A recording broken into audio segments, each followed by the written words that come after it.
Breast Cancer Awareness Symposium. Can we have a big round of applause for this very significant initiative? Yes, indeed.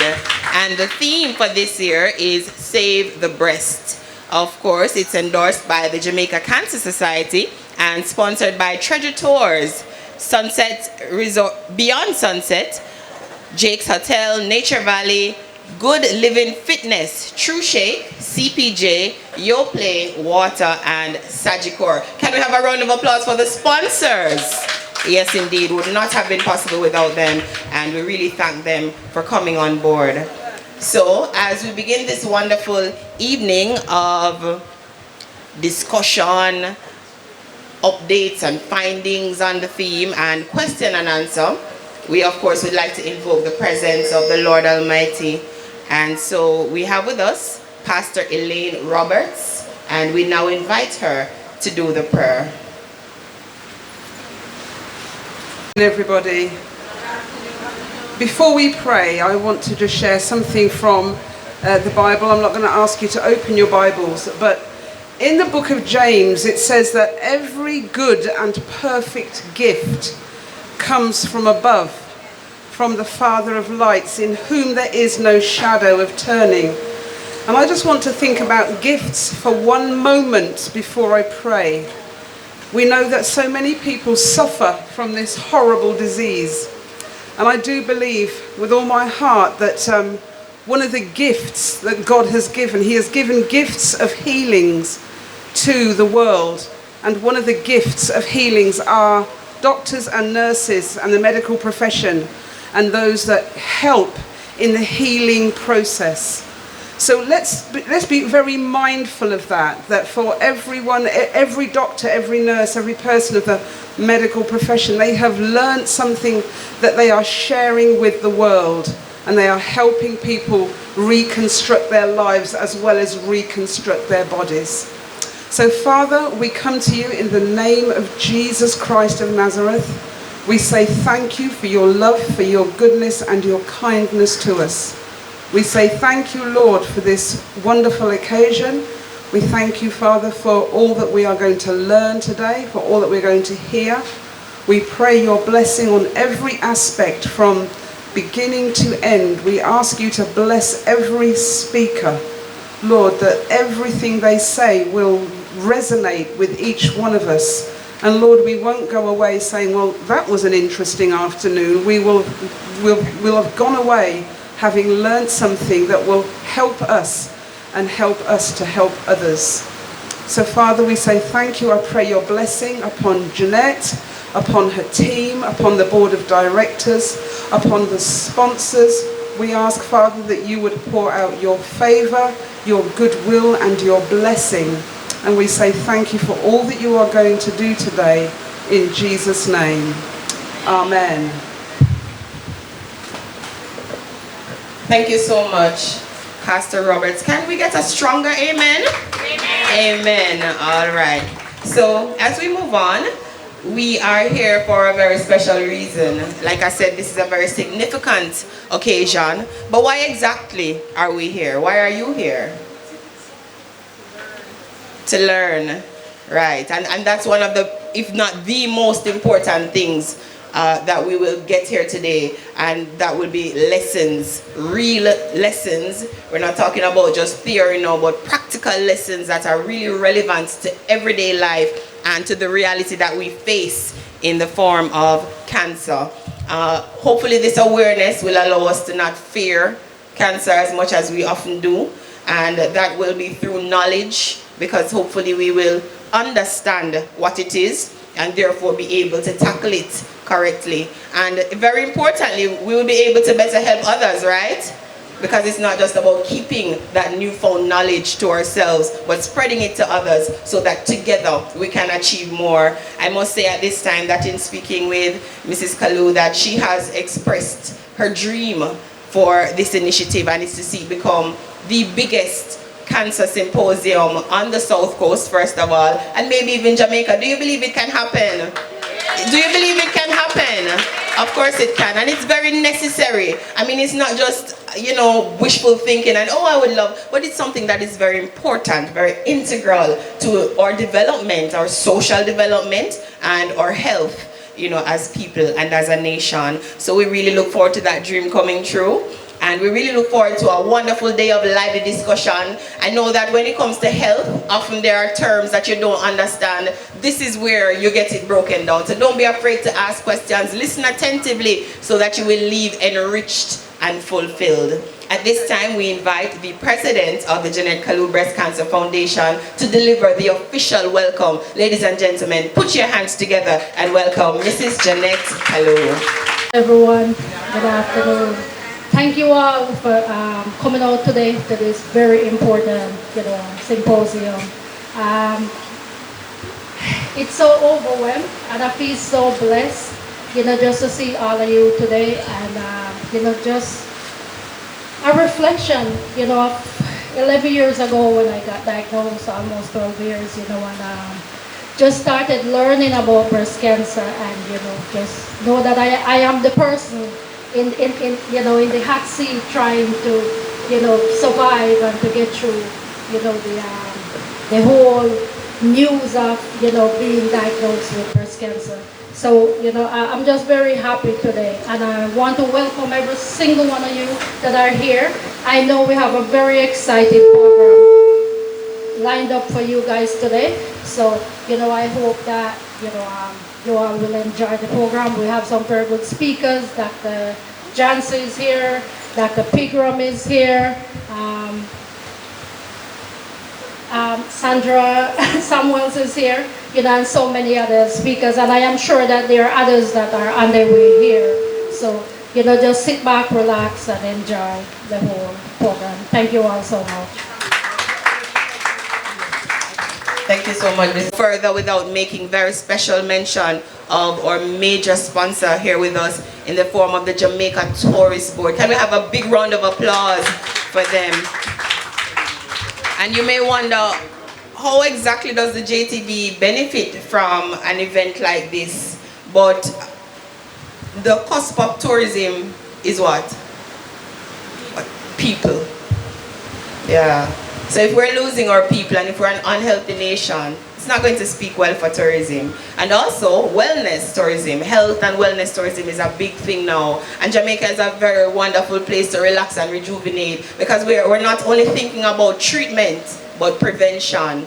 And wellness is very important in terms of prevention. So the Tourist Board is here, to play their part, because it does affect tourism in many different ways. So thank you again to the Jamaica Tourist Board for understanding the importance of this symposium and for coming on board.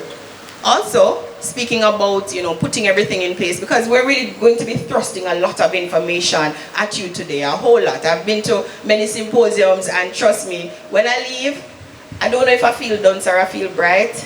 Because, having learned so much, I'm like, man, I didn't know all of that. And then, I feel so empowered. And it's always something different, always something new, always the latest in terms of treatment globally. That's the standard that this symposium has to offer. And so, like I said, lots of information coming at you. We're going to start right here in Jamaica with how you can help to prepare for circumstances like this. And so we have with us one of our sponsors, Sagicor, who is here to speak to us about, well, I'm going to let them come. So, financial advisor at the Sagicor, Mrs. Tamisha Dyke Jones is here with us, and she will come at this time to present on behalf of Sagicor. Put your hands together and make her welcome.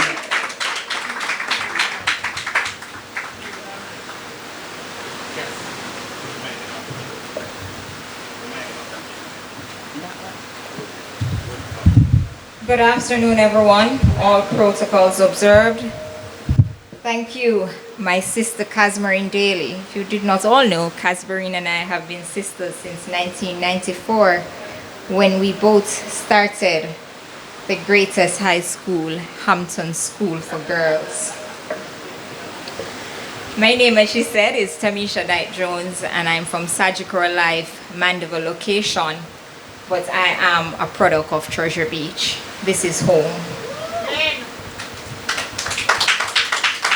So, I was asked to present today, and I'd just like to start, first of all, Janet, to say that what you're doing here, the numbers may be small, but if you continue, growth will come.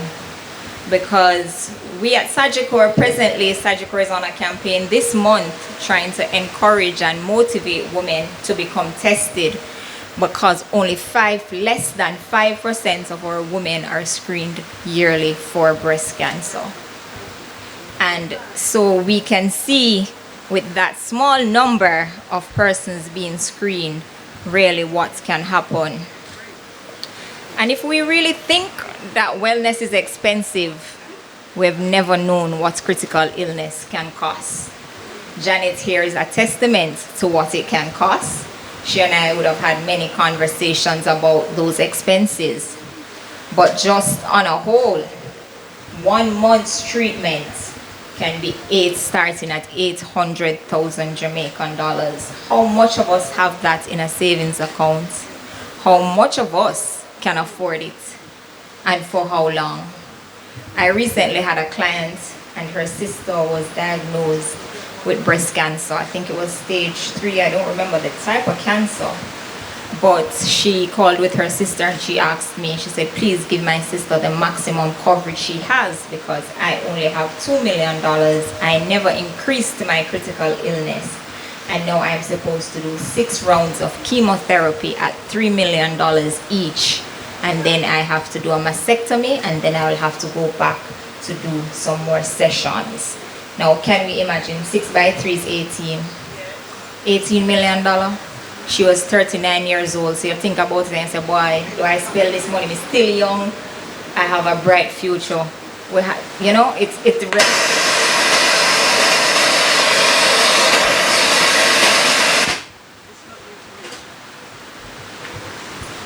so it's on. Mic check.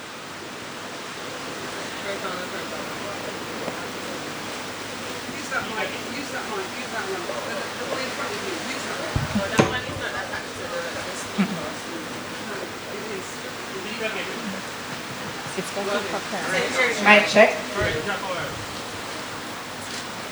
So can we imagine these expenses that we put on our families sometimes? In 2023 at Sagicor, we paid $1.17 billion for critical illness coverages to our clients. $750 million of that was to cancer-related illnesses. From January to July this year, we have paid out $620 million for critical illness, with approximately $400 million for cancer-related illnesses. What do we have to offer you at Sagicor? We have 3 products. We have our Ultra Lifeline, which covers up to 30 illnesses.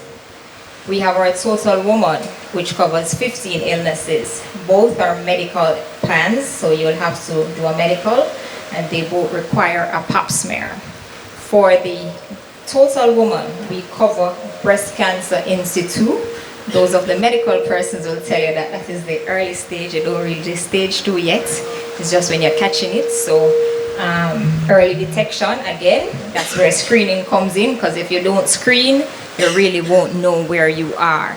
And screening is important. I think I'm young, but I have dense breasts, and so I do a mammogram every year because I want to know.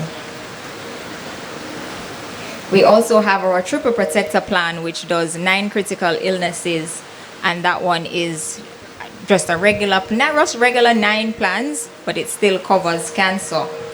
And of course, we have the persons that may ask, I may have had a stroke, I may have had a heart attack before, so I can't get any of those other plans. We have a plan called the Cancer Plus, which is only for cancer. So we have plans basically for everybody. The Ultra Lifeline goes up to age from 20 to 60. The Total Woman is 18 to 64. The Triple Protector is 18 to 60. And the Cancer Plus is 18 to 64. We also have a plan for children called the Child Protector. that covers childhood cancer as well as 14 other illnesses, because we have realized that many children have been getting cancer. A lot of children have been diagnosed with cancer, and so we also have our child protectors starting from age 3 months to 16 years of age. In closing, I'd like to say to us, it is better to have an insurance and not need it than to need it and not have it, because we never know when a critical illness can occur, and we never know what the pockets of the persons we may think we're depending on can do. And a critical illness, no matter how rich we may be, can wipe out your entire life savings. So put away a little to help you, God forbid something should happen. Thank you. Is it sufficient, right? Reality, isn't it? Okay. And like she said, I don't know how many of us in here are related to Bill Gates and, you know, would have it like that. But as she also said, sometimes it really doesn't matter how wealthy you are. It can totally wipe out your savings. So let's be safe rather than be sorry. So think about it. And don't just think about it, but what? Right, do something about it. Thank you so much. Can we have another round of applause? Wonderful statistics, and I love that Sagicor is paying out. You know, so I don't love the circumstances, but you know, it's good to know that, you know, they are there and honoring, you know, what they have committed to do. All right, so it's time to jump over to our major sponsors, the Jamaica Tourist Board. And we have with us Business Development Officer at the regional office, Miss Ramika McIntosh. And she would like to bring greetings to you. Please put your hands together and make her welcome. Big, big welcome.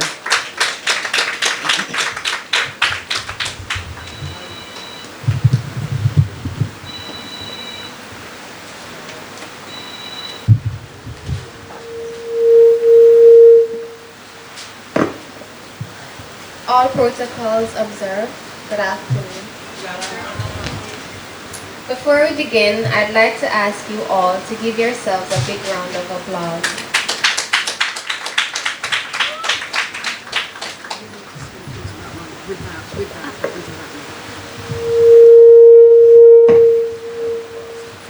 You've been an incredible audience, and I'm sure, like me, you've been deeply enriched today by today's proceedings so far.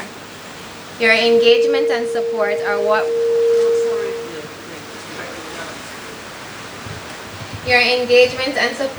what makes events like this simply impactful.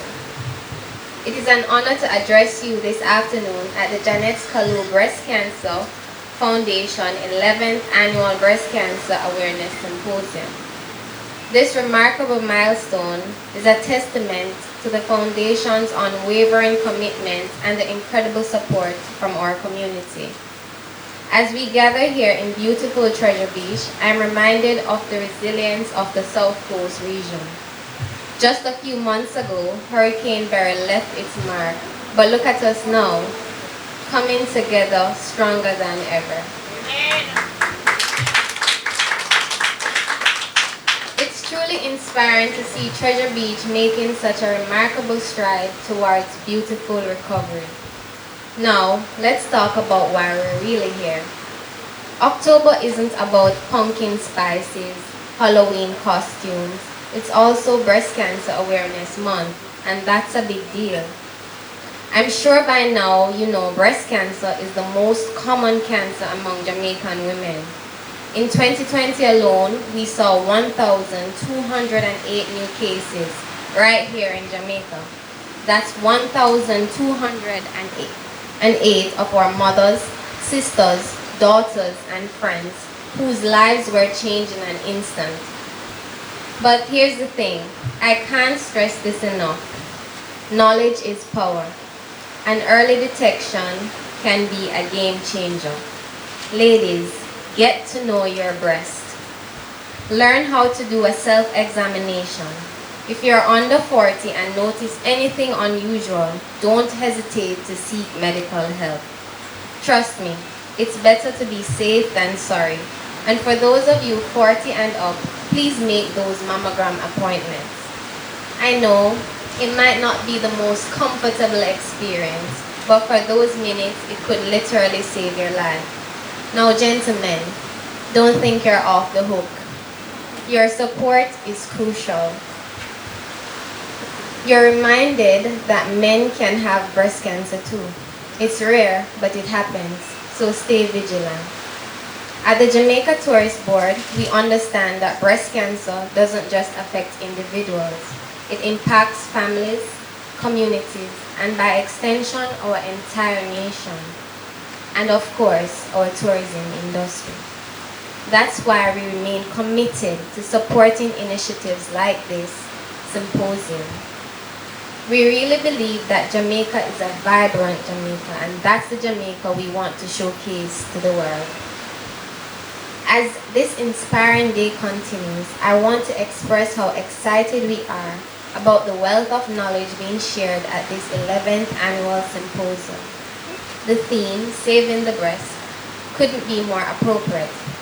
And for those of you joining the 11th annual 5K walk-run tomorrow, including some of our very own JTV team members, we'll be cheering you on every step of the way. Let's make this weekend count. Let's raise awareness, support each other, and most importantly, let's save lives. Together, we can make a difference. Thank you, and enjoy the rest of the day.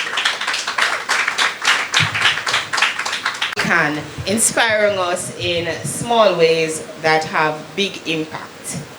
All right, so as we continue with our program, we have with us a representative from the Ministry of Culture, Gender, Entertainment and Sport, Bureau of Gender Affairs, and she would like to bring greetings at this time. I invite you to put your hands together and welcome Miss Lorian Scarlett.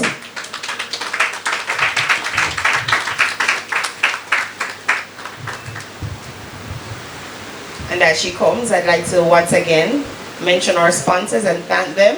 The Jamaica Tourist Board, Treasure Tours, Beyond Sunset, Jake's Hotel, Nature Valley, True Shake, CPJ, Good Living Fitness, Yo Play, Water, and Sagicor. Please support these sponsors as they continue to support this wonderful, wonderful initiative. All right, so put your hands together for Lorian Scarlett from the Ministry of Culture, Gender, Entertainment and Sport, Bureau of Gender Affairs. He's asking that you speak into both. Speaking to both. Good afternoon, ladies and gentlemen. Good afternoon. Okay.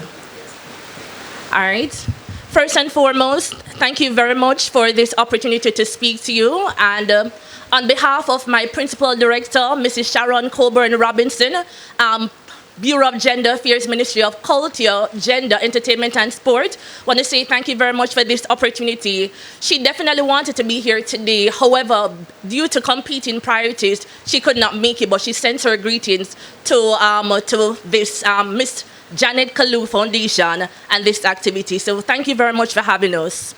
Good. Now you might be asking, how are we connected as the Bureau of Gender Affairs to what is happening here today? How is domestic violence somewhat connected to the whole issue of persons or survivors of breast cancer? All right, this presentation that I'll facilitate right now will basically explain as to how breast cancer is somewhat connected to domestic violence, as well as what can survivors do to get the help, right? Good. Let us start. Can't skip over. Go ahead. Now, as it pertains to looking at breast cancer and domestic violence, whilst we're stating that domestic violence is not a root cause when it comes on to persons basically having breast cancer, what we're saying is it's actually a factor that can actually increase the risk of breast cancer. Whilst also as well, we have very limited research when it comes on to connection between basically domestic violence and breast cancer. I'm going to provide you with some statistics right here. According to, go back to the beginning, please. Yes, right there, good. according to the World Health Organization, it states that women who have been exposed to intimate partner violence are more likely to report health problems, such including cancer, right?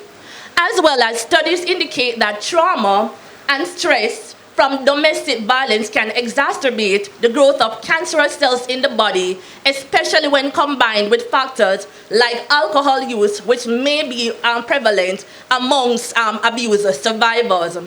Furthermore, go ahead. When we're looking at, for example, studies that were conducted by the Cancer Causes and Control, it states that 67,000 women, when they did it in the study, they found that individuals who reported sexual or physical abuse had a 20% higher risk of developing cancer compared to those who do not experience such abuse. Lastly, we're looking at the fact that says the study suggests that long-term effects of trauma, including psychological or physiological stress responses, may contribute to cancer development. Continue. Now you may be asking, why am I stating so many facts about the whole issue of domestic violence and its connection to breast cancer? Well, for one, here in Jamaica, when surveys were done by the UN Women Health Survey, it states that 1 in every 4 Jamaican women has actually experienced some form of physical abuse by the hand of their male partner. Right? We're looking at that. Secondly, as well, we're looking at the fact that if a young man, for example, grows up in a household where he sees his father beating his mother, if intervention is not done, he will find that he too resorts to beating his own partner during conflicts. And if a young lady grows up in a household where she sees her mother being beaten, if intervention is not done, she herself will find that she ends up in situations where her partner will end up beating her, hence creating a generational cycle. While the reason I'm bringing this up is to say, especially the last survey, is if, for example, your child continuously sees you being affected by this, right? For example, beating in the household, emotional abuse, they themselves may end up perpetuating or causing it to happen and passing it along to other generations as well. Hence why we're here to say to you, apart from the fact that there's no excuse for abuse, but we're saying if you're in a situation as this, leave the situation. And I'll expound even further. Go ahead. Good. When it comes on to, my apologies for some delays. When it comes on to domestic violence, we're looking at 4 forms. We're looking at emotional, psychological, verbal or mental abuse. We're looking at physical abuse, sexual abuse, and financial abuse. When we're talking about emotional and psychological abuse, prior to this slide, I stated that long-term stress, long-term chronic stress and trauma can exacerbate, for example, cancerous tumors. It can push certain things to happen in your body in terms of hormones that will probably push for certain things to happen in your body, as well as inflammation in the body, which can push for certain things to happen. When we're looking at this, we're looking at psychological stress that you may experience from your partner, which may include, for example, verbally attacking someone, undermining you, undermining your self-worth. But oftentimes, when we're thinking about the whole thing of how is my body being affected by, for example, tumors or cancer, for the most part, we're thinking about just genetics. But we have to look at the factors that push for certain things to happen and for it to even spread more quickly in your body. And your lifestyle, for example, and even your environmental factors contribute to things happening in your body and the spread of these things in your body even more rapidly. Right? Good. So if you're in a situation where you know for a fact that you feel quite undermined, that you're being undermined in that situation, you're hearing stuff like, guess what, you're not worth it. Nobody now gonna help you. Where you're pushing the limit, where you feel very hopeless and helpless in that situation, we're stating to you, get out of that situation. Those are cues and red flags that at the end of the day, it can affect you psychologically and physiologically. When we're talking about physical abuse, we're looking at, for example, intentionally applying force to your body so that injury is sustained. We're looking at, for example, persons who have come to us, women who have come to us, who have stated that they have gotten number of hits in their chest. They have gotten kicks in their bellies from the partners that they're with. And many a times we end up developing illnesses and we question, how is this connected? Apart from the fact that we look at stress, the body actually going through stress, but we're looking also at inflammation in the body as well. And trauma that is being created in the body as a result of the hurt that you're getting. Do not disregard these things. And even so, as we're looking at it, I guess psychologists would also state to you, generally, chronic stress and trauma to the body attributes a lot of the illnesses that we actually do experience overall. Good. Now, when it comes down to sexual abuse, no, we're on the same slide. Go back. Good. When we're talking about sexual abuse now, right? You might be questioning, how is it connected? We're saying forcing a partner into unwanted sexual practices. And again, this comes with the whole thing of injury as well to the body, inflammation in the body. And again, we're saying to persons, there's something called compromise and negotiation. There's something called communication in a relationship. If you're not able to communicate openly and transparently in your relationship, you need to question really and truly, who is in this relationship? Oftentimes I say to persons, if you're not able to discuss sex, when it comes down to sex, right, in a relationship, you should not be in a relationship. And again, a lot of times we have a lot of young girls especially that experience a lot of trauma as a result of sex in relationships as well. And again, I want to emphasize this. When we're looking at long-term trauma and stress to the body, it pushes for things to happen in the body, especially when it comes down to illnesses. Lastly, financial abuse. It says controlling, refusing to share money, etc. And you might be asking, how is this again connected? Many a times we find that when women have to depend on men, for example, your partner solely when it comes down to financial support, this may, for example, be a hindrance as actually persons getting one, screening, persons going out there to actually get the help as well, because they have to depend heavily on this man to basically provide some form of financial help for this person, for the victim. We find as well when it comes down to even medication, sometimes the perpetrator will actually hold on to the money as a weapon for basically say, guess what, I'm not going to allow you to get the help that you actually need. And what we find as well when it comes on to studies, that many a times women who are basically breast cancer survivors, a lot of them tend to have very delayed screening compared to if they had actually had a supportive partner. And in terms of looking at all of this, if you find that you're in a situation where if you need some form of medical help and you're being isolated, but being isolated by your partner, that is something that you need to look into, because many a times what happens is perpetrators tend to use that as a way to withhold certain things from you, to withhold you being able to gain certain support when it's actually needed to save your life overall. And before I even go into how can you actually get certain help, what I'm saying to you is, again, these are red flags, women, that you need to look out for. Do not take it lightly. All right? Do not take it lightly. Continue. Go ahead. Go ahead. And just to run through quickly some red flags that we need to look out for as women. Right? Good. If you're in a relationship and the person threatens to hurt you or your family, it is a red flag that you need to leave the situation. Again, we've seen many a times where persons have actually died, women have actually died because they're held captive in a relationship because the person says to them, if you leave, I'm going to kill you, I'm going to kill myself. And this goes across the board. Put yourself first. Put your health concerns first at the end of the day. Many a times we as women, we have the savior complex where we believe that we can actually save our spouses in terms of saying, if they're spiraling down, yes, you can talk to them, but you have to ensure that first and foremost that you save yourself at the end of the day, and encourage them to go ahead and seek the support out there that they need to help themselves as well.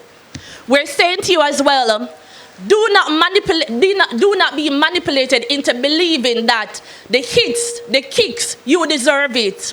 Know your self-worth.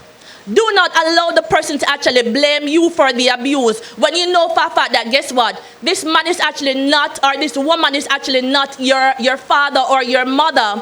If you're in a partnership, you're in a relationship. Good. Continue. Just running through quickly. I believe the psychiatrist may end up looking at some of these points. But again, if you're in a relationship and you're, for example, having suicidal tendencies, you're feeling hopeless, you're feeling helpless, get the help that is needed. If you're in a relationship and, for example, your productivity in terms of work has decreased, get the help that is actually needed. And lastly as well, I'm saying to you, if you're in a relationship and you find that when it comes down to decision making, you do not have a say in those decisions, you need to question again if you're really in a relationship, a healthy relationship. Because what we find most times when it comes down to, for example, cases like these, is where the man is making all the decisions when it comes down to your health. When it comes down to, for example, you getting the treatment that is needed, for example, chemotherapy, he's the one that is determining if you should get the treatment or not. If it comes down to getting medication, he's the one that is determining if you should get the medication and how often you should take these medication. You need to look into these things. If, for example, you want to be a part of a support group and you're being prohibited from being a part of the support group because guess what, he says these things, you need to look again if you're in a healthy relationship. Continue. And just to point out one quick point here, why doesn't the survivor leave the relationship? Many times you find that persons who, for example, are survivors are basically cancer patients, they may end up staying in the relationship because of lack of alternate means of economic support or lack of support from family and friends. And again, we know that money plays a big part, but I'll encourage persons overall, push out, ask for help. You are not an island. And whilst I understand that sometimes you feel so isolated, you feel embarrassed to basically talk to persons, again, there's nothing new under the sun. There's nothing at all new under the sun. And other persons have gone through what you have gone through, and they have survived. And you yourself can survive as well. All right? Good. And rolling and finish it, closing off. Go, continue. Continue. We're stating to you, one more slide down. We're stating to you that if you are a victim of domestic violence or you know someone who is in need of help, the Bureau of Gender Affairs has actually established a 24-hour helpline where you're able to reach out. You can either WhatsApp, you can please call me, you can call them. If you know for a fact that you're going through trauma and stress, that you are a patient, probably you need some form of support, psychological support, you can reach out to us at the Bureau of Gender Affairs. We have a specialized unit to basically provide you with the support that you need, right? To talk to someone about the situation that you're in. The numbers are 876 for females, 876 553 0372 for females, right?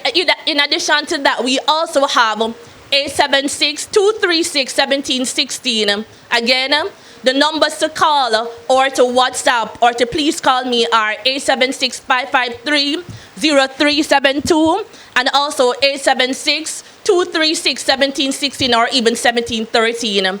Again, there's no excuse for abuse. And women, get the help that is needed before it gets too late. We do not want to have to come to, for example, a funeral to know that to say, okay, boy, Miss Marlene did not seek the help, but get the help before it gets too late. All right? That being said, that's my mouthful. Again, thank you very much and have a wonderful day. Thank you. All right, lots of statistics, and you can see clearly now how gender affairs connect with breast cancer, right?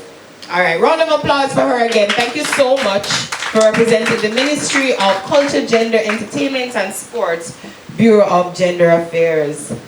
All right, so as we move along, up next is Miss Wellington here as yet? No? All right. So we're going to move on to Miss Debbie Lola Baker. Is she here? Miss Debbie Lola Baker? All right, so we're going to keep it going, and we're going to hear from at this time, from a consultant psychiatrist. Is Dr. Baldwin Miller here?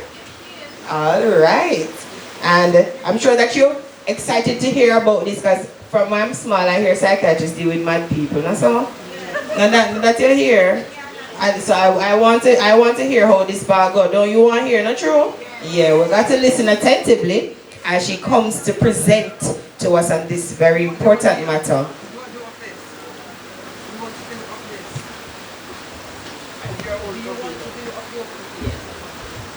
All right, so they're setting up, and just want to remind you of our sponsors and remind you to support them: the Jamaica Tourist Board, the Jamaica Cancer Society, Treasure Tours, Beyond Sunset, Jake's Hotel, Nature Valley, True Shake, CPJ, Water, Sagicor, Yo Play, and Good Living Fitness. All right, so we're ready for the consultant psychiatrist, Dr. Baldwin Miller. Put your hands together and make her feel welcome.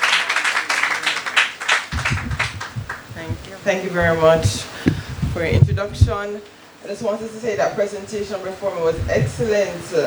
It's very important for us to be aware of the psychosocial connections for, the different disorders that we experience in our bodies, right? We just don't get up one day and become ill, right? There's a lot of factors that are associated with developing illnesses like cancer, autoimmune disease, etc. So I want to just look briefly at cancer-related psychological distress. We want to look at resilience and hope. Now, as the previous presenters said, breast cancer is the leading cause of cancers in Jamaica, and so that's why we're here. We want to get educated, we want to be empowered, and we want to bring awareness to how persons can thrive after this diagnosis. In Jamaica, we know that cancer treatment is a significant challenge, right? The capacity of Caribbean health system to provide optimal cancer care remains inadequate. There's poor diagnostic and supporting services, infrastructure, insufficient cadre of trained personnel to deliver the types of care needed. For example, it's very hard to find an oncologist here in this parish, right? And persons to do reconstructive surgery here in this parish. You might have to go to another parish or go overseas to get the care that you need. There's advanced disease presentation, and that's very common here in this parish and island-wide. Diagnostic and treatment services are often poorly developed and coordinated. They're costly and overburdened.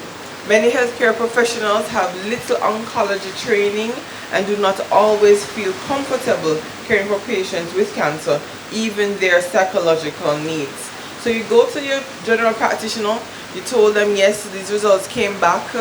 Yes, I have this stage 1, 2 breast cancer.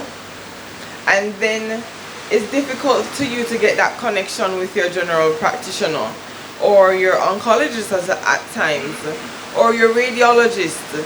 So this is why we're bringing awareness, so that persons that are involved in the care can provide all these levels of support that the patient and their family needs.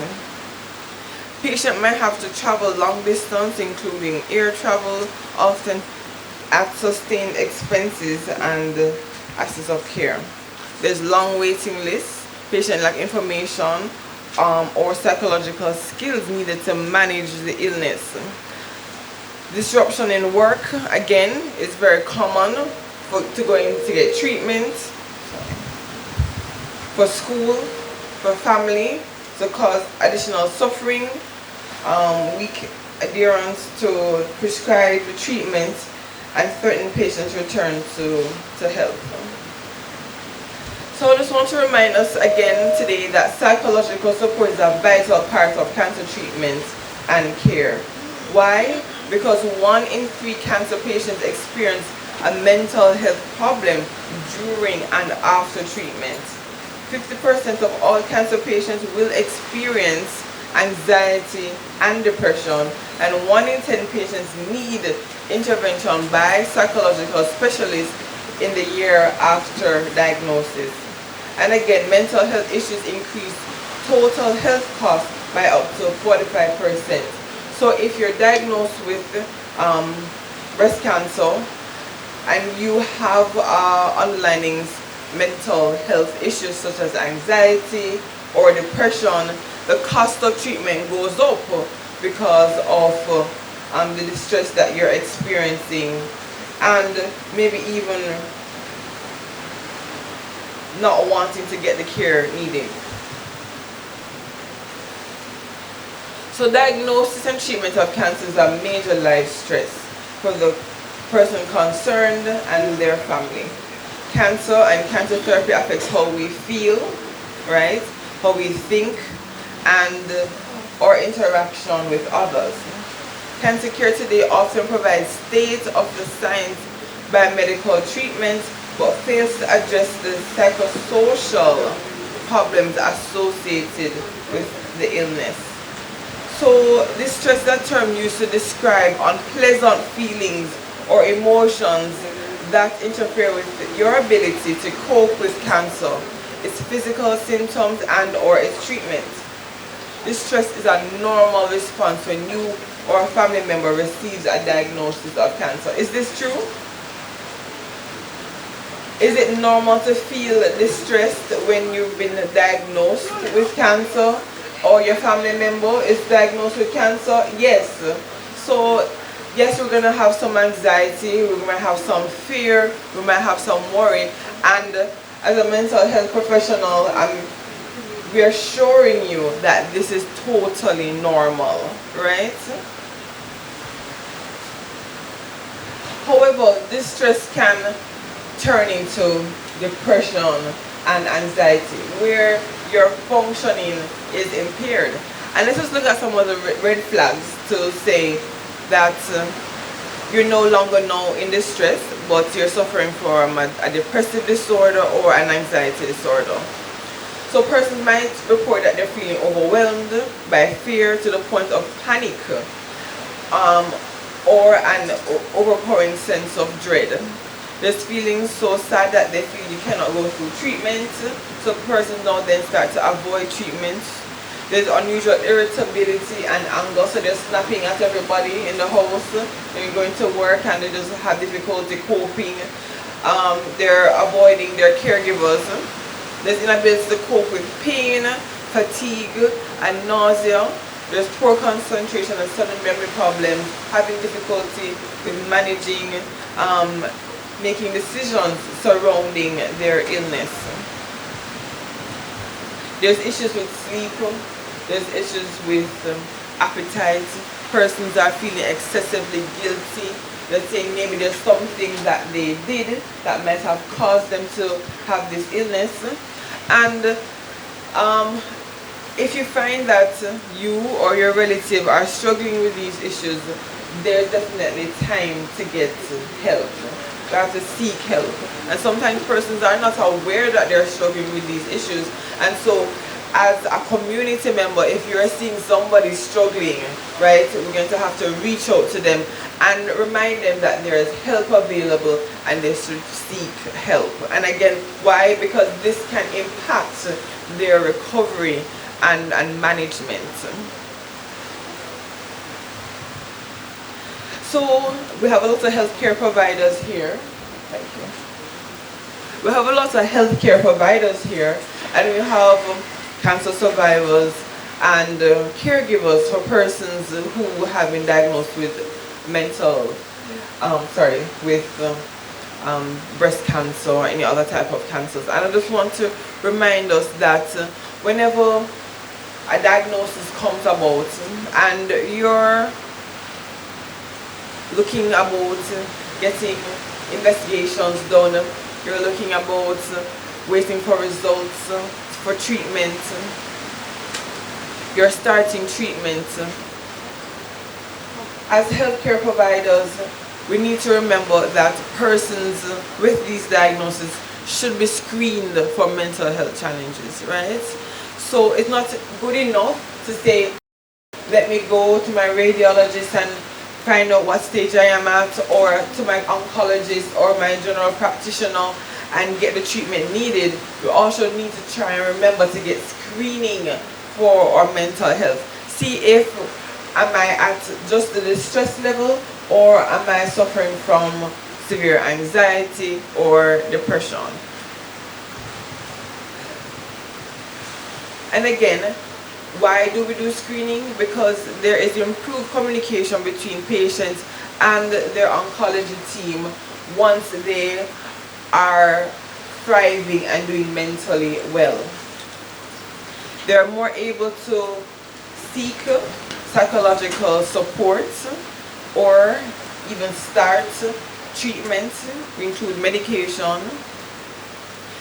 When persons are seeking psychological support, unhealthy behaviors such as smoking and diet, exercise can be addressed, and that is very important, and again, for recovery. And also, getting psychological care helps for supporting family members who are also struggling when their relatives are diagnosed with this illness. And what is the support like? So we have psychiatrists, and as somebody had said before, psychiatrists don't only manage persons with schizophrenia or a psychotic disorder. We also help patients who are grieving, persons who are suffering from anxiety, depression, having difficulty managing or adjusting to the stress of this diagnosis, of a cancer diagnosis. And so it's important and not for us to shy away from seeking help. I know there's a stigma associated with mental illness, but getting help will be a significant impact in your management. So we have psychiatrists, yes, managing mental health challenges. We also have psychologists, we have social workers, nurse practitioners, family physicians, nutritionists. We have support groups that also help persons to cope and manage going forward. So even when persons are in significant distress, which is very common and normal for a person diagnosed with breast cancer, we can still have that calm and have that peace that our healthcare providers, that our family members are going to be providing that support for us. And I just want to have a reminder that yes, you're going to want to get your treatment, you want to be on your medication, you want to make sure that you're going for your regular visits, but we're holistic, we're a human being with different facets, and we have to remember that we need to manage our stress by getting good sleep, staying physically active. So again, Janet, thank you for organizing this event, because not just providing support, but you're reminding us to be physically active, right? To focus on educating yourself about this illness, staying connected, right, are very important strategies. And then, when you're in your distress, it's very important for you to communicate your needs. And there's this thing called a sandwich method. Everybody heard me? The sandwich method. So when you're in your distress, when your family member is in distress, you want to use the sandwich method to communicate what is going on with you. So first of all, you're going to say something nice. Then you're going to say how you've been feeling and what your needs are, and then you're going to end with something positive. So for example, you're going to say to your healthcare provider, you know, I'm so grateful that you've been holding my hand and helping me through this very difficult time that I'm experiencing. But I just want to talk to you a little bit about the distress I'm having. I'm having difficulty coming out of bed. I'm not eating. And it's just a struggle going to work when I do go to work.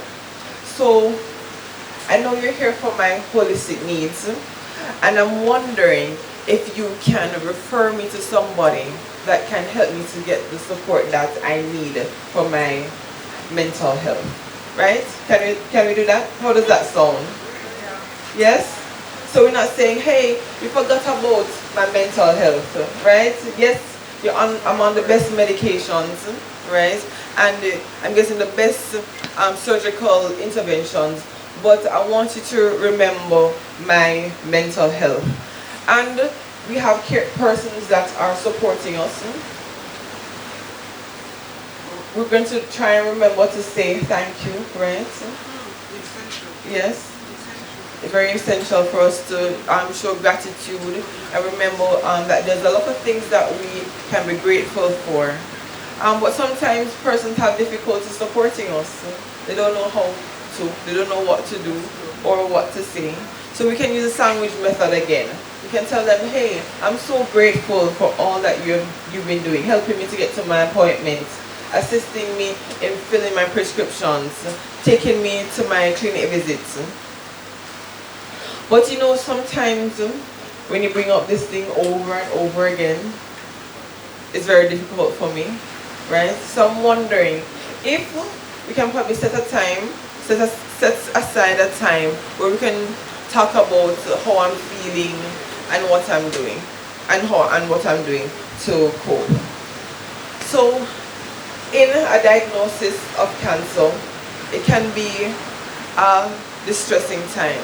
But I'm reminding persons who are survivors, who are supporting, that you can still thrive, right? You can still thrive, and there's support out there to help you to thrive. So thank you again for your attention, and thank you again for being here. It's very important for us to be aware of the different factors that are associated with thriving and surviving breast cancer. Thank you. To breast cancer awareness. All right, so what did you learn? Open your mouth and ask question and eat sandwich. I'm joking. All right, so I think a big part of it, because no, I know, I'm playing.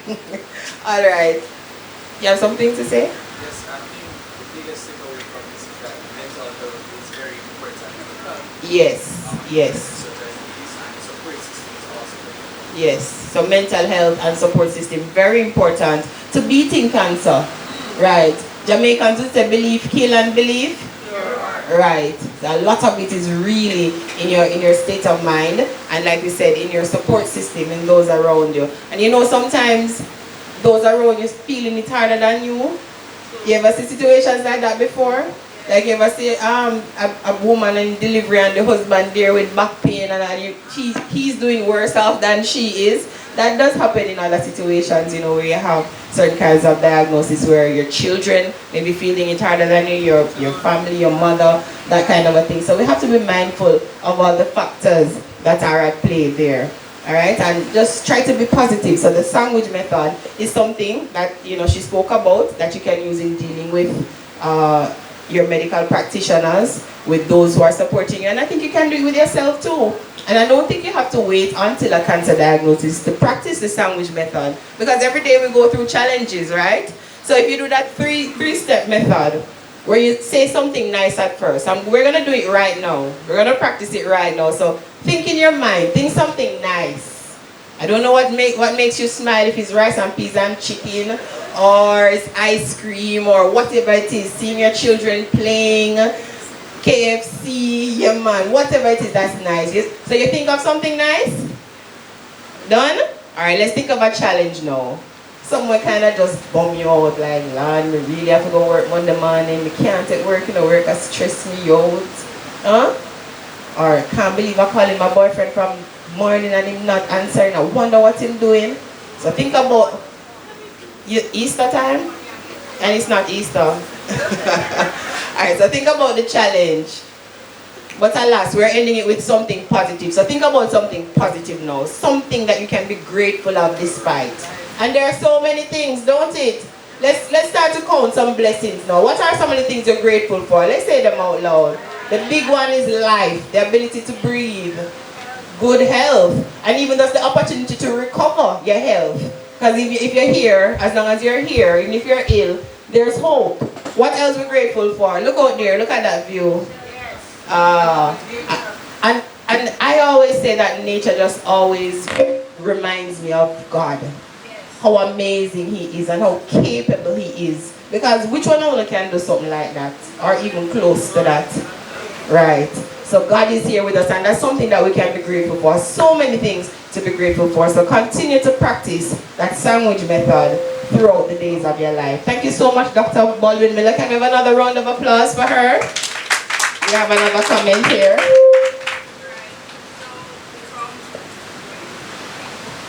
Okay, so I thank Miss Curlew here for her symposium. It's the first I'm hearing of it, and I'm here 11 years now, but I'm not from St. Elizabeth, I'm from Clarendon. So I brought my mom here with me today. She's in the back. She's also a cancer survivor. Same diagnosis, same year as Miss Curlew here. So I can relate to what Dr. Baldwin Miller has just said, this stress of my mother being diagnosed, when I was gonna lose my mom. Instead of losing my mom, however, in the year of 2013, I lost my father. So I almost became orphan, but thanks be to God, I'm not yet an orphan. And just to the point where Dr. Baldwin Miller mentioned of stigma, we need to look at changing our vocabulary as it relates to the persons who are mentally unwell. Let's not say they're mad. Let's just say that lady looks like she's not having good time. It's not permanent. It's temporary. And the other thing, because I always have to drive back to the Jamaican things I'm always saying, say some people go and like say sickness sell a shop. And like you go order it. Say give me £2 of this, and no. It can happen to who? Anyone. Just about anyone. So we really have to be mindful of that, and try to be more empathetic towards others. And people act out in different ways, because everyone is different and everyone deals with it differently. And sometimes it may make you feel uncomfortable, but it's symposiums like these that help you to think and be aware of your space and your surroundings and how you can impact others positively through circumstances like these. We're getting there? Yes. Getting a lot of info? Yes. Learning, growing? Yes. Round of applause for yourselves. Come on, man. Cheer on yourselves. You've been a wonderful audience. All right, so as we continue, is Miss Lola Baker here? Oh, wow. So, you see the stigma thing again now. And sometimes when you hear about a cancer patient or so on, you expect somebody who don't look so wonderful and chirpy and blossomy, don't it? But looking over there, I have to look back again if it's the right name I call when I see the cancer patient beside it. Because she's looking so lustrous and wonderful. Do you want to hear from her? Do you want to hear from her? Well, give a big round of applause for Miss Debbie Lola Baker as she comes to speak with us today. Good afternoon. Good afternoon. Yes, I know that a lot of you are saying, no, she don't look it. Cancer now have no face. Now have no identity. Alright? So we have to stop that stigma, as you say. So let me introduce myself. My name is Debbie Baker. All my friends call me Lola. So I'm here to say that I'm alive today. Yes. Mi nombre es Debbie Lola Baker. Soy de Jamaica. Estoy viva. So I was just saying in Spanish that my name is Debbie Baker. I'm alive. Okay, so I use this forum also to reach out to others. Now, I've been diagnosed for a year and 4 months, almost 6. I'm getting there. However, I am here to represent a lot of the patients who think that's the end of the road. It's the beginning of a new chapter. You can detect what chapter it's going to be. It's going to be good or it's going to be bad. Now we have to stay together and fight. I have been, what you say, a vibrant person. I think I found myself. You know, it's a bad thing to, some people say it's a bad thing to say, but I think I found myself when I got diagnosed. My first question to my doctor was, what's the next step? Now, in the next step, I must say that I was a bit nervous. I won't tell no lie, I was nervous. But guess what, people? I went forth and I did it. Now, I've been diagnosed with HER2 positive breast cancer, so I'm taking the Herceptin at this very moment. Yes, I'm taking my Herceptin injection, which it's due on Monday. On Tuesday, yes, I'm Tuesday. So I'm traveling all the way from Montego Bay. I attend the oncology department of the Cornwall Hospital, Cornwall Regional. So, let me stay with me, I'm kind of nervous. So, yes, I do take my Herceptin. We all know that Herceptin is a new drug that helps with the fighting against the HER2 positive. If you do respond well to your chemo and that injection, you have more than a fighting chance, you have a winning chance. Now I started an organization saying, together we fight, together we win. So I'm on the winning chance side. Not many people do it, but I'm on the winning chance. And with the support of others, we can make it on the winning chance. Yes, with chemo, I lost my hair, I lost my nails, I lost everything. But guess what? If you follow me on TikTok, you'll see that I fought through it all. I shared it with the world and on Instagram.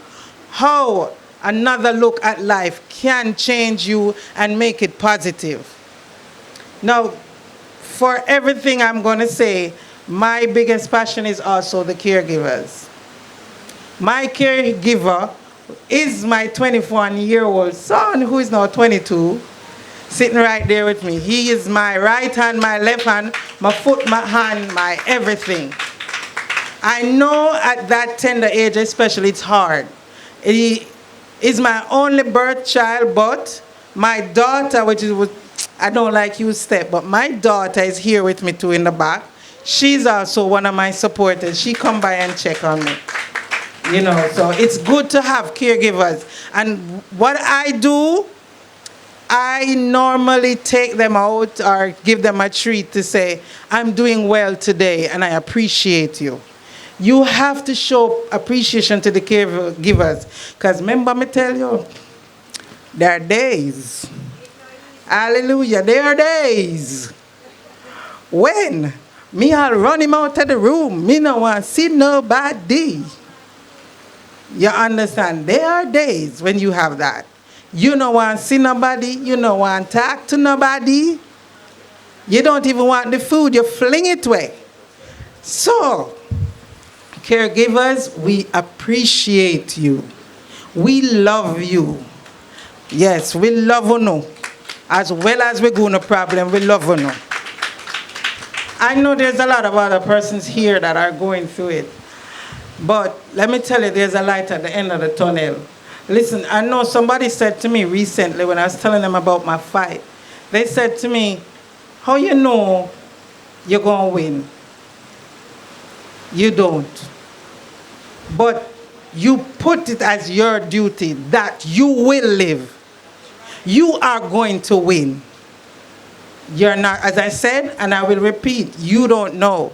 A guy asked me how God select people. It's not select. If I made up my mind that this was a job, God allowed this to happen because there's a purpose in it. And that was my only question. I said, Father, what's the purpose of this? That was my only question. I never tell him, what make me? No. I said, what's my purpose in all of this? And that is what I used. And I used that platform to go forward. I'm not saying everybody should use it, but Ask yourself, what's the purpose? Don't blame God. Don't blame your friend. People all tell me that is something I did in the past. That's wrong. Listen, don't blame nobody. Don't blame nothing. Just put yourself in that position that I will win. Now, I have been down the road where I've heard that I need to change my diet. Listen to me, people. Don't starve yourself, because if you starve yourself and take chemo don't win. You have to eat. I am standing here, me eat everything, you know. I mean, I tell no lie, I mean, I'm anything and everything. Portion. And don't tell yourself, Lord, me can't go beach, me can't go enjoy. No, get up. Get up and go enjoy life. Every morning you open your eyes. Thank you, Lord. What's the purpose for today? Whose life am I supposed to be changing today? What am I to do today? How do I enjoy today? You have to do that. And yes, there are going to be days you don't want to do that. But somewhere in the 24 hours, you're going to squeegee and say, boy, may I forget up, you know. Somewhere in that 24, don't let the 24 hours done and you feel like you're at the end of the line. You're not. Every day I get up, I said, okay, I'm at a new beginning. What's next? That's me. Remember, I'm still in treatment. Look at what the Lord has done. I'm still in treatment. Now, a lot of you think there's no support. For me, I joined the clinic at the Cornwall Regional Hospital. So I went and got my chemo treatment without a fee. However, I do whatever I can to assist, because nothing in life is free. If you get it free, that means there's something you're supposed to be doing, and that is helping. So I help in whatever way I can. Also, I am here I did my surgery, double mastectomy. However, I did a reconstruction. And yes, I'm still recovering from that reconstruction because it was done less than 4 months ago. I'm still in the recovery process. Now, there are different types of reconstruction, and a lot of people don't know that. You have options. Some, if you do it privately, you know it's going to cost you the whole body, not just your 2 titties. It's going to cost you the whole body. But fortunately, I reached out to the Cornwall Regional Hospital, explained my situation, and I got my reconstruction with a very awesome doctor, very caring doctor, Dr. Johnson. I love him so till. Yes, he'll be speaking today. But I do love him because he really showed me the ins and outs and everything and said the decision was mine. So I opted to do what we call the tram flap reconstruction, which I can explain the little I know about it and what I understood about the process. It's a long surgery, but however, it helps. For those women who think that when you lose your breast, you end of the world, it's not. Me did all right being titiless Debbie. I was quite fine. But then when the option came, I accepted it. I actually told my son one day, I said, well, in the future, I'm just going to be Debbie the titiless. But then now I say, guess what? I'm flat tummy, stiff breast Debbie. So what we do, he did the process, as I said, it's called tram flap, where we take the 2 bottom abdominal muscle and the fat, the little fat one we did have, because me did say me have big belly, but doctor look and doctor say, my girl, your belly not big. After he told me that, me start eat like crazy because me want put on fat in the belly. But still never come to the fat. But however, he took what he found and he gave me 2 new boobs. So as I say, I'm flat belly, stiff titty Debbie. So now, you know, I am proud of that, and I'm happy that I got the opportunity. I know a lot of people didn't, a lot of people haven't, but there is help. We just need to use your mouth, which growing up, they used to tell me that me chat too much. And I always get joke, and me the clown, but guess what? The Lord gave me it for a reason, and it helped me forget chemo, medication, flat tummy, and stiff titty with my mouth, and I did not pay for it, thanks to the Cornwall Regional Hospital and their team. So, you know, that's what I said to people. Help is out there. We just need to talk and communicate. Cancer is not a death sentence. Don't keep it. Need to come out of the stigma. The stigma that when you get diagnosed, you go, shh, not tell nobody. And no, I've lost many friends, and when they die, that's when I know, I was like, damn, they had cancer. Talk. Nothing now is a death sentence. Everything you get diagnosed with in life, almost everything have a winning chance. So you have to talk. Get out of the stigma. And I preach that to people. Get out of the stigma of keeping things to yourself. Your illness, that is. Yes, you can keep your business. We don't want that. But when you're sick, you need to talk. Use your mouth. Some amount of fasting of people business are using the mouth in the wrong place. Use your mouth to ask for help. Help is there. It's spelled H-E-L-P. Help. If you can't say it, spell it.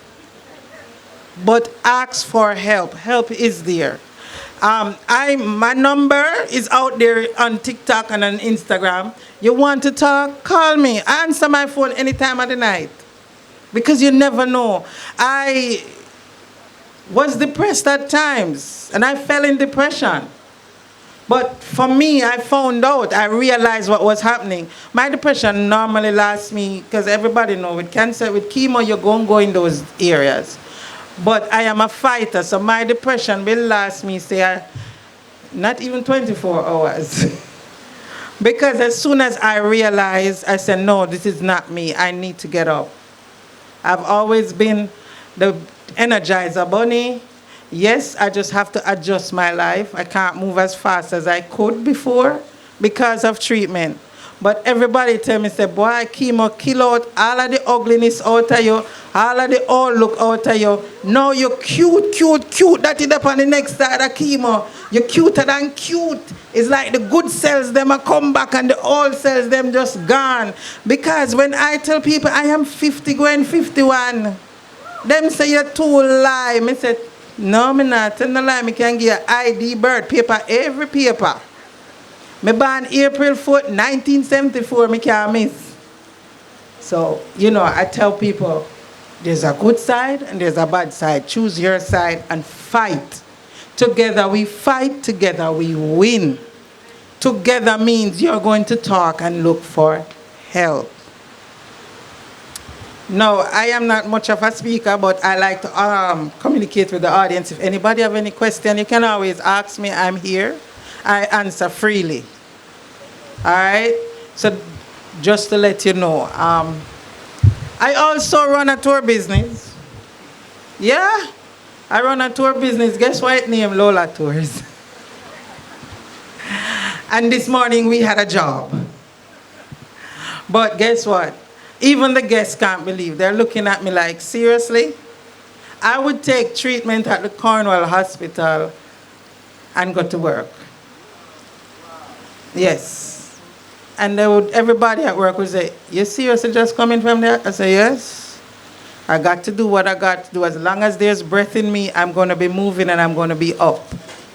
If I tell you I'm not feeling well, believe me, I am not feeling well. Because I never complain. I always have a saying, if life, my mother used to use it to me, you know. If life give you lemon, make lemonade, lemon cake, lemon bread, lemon rice, just use lemon till lemon now, you know, till you start, just eat the lemon. Because guess what? It's going to give you apples and pears and everything after. But you make use of what you have, the moment you have. You have life, make use of it. Get up and move. Make a difference. I love people, I love everybody.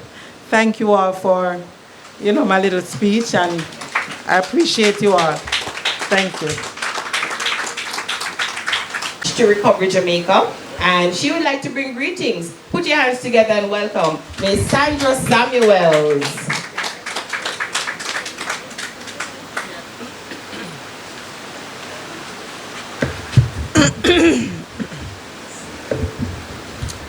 Good afternoon, everyone.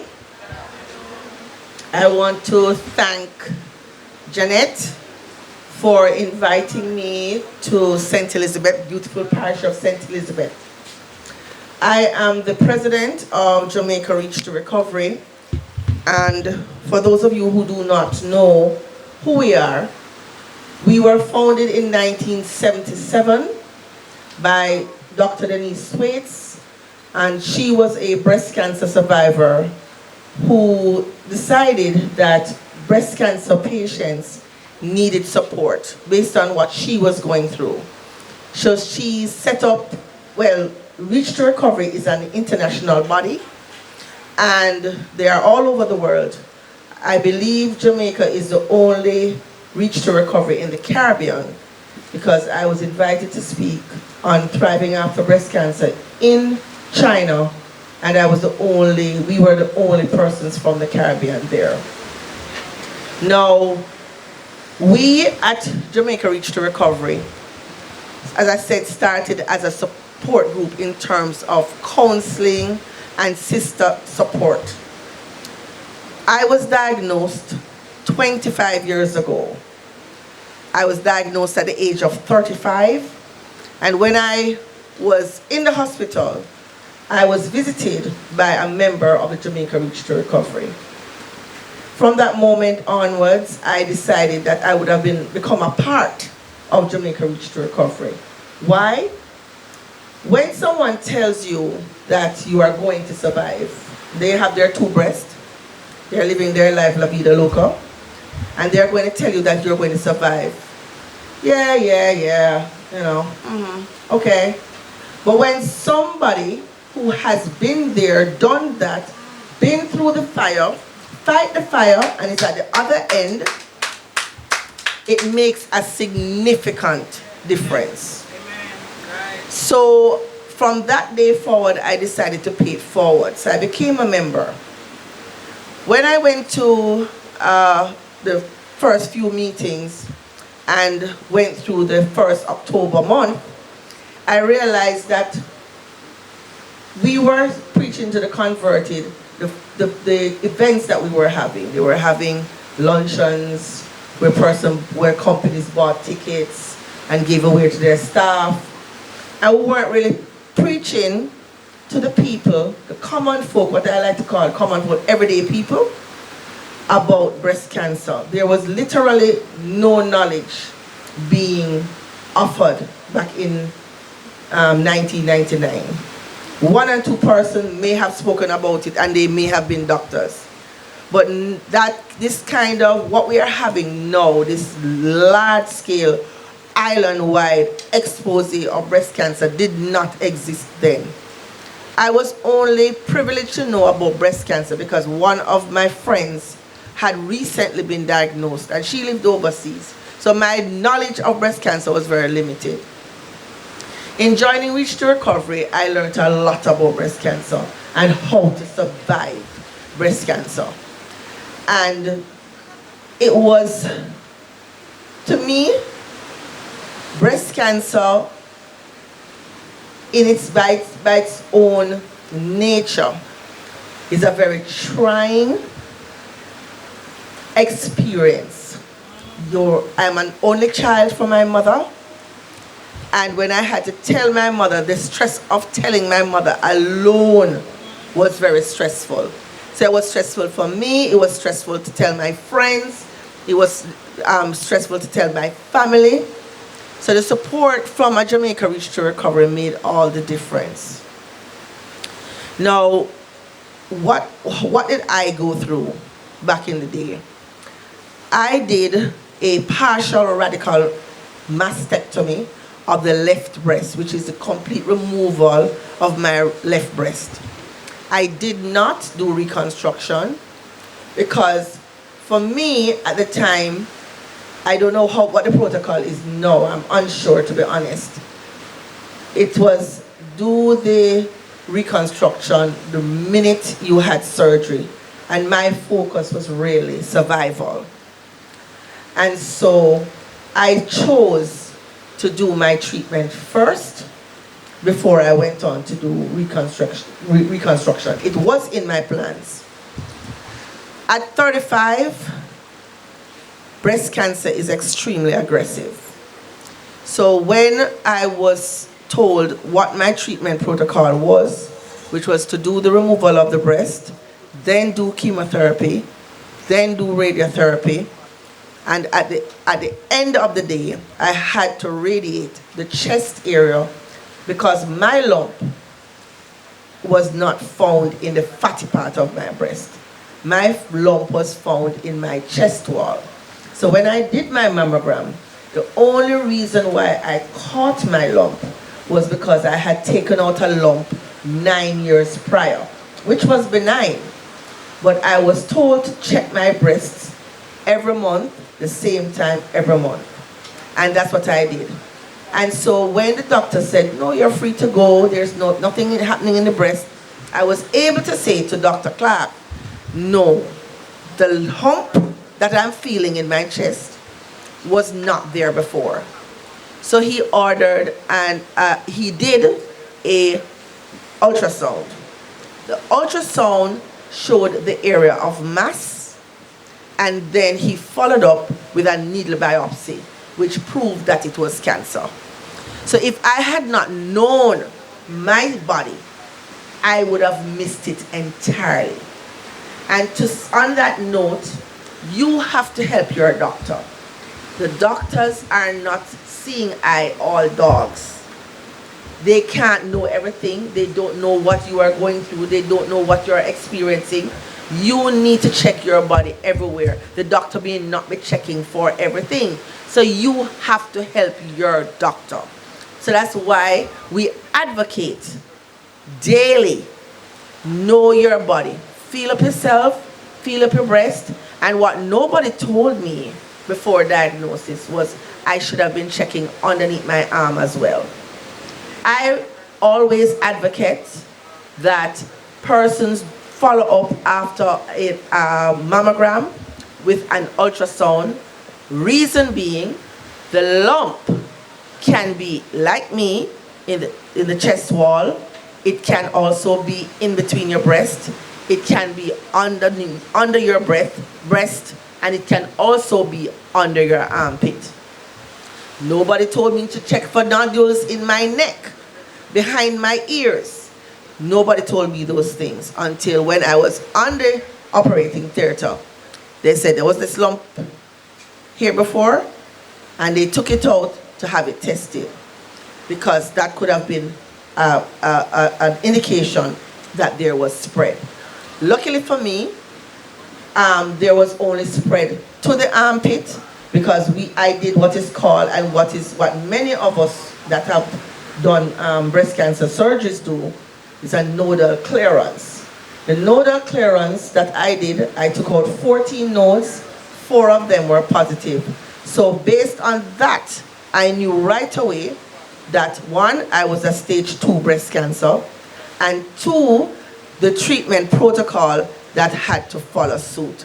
So I knew I had to do radiotherapy, I knew I had to do chemotherapy, right? So these are some of the things that you have to educate yourself on. You see, this generation, you live in a time where everything is on the internet. Back in the day, you had no knowledge. Don't just watch TikTok and Instagram to see who is wearing what and all of that. There's a lot of information to be had on Facebook, just the internet. Just download information because information is critical to saving your life. Early detection is the key to saving your life. Not only early detection, but knowing your family history.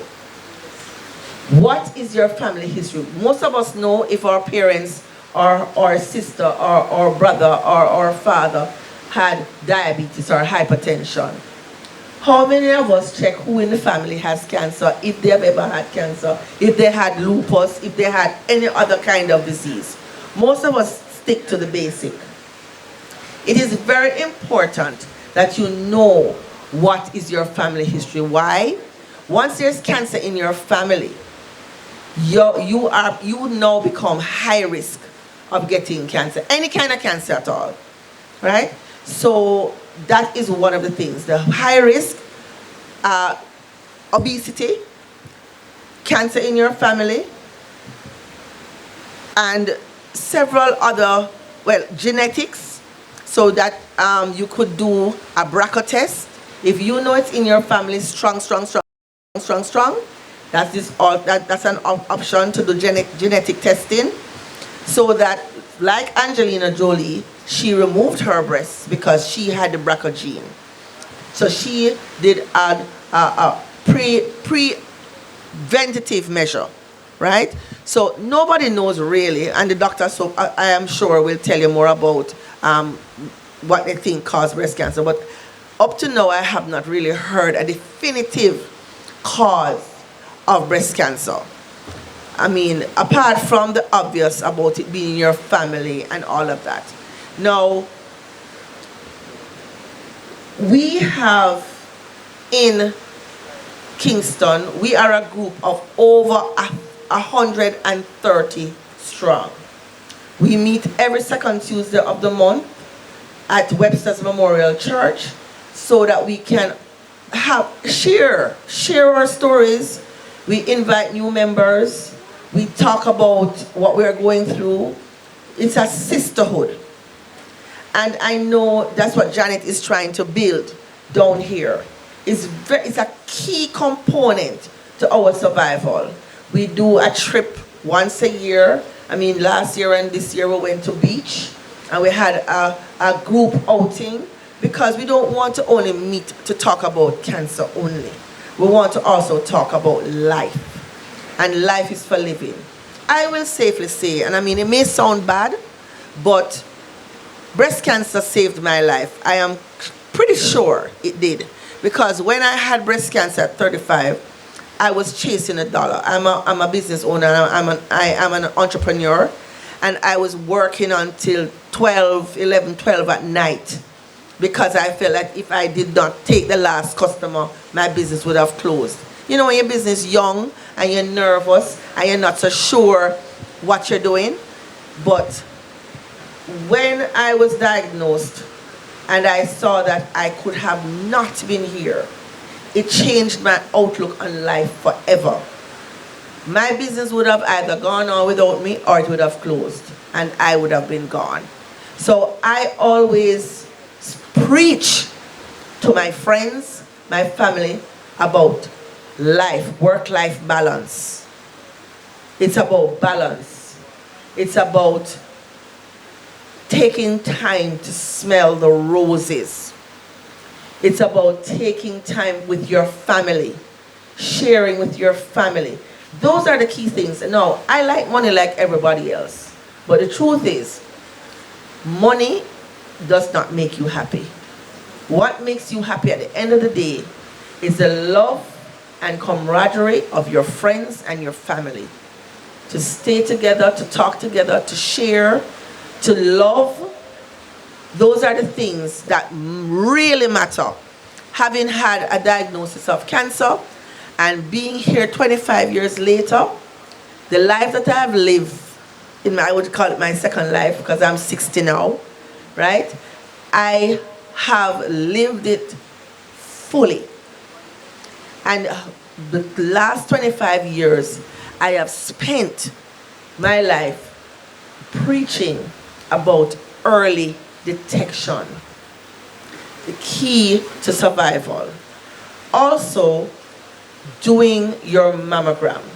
Now, I know a lot of persons back in the day, not now, because there is internet to show everybody the difference.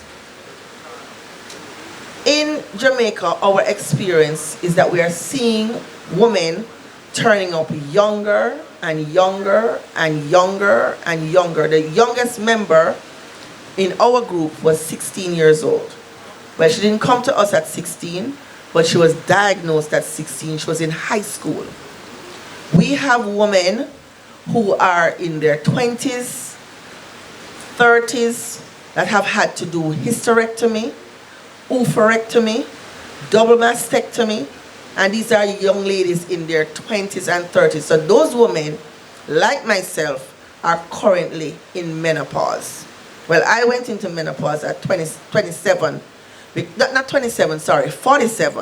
because I was taking a tablet called tamoxifen, which put me in early menopause. So breast cancer, to say the least, is life altering. It is life changing. Now, having become president last year, I had no idea of the situation in Jamaica. When I say the situation in Jamaica with regards to breast cancer treatment, we have 14 parishes. At least 6 of the parishes do not have access to screening. So how can we speak about early detection is key? We have to put ourselves in a position to lobby the government. Only last year, we got free mammograms in the public sector. One at Kingston Public Hospital and one down Montego Bay at Cornwall Regional. Now we can say, yay, but no, hold up. Although the machines are there, we only have one radiologist at Kingston Public Hospital and one radiologist at Cornwall Regional. So the line to do your mammogram is long from here to Jericho, right?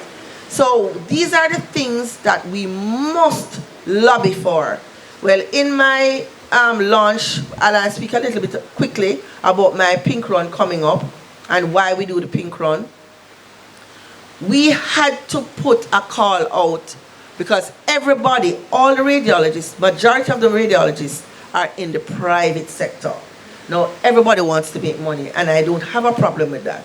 But I'm asking that persons give a few hours back to the public sector, because poor people, and I wouldn't even call them poor people. You have poor people, that's persons not earning none at all. Then you have low income earners that cannot begin to pay for cancer treatment. Then you have the working class, still can't pay for cancer treatment, right? Then you have the wealthy who can afford to take a plane and go overseas to get treatment, or they can go to Tony Thwaites and get proper treatment. But that is the minority. So we must lobby the government. Any government in power. I am not a politician, so let me declare that. But I speak on behalf of the women of Jamaica who are suffering silently. I call breast cancer a pandemic. Why? 71, and this is from Globacon, their stats in 2022, and this is Jamaica, not the world. 71 in every 100,000 women, that's the incidence of breast cancer in Jamaica. Breast cancer accounts for 35% of all cancers in women. That is cervical, colon, ovarian, all the cancers put together. 35% belongs to breast cancer. Think about those numbers for a minute, right? Think about those numbers for a minute. 71 in every 100,000 women are afflicted with breast cancer. Now, why we started Pink Run?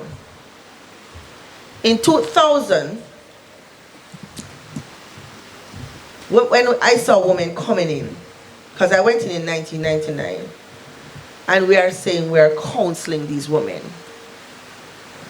These women are coming in for counseling, but what they really need is financial assistance.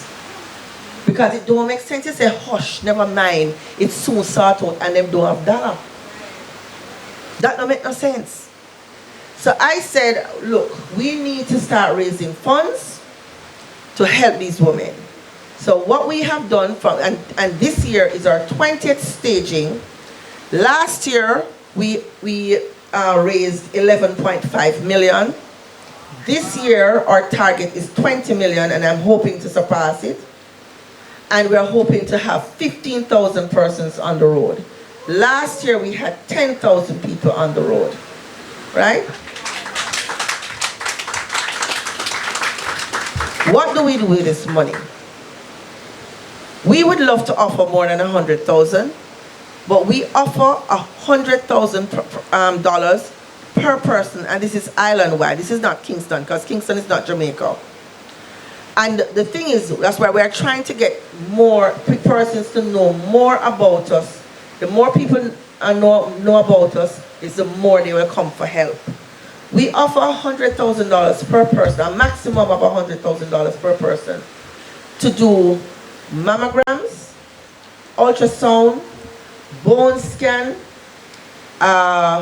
needle biopsy, anything to do with breast cancer. If the bill is $200,000, we give you the $100,000 to go towards it. We don't give the cash to the individual. We pay the doctor, or we pay the pharmacy if it's medication, or we pay the technician whoever is doing your mammogram, or wherever, the institution. That's what we do with this money. Now this money at least can start the ball rolling. At least, because many come not having the first dollar. So I encourage and implore everybody to support Janet in her, because she's down this side, and we hope to be doing some work with her in the future, because we know it is difficult in rural Jamaica. We are trying to see how best we can lobby the corporate Jamaica to get a mobile mammography machine, so that we can go back into rural areas, because Jamaica Cancer Society had one over 15 years ago. It has been defunct for 15 years, so we don't have that access. So persons having to leave St. Elizabeth to go to Mandeville, people who don't even have bus fare. There's none in St. Thomas, none in St. Mary, none in Hanover. Right? This is untenable. I see breast cancer as just as bad as COVID-19, where we call it a pandemic. The only thing with breast cancer is that it's not up in your face like COVID-19. Women are dying silently, and they're dying in numbers, and we need to do something about it. Too many women are coming in late stage to end stage breast cancer. This does not have to happen, because breast cancer diagnosis is not a death sentence once you catch it early. A lot of women, out of fear of knowing their knowing their status, or saying that, one, the mammograms are painful, 2 seconds of pain can save your life. So I implore every person here, every person online, please go out and get your mammogram done. Do your self-breast examination. And how you do your self-breast examination?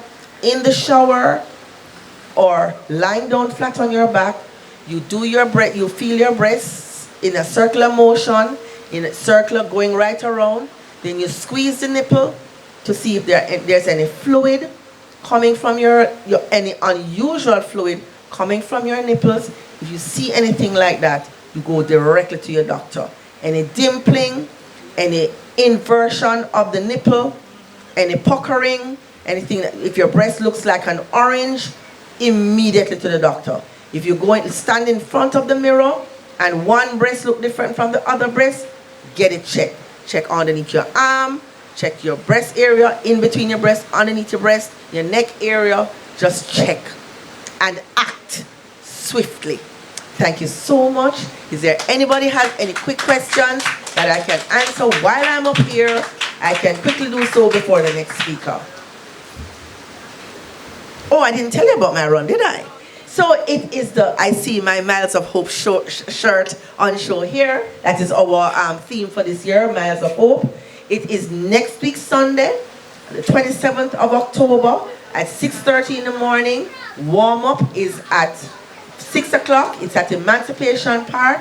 And as I said before, we are expecting 15,000 persons. We have merch, t-shirts, we have fanny packs, we have socks, because the theme normally is tall socks and tutus, because it's a fun run. It's about families getting together, friends, sharing the spotlight with you, holding your hand, walking with you, walking for survivors, or walking for persons who were remembering that passed from breast cancer. When a woman leaves the family suffers. Think about that. Thank you. Miranda Wellington, please put your hands together and welcome her as she comes.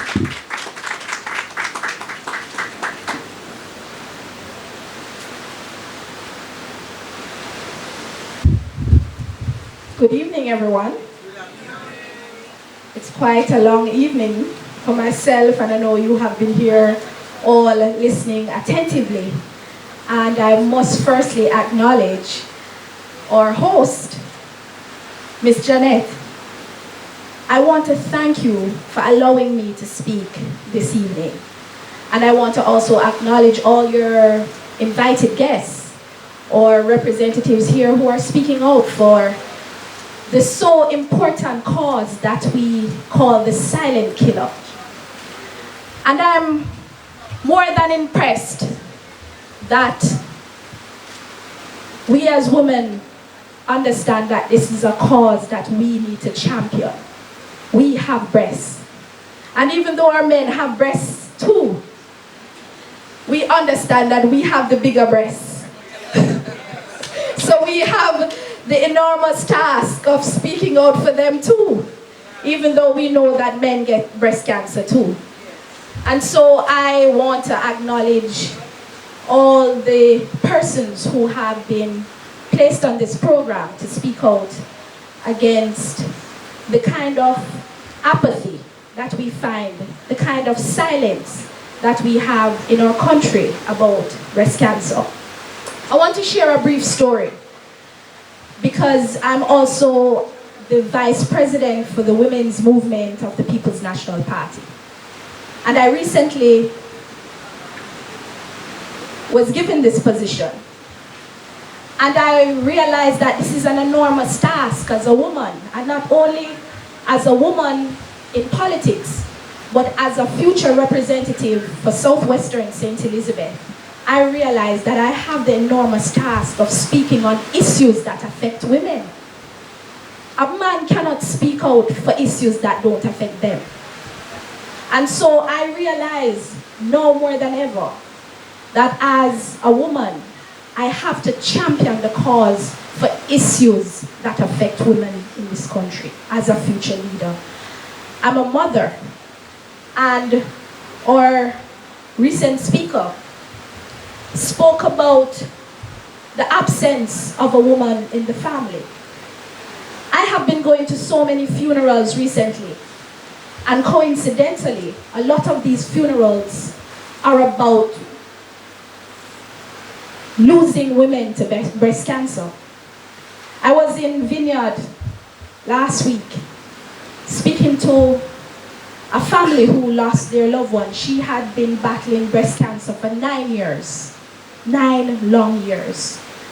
I moved right across the road, and her neighbor lost her life 3 years ago to breast cancer. And if I tell you the connections and the number of women right around us from community to community who have shared this common illness, it's enormous to think about. And so I realized that we can no longer be silent. We can no longer take a back seat and expect that this will just go away. I now realize that I have an enormous task to educate, to impress upon youngsters, because I'm a teacher too. And for those of us who think that this responsibility is only for those who have been affected by breast cancer, it is impacting every aspect of our lives. The economic viability of the woman is seriously impacted when she can no longer provide for her family. The prevention is far more accessible, but lack of education is causing many of us to not realize that this can be prevented. We now realize that breast cancer awareness is not for just women, but it is for children. It ought to be a part of our formal education system. And why I say this, the youths are the only ones who can champion the cause for this issue.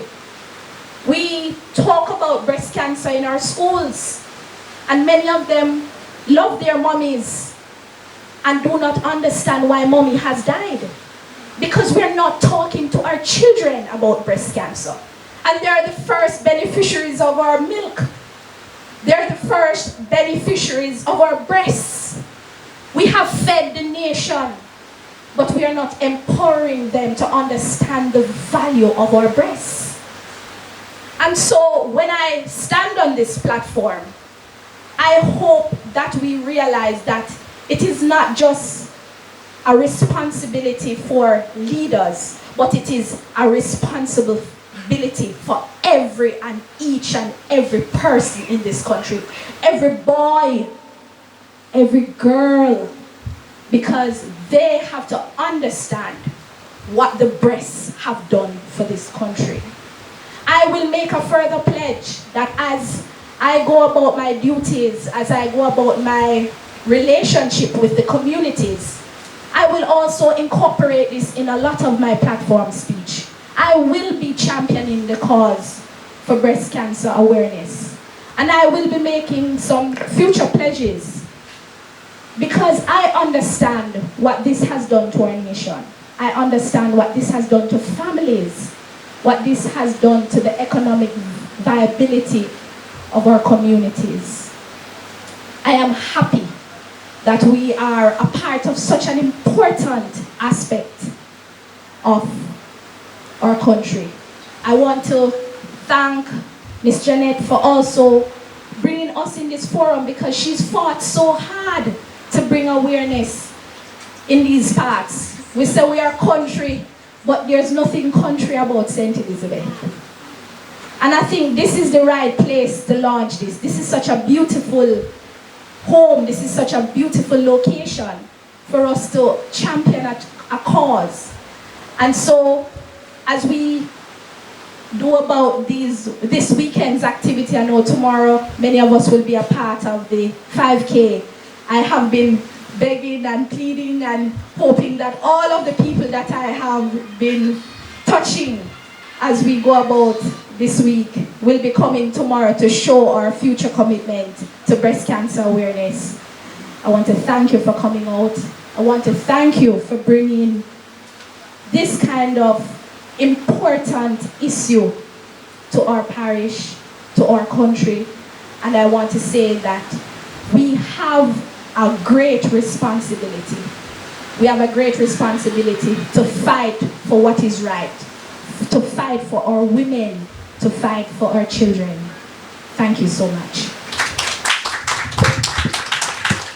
In his capacity as Member of Parliament for Southwest St. Elizabeth, and he's also Minister of Agriculture, Fisheries and Mining. No stranger to us. Please put your hands together and welcome the Honorable Floyd Green.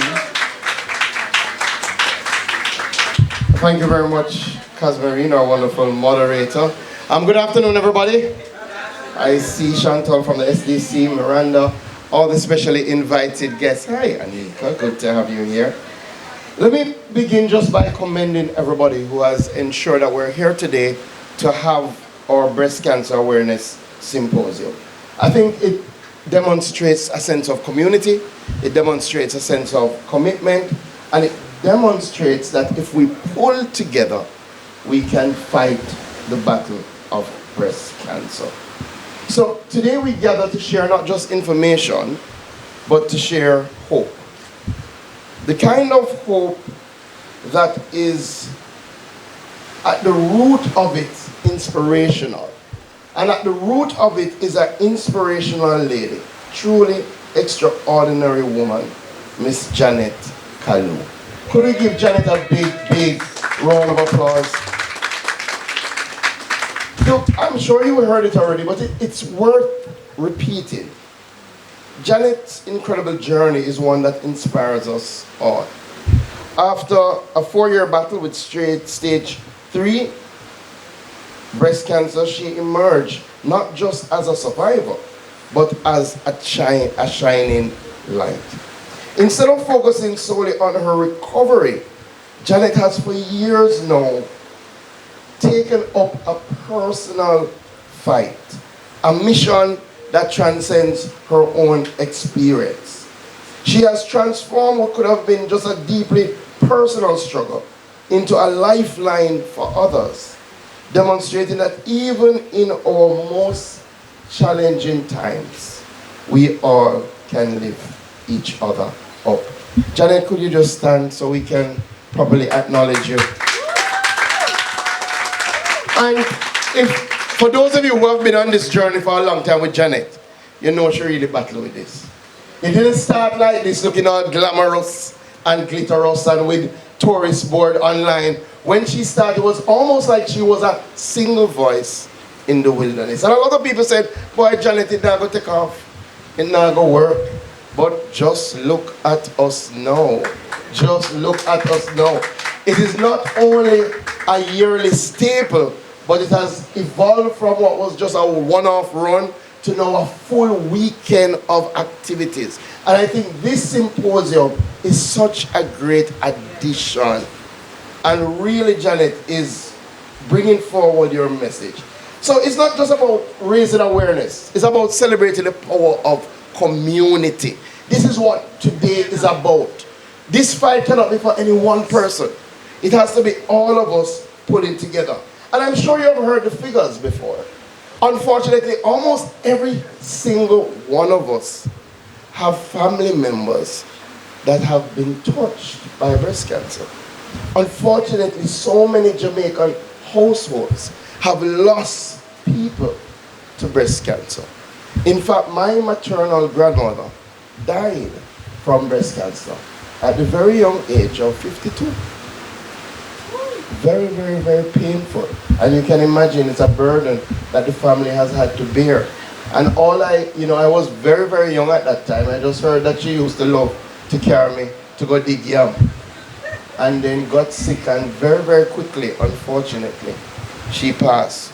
So we know that we have about 7,500 new cancer cases in Jamaica each year. And in 2022, 1,327 of those were breast cancer cases.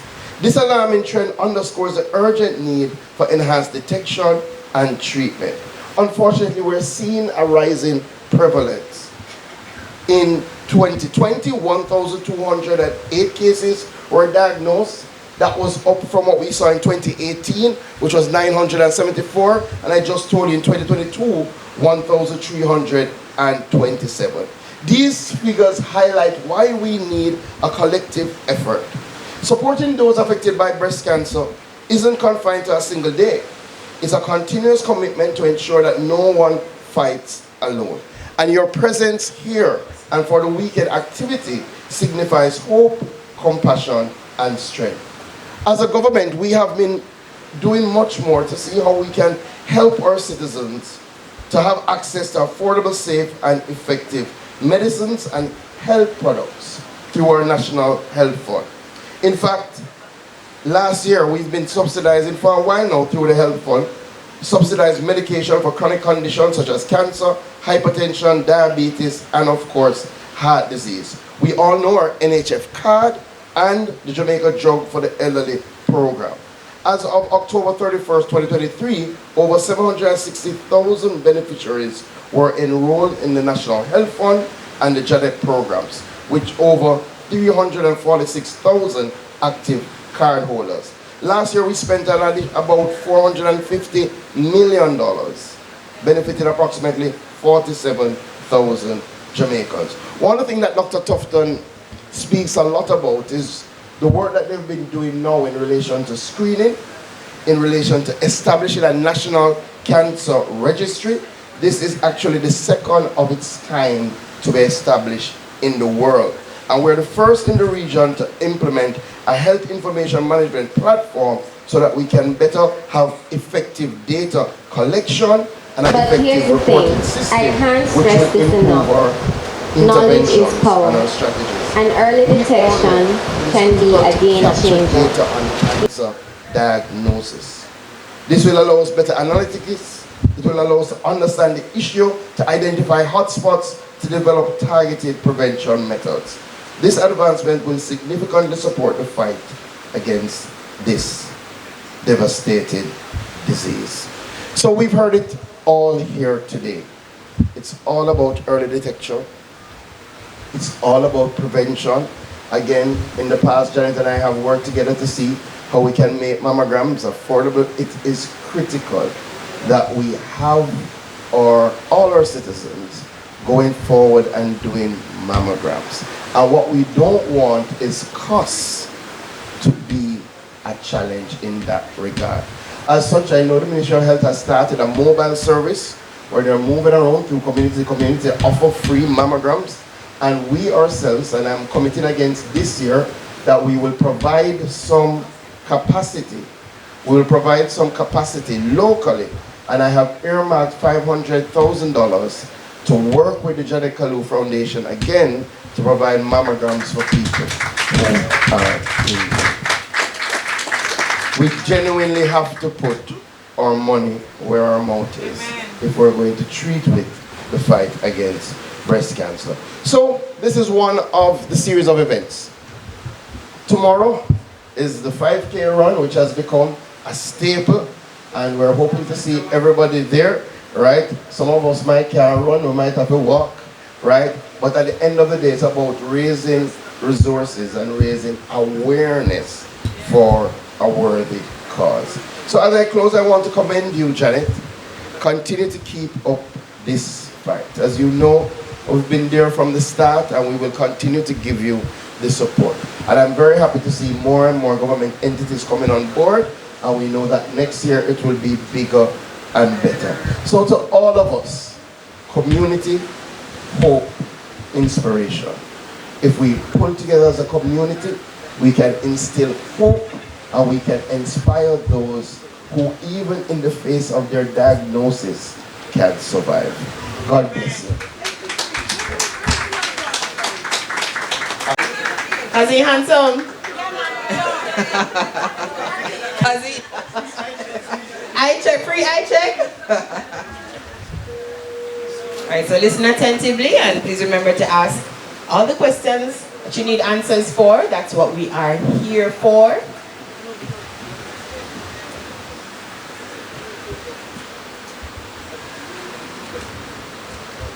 Again, thank you to our sponsors, Jamaica Tourist Board, Jamaica Cancer Society, Jake's Hotel, Nature Valley, Beyond Sunset, Good Living Fitness, True Shake, CPJ, Yoplay, Water, and Sagicor.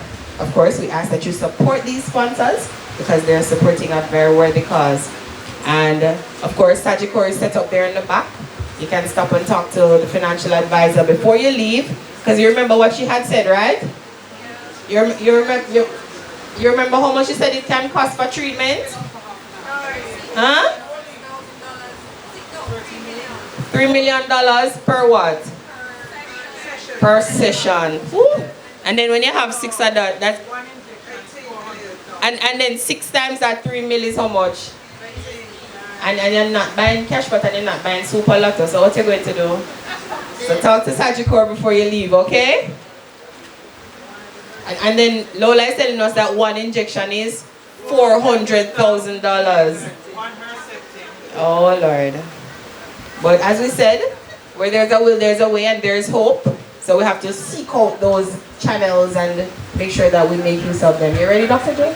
All right, put your hands together and welcome him once more. Hi, afternoon everyone.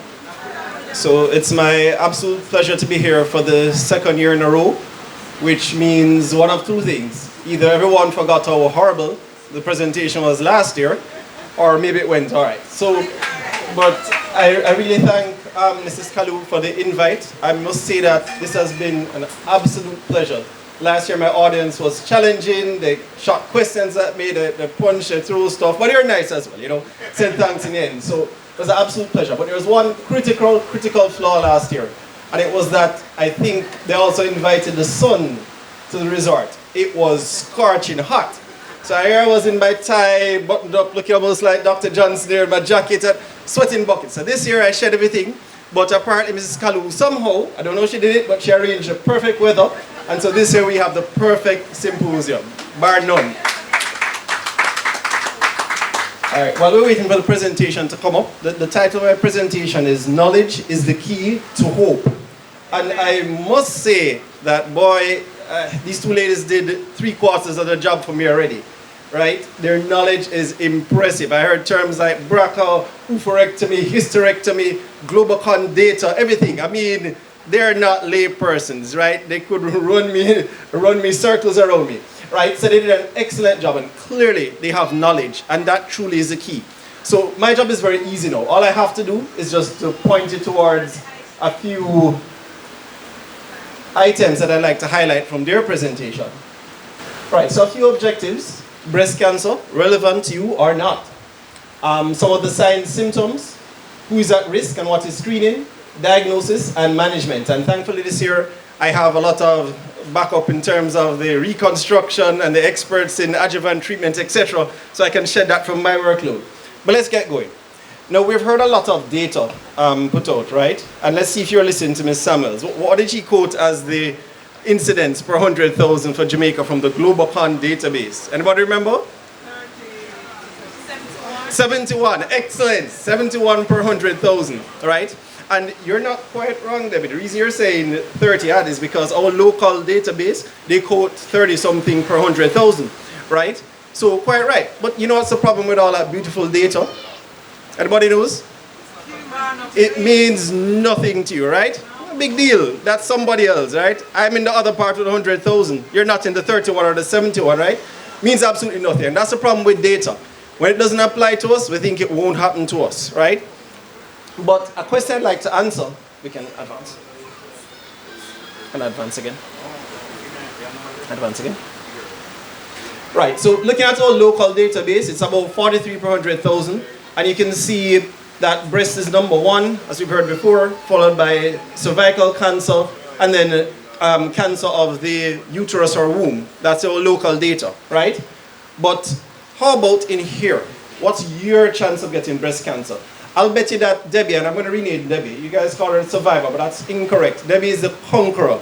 She has an absolute amazing approach to breast cancer. If you're listening to Dr. Baldwin earlier, that is number 1. You have to have the right attitude. You have to know that, listen, you can conquer this. So I've renamed her Debbie the Conqueror. But did you wake up thinking, I'm going to have breast cancer this morning? Mrs. Kalu, did you wake up thinking, oh boy, maybe next week it'll be me? No, and that's the problem. Now let's see how many ladies we have here. 1, 2, oh, we have a gentleman. That's okay, we'll take him in there too, right? We'll throw the stats out here. 1, 2, 3, 4, 5, 6, 7, 8. Let's have this group here. Can you guys tell me, how many of these persons, if they never had breast cancer before, would be diagnosed with breast cancer sometime throughout their lifetime? How many? 1? You guys are brilliant. 1 in 8. Correct. 1 in 8. So if you just look at your little group in there, at least 1 in 8 ladies will be, not maybe, will be diagnosed with breast cancer in their lifetime. And that's when it becomes real. Not, 71 per 100,000, 41 per 100,000, somebody else, not me. But 1 in 8, which means somebody you know, somebody you're related to, right? Somebody you're friends with, somebody you work with, either have breast cancer or will get breast cancer. They may have it already, they're just not, able to share. They're afraid because of the stigma, etc. We can move forward. We can move forward again. So, looking at it by age, because we may think, look, hey, all right, yeah, sure, 1 in 8, yeah, impressive. But guess what? Those people are over 40, right? Old people business that. No, incorrect. If you look on the left side, 25 to 59 years old, breast cancer is still the leading cause of cancer in Jamaica. On the right side, 60 to 74, still the leading cause. So no matter what, your age, breast cancer is the most common cancers like to affect you. Understand? And that's what we need to take home from the statistics. I'm not immune, it's not a disease for someone else, it's not something I don't need to be worried about. Alright? But we're not going to use the term worried, right, Debbie? Aware of. Aware of is correct. Alright, we can move ahead. Alright, so, move ahead again. The thing is, what does breast cancer have to do with me? And this is a slide that I really like, I use it all the time. And there are two things. One, it's a cancer. Nobody wants a cancer, right? A cancer is bad. But guess what? If you have colon cancer, anybody here survivors of colon cancer or any other type of cancer apart from breast? Stomach cancer. But guess what? She don't have to wear that scar, right? Yeah? It's hidden nicely there. Even when she looks, she sees the scar and she's like, oh well. But she doesn't mope around saying, oh geez, half my stomach is gone. You don't do that, do you? No, because you can't see it. It's not real to you. It's done, it's gone, and that's it. But guess what? The breast, from as young as you can remember, right? Even as a daughter, you teach them that, you know, boy, your breast is something special, it's different, it's sacred. Everybody understands it's a part of their identity as a woman. Transitioning to puberty, boy, you start sprouting some stuff, you get your trainer bras, etc. As you go through life, you know, as they may change towards areas you don't want them to go, etc. It's a part of you, right? And it's important because it's a part of your identity. So apart from being a cancer, it's a part of who you are. And there's a lot of emotions associated with breast cancer and with surgery for the breast, right? And it's all there. Fear, panic, anger, loss, because it changes your self-image and the images of other people that they have of you. And I'll share something else, right? Because breast cancer is something very dear to me. My mother was diagnosed with breast cancer when I was age 6. Right? The calculation was about in 1987. And then, that was taboo. There's no internet, there's no nothing, and there was no sharing, right? You just kept it to yourself. My mother didn't know that. So she was a part of the Red Cross Society. She used to drag me off all over St. Catherine all over. And mommy would just go, bloop. You want to see my scar? And that's how she just started to introduce herself to women. You want to see my scar? And that was it, right? When she was diagnosed, they told her she had 4 months to live. 4 months to live because she had stage 3 breast cancer. She had surgery, radiation, etc. And that was her badge of honor, her pride. She took it as something to be proud of, to share, and to empower others. And I'm really happy to know that nowadays we have so many places we can reach out to, right, for support. But really, this is the problem with breast cancer. It's personal, and it's not something you can hide. It's something that you have to end up sharing with your spouse, your kids, I heard about that, etc., right? And it can be very traumatic. Yeah? We can move ahead. Alright, so anyway, breast cancer is a topic that a lot of ladies and men do not feel comfortable to discuss. But I found this audience to be very open, and it's easy to discuss things. So we're going to look at a few myths that might be, I don't know if they're myths, maybe not, but associated with breast cancer. We can move ahead. Alright, so firstly, risk factors. And we've heard them touted already. As I said, they made my job very easy. They listed out a whole bunch of them. But I just like to ask some of these. And some are easy, some are straightforward. Family member with breast cancer, increased risk or not? Increased risk, clearly, right? And the more first degree or close relatives you have, the greater the risk. Because there's something in the family, genetics, it might be environmental, whatever it is, it's present in the family. How about breastfeeding? Breastfeeding, good or bad? Good, right? Because there's some bad myths out there that, boy, breastfeeding apart from causing the breast to sag, etc., whatever, might increase the risk of cancer. Complete opposite. If you breastfeed, it helps what we call terminal differentiation of the ductal and lobules, etc. What it means, it matures the breast tissue, and the chance of an error while division of the cells becomes smaller. So breastfeeding is good. How about wearing a wire bra? This is a popular one. Increased risk or not? No good? Alright, maybe no good, but does it increase the risk of breast cancer or not? It doesn't. And they study these things, you know. They study these things. So these are real questions, and these are the questions patients have and you have to face. But no, overall it does not. Alright, eating, we heard about diet. Eating unhealthy food, fatty foods, increased risk or not? Yes. Alright, so there is increased risk, right? But not in the ways and extremes like that we put it. Because you know, once you get to them, tell you what. Stop eating chicken, hormone in it, stop eating meat.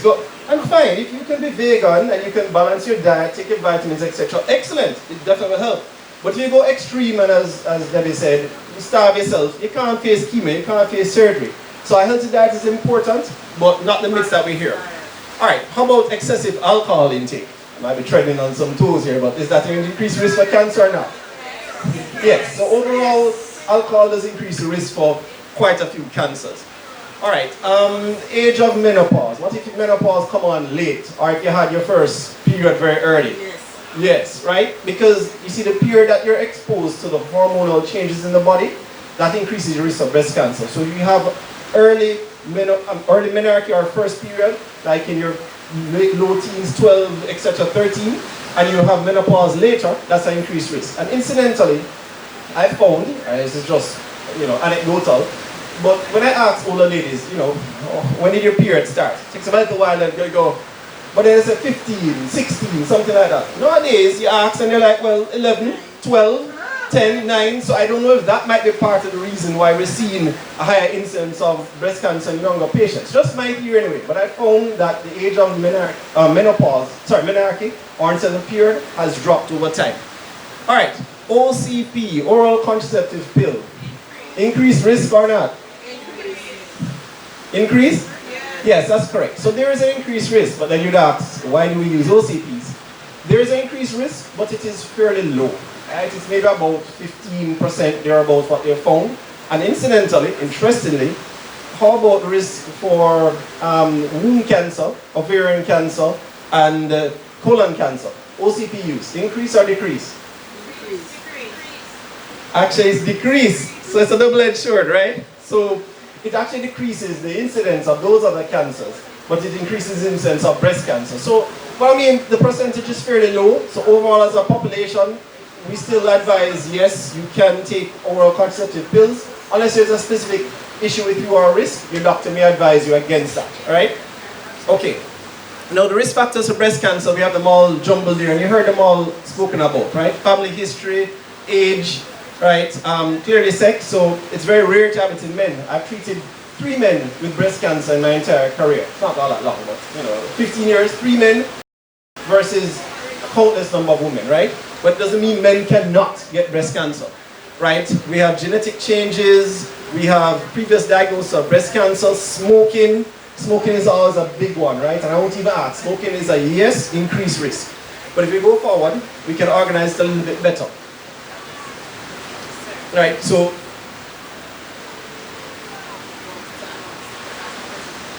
a quick public service announcement. With the driver of a Voxy 9405 LA, they need you to move your vehicle, please. Okay, so we can divide them into what we call modifiable and non-modifiable risk factors. Non-modifiable you can't do anything about. Gender, for example, despite what you may hear, you can't change your gender, age, things like your family history, and there's things that you can inherit. And we've heard it mentioned, right? BRCA or BRCA, that's an inheritable gene that puts you at pretty much 100% risk of breast cancer. Everybody knows the poster person, Angelina Jolie, but we're going to change that. Well, poster person, you're not BRCA, but for bilateral and reconstruction is now Lola, right? But so there are those things, and any personal history of breast cancer and other cancers, like ovarian, etc., are related. Then there are the modifiable ones, the ones that we should fix. Things like obesity, exercise, and we should go on that run tomorrow, right? We're reducing the risk of breast cancer plus earning something to help others, yes? Hormone replacement therapy is important, and this used to be a big thing, right? Menopause has some undesirable symptoms, yes? So sometime back they found, listen, to replace hormones after menopause, you can ease things. But they realize that that's not so great because hormone replacement therapy increases the risk of breast cancer. So things like that. Okay, so we can move forward. All right, I'm going to touch briefly on screening. And screening just means, look, get something done about it or check yourself out when there's nothing happening. It's like going to the dentist. I'm guilty, right? I don't go to the dentist and I say I have a toothache, right? How many people just go to the dentist routinely? That's a great, right? Yeah, a few smiling people there with the shining whites. Very. But the thing is, that's what screening is about. It's going to get yourself checked when there's nothing obviously wrong. And we screen for a couple of diseases, don't we? Like what? What we screen for in men? What should we screen for in men? Prostate. Yeah, they'll answer, but then How do you screen for prostate cancer? That's the problem for men, right? Anyway, we leave it alone. Colon cancer. Somebody said colon cancer. How do we screen for that? Colonoscopy or barium test, but colonoscopy is the gold standard. Cervical cancer. How do we screen for that? Pap smear, right? And then breast cancer. How do we screen for that? Mammograms. You guys are experts. Ultrasound, some degree, MRI. But I'm going to leave that alone because I think it's going to be mentioned later, so I won't go much into it. But we can move forward. Just suffice to say, just to organize it, screening can be examination and imaging. We'll touch a little bit on the examination because, you know, I'm sure I could get Ms. Summers demonstrate again better than I could, but she'll show you which directions to go, where to squeeze, where to touch, etc., right?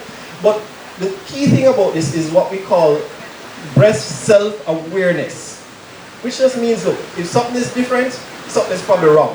Get it checked out, right? Just be aware of your breast. As you said, even though the mammogram was negative, you should even say to our doctor, look, no, something's off. And then listen, you understand? So breast self-awareness. Know if there are any changes, get it checked out. We can move forward. Right, we can move forward. Past screening, right? So I'll skip past screening completely. The only other thing, we can move back one slide, sorry. One slide back. Is just to understand that, no, sorry. Forward. Right, it's still important to get a clinical breast exam done by a physician. Why? Because even though you may be aware of something, if you look over there, that's a golf ball. I need to get something more Jamaican. So a June plum versus a small lime, maybe, or a guinea seed. You can pick up the June plum, the bigger size about this. Your clinician can pick it up at about this size. So it's very important, apart from the breast self-awareness, that you go for your annual checks, get your clinician to examine. For ladies under 40, to suggest at least every 3 years thereabout. You should do it as a part of your executive profile checks, etc. You can move forward.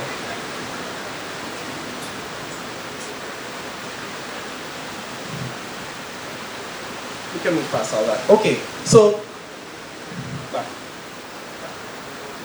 Know your lemons, and I'm glad you used lemons, right? I don't think it's what you intended, but know your lemons. And if you look there at that egg tray, you look at different things, right? Feeling the air that's thick, dimpling, crusting at the nipple, if the breast is red or hot, new fluid or discharge, skin sores, bumps, lumps, a growth, orange peel skin to the breast, new shape or size, anything that is different, get it checked out. So just remember, know your lemons, okay? We'll move forward from there. Alright, so the diagnosis. That was also beautifully done for me already. You know, imaging, whether it's mammogram, ultrasound, etc. And if you're listening to Samuel's, next was next was, what did they do after imaging? After they picked up a lump on the needle biopsy. So for the most part, it's a needle biopsy, which is not as horrible as it sounds. They numb the area, special needle goes in, snip out a little bit, and sent off to the lab. Most of that's how we do it. Sometimes though we do it surgically. If you can't access via needle, we actually remove a part of the lump to get the diagnosis. Alright? And we'll move forward from there. Alright. Okay. So, once you've been diagnosed with breast cancer, what's the first thing somebody will ask you? You know, after they say they're sorry, etc. So what they want to know next? The stage. But they don't use those fancy names though, right? They want to know if it's spread, right? It's spread or not. That's the question. They don't say, what's the stage? I know you ladies are at a different level than us, you know, but it's spread or not. And that's what we need to figure out. How we know the stage of breast cancer. And the stage is pretty easy. We can move forward. So if we look at the, no, back one. If you look at the anatomy of the breast is not just on the chest wall as you think to the front, right? As was mentioned, the tissue actually goes on what we call the axilla or the armpit, which is why you'll find sometimes around the time of the period, apart from the breast themselves being a little swollen, you may feel that little tendons also under the arms. And that contains what we call lymph nodes. What's a Jamaican term for lymph nodes? Wax and canal, right? And lymph nodes are little organs that drain all the fluid from the breast. You can see them over here. These are little green areas there, right? And those are lymph nodes. And staging really determines where we are in the breast, right? So if you have just a tiny lump, once more, let's say about 1 inch or 2 centimeters, in the breast only, that's stage 1. And that's where we'd like everybody to be, yeah? Very early, stage 1 or even lower. And that's the importance of screening, early detection, etc. Right? Okay? Stage 2 is if you have a little bigger lump, or if those lymph nodes or wax and canal now becomes involved, right? And if they're small, you can feel them, they move around, mobile, that's stage 2. So in the breast and in lymph nodes. What's stage 3? Stage 3 is bigger lump, or if those nodes on the arm now become hard and fixed and grow into the tissue around there. And everybody knows what stage 4 is. Stage 4 is spread beyond, right? Okay, so we can move ahead.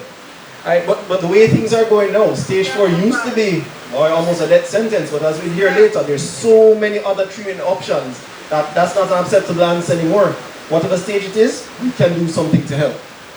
We can move forward. Alright, so why is staging important? Stage 0 is close to 100% survival, and we use 5-year blocks for survival for breast cancer. But we have persons here who have survived for 20 odd years. Right? My mom survived for 30-something years after her diagnosis, despite that 4-month, bill that they gave her, yeah? Stage 1, still in the 90s, stage 2 in the 90s as well. Stage 3 drops to in the 70s, stage 4 in the 20s. So you can understand that if you're going to have breast cancer, you want to ideally detect it at stage 1 or 2, because in general, the survival there is much higher. Stage 3 can still be cured and have long-term survival, don't get me wrong. Right? That's not what we're saying. What we're saying, the earlier the stage, the better the chance of a full cancer-free cure. You can move ahead. Alright, so I'm going to touch briefly on the surgical options, and I won't have to go into it because Dr. Johnson is much more impressive about this part than I am. But essentially you want to do 2 things. Do something with the lump, or the tumor, or the cancer, and you want to do something about the lymph nodes under the arm. Right? And we've learned to do less and less and less as time goes by. Right? Surgeons don't like to admit it, but we like to think we're very important now. But we found out that even though surgery is important, it is perhaps not the most important aspect of treatment anymore. Because breast cancer, despite the scans, imaging, etc., is what we call systemic at the time of diagnosis, meaning that it may have gone elsewhere, we just can't tell because it can't detect cells. So surgery is very important, don't get me wrong. You have to remove the lump itself with what we call a clear margin, which means moving the lump or sometimes removing the breast. And you have to remove those lymph nodes under the arm to get an idea of what the stage is. But I know Mr. Samuel said clearance, but we've kind of moved away from that. So we used to think if we took out more and more and more, it'd be better, right? That works for colon, but not for breast. Similarly, years ago, it was called a radical mastectomy. They took off the breast, they took the muscles of the chest wall, they took everything out from under there, and it's quite debilitating, right? But they found, listen, this doesn't help survival. So now we have fancy things like what's called sentinel lymph node, where they just use one little thing that's taken out or needle biopsy the node, just get information, that's it. And I'm telling you that we're moving to the point. It's done, yeah man, it's done. We're moving to the point where, I'm sure if I'm giving this talk 20 years from now, I'm going to say, well, I remember when surgery used to be a part of the treatment for breast cancer. But everything is going molecular, right? You'll soon have to deploy the nanobots, etc., and they deal with it. But we'll hear that it's now targeted therapy where each lady, based off her genetic makeup, etc., and so, gets a specific treatment. But I'm sure we'll hear about that, right? So we can move forward. So after surgery, we can move forward past that, right? We'll move past all of this as well. Right, back. So there are other therapies that can be used, and the idea is this. The cells have what are called receptors, yes? And they respond to circulating things in the body. Some are hormones like progesterone, estrogen, some are to some fancy stuff like what's called epidermal growth factor. Lots of different growth factors for the HER2 receptor. So the idea is that we found if we can find what stimulate these cells to grow, and we block them, then we can reduce the risk of recurrence. Hence things like tamoxifen, and then there are newer drugs now like Herceptin or Remidex. So the idea is that you can get blockers to stop the cells from regrowing and reduce the risk of recurrence. We can move forward. So apart from chemotherapy and the hormonal therapy, there's also radiation therapy. And radiation therapy, if you want to think about it, is just like X-rays on steroids. They're pretty souped up. So they concentrate the X-ray beams to the area, and they use that to burn out, for want of a better word. That's not how it works, but I mean, any cancer cells that might be remaining, right? And it's very important that if you have what's called breast conservation therapy, meaning removing the lump only, you have to have a radiation to the remaining breast. And I find that that's a big problem. I'm just wanted to represent it. A big problem that we have, because there are only 3 centers at the radiotherapy in Jamaica. I'm sure you guys can tell us where they are, right? Where are they? KPH, Cornwall, and then privately, there is at Ripon Road, yeah? So there are only 3 centers at the radiotherapy, yes? more correctly, it's not at KPH anymore, but it's at St. Joseph's Hospital through KPH, right? But to offer breast conservation, when you say to someone, look, hey, you have a small lung, thank goodness we detected this early, this is great, let's take it out. But you have to get radiation, and radiation is 5 days a week for about anywhere between 3 to 5 weeks, depending on the total amount you need. Now, for someone from here, it's 20 minutes for the treatment, but to travel all the way to Cornwall or to KPH is a no-no. So, you understand? So in the end, they say, well, listen, doc, I'm not intake. Give me a mastectomy, take the breast off. And, you know, we don't get a chance to use Dr. Johnson's skills. So we need to improve upon the infrastructure, as we know, right? Apart from just the mammography machines, etc., more radiotherapy units and all that is needed, right?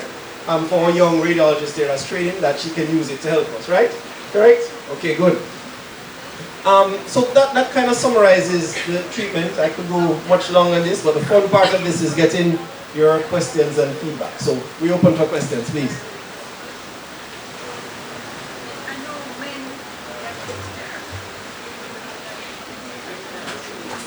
Yes, good afternoon. I know that it's rare for the men, but in hearing the solutions for the women in terms of removing the breast seems to be the common thing, in a sense. What do you do for the men? Well, excellent question. But thankfully, men don't really care. Men like battle scars. Men don't want a tiny little cut. They want something that looks like, hey, and they say, hey, look at my surgery. Right? So it's the same treatment really. Remove the breast, right? But for men, it doesn't really matter too much because, I mean, it may look a little odd, yes, to not have one nipple. And you can do breast conservation as well. But technically, it's the same treatment. Unfortunately for men, a lot of the times, it's discovered late. Why? Because no man with a lump think, hey, I have breast cancer.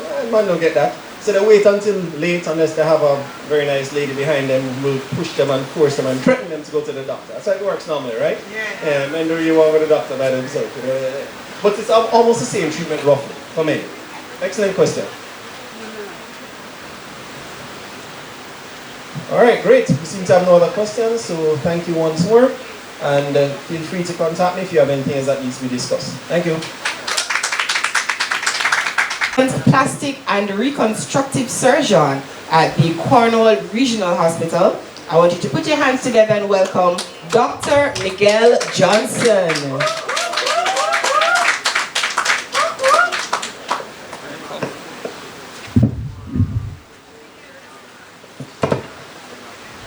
Good afternoon, everyone. I did hear that Miguel looks quite young. I am indeed very young, but the gray hairs tell a different story. That's fine. Thank you very much. So, firstly, I would like to extend my gratitude to Miss Janet Kalu and the rest of the persons who have organized this symposium. And I, in particular, thank them for allowing me to share my expertise and my experience with speaking about breast reconstruction in patients with breast cancer. Under the topic, of course, saving the breast. I would also like to use the opportunity to acknowledge the Minister, Mr. Green, as well as Miss Miranda Wellington, and the previous speakers, of course, Miss Samuels, who was just here, as well as my colleague, Dr. Joseph, Miss Baldwin, and to all the other speakers. And finally, of course, I would like to acknowledge my wife who has traveled all the way from Montego Bay to be here with me, right? And I would be remiss if I didn't mention, of course, the energetic, the conqueror, Miss Lola, one of my patients from Cornwall Regional Hospital, all right? So today, as mentioned, the topic is really speaking about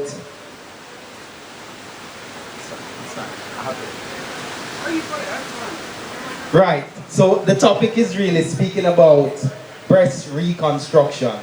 Now, as you would have come to realize, breast reconstruction serves as part of the treatment option for some patients who are having breast cancer treatment. So there are lots of myths related to breast reconstruction. And today, the hope is that we can demystify that and educate you more about what breast reconstruction is. Sorry about that. I like to move around and interact with the audience, if that's all right. So you're gonna have to follow me. So what is breast reconstruction firstly?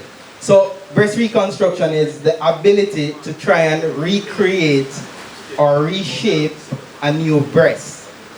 As Dr. Joseph would have mentioned, the breast is made up of skin as well as subglandular tissue, otherwise a fatty tissue, and some fibrous layers, and it sits on the chest wall, right?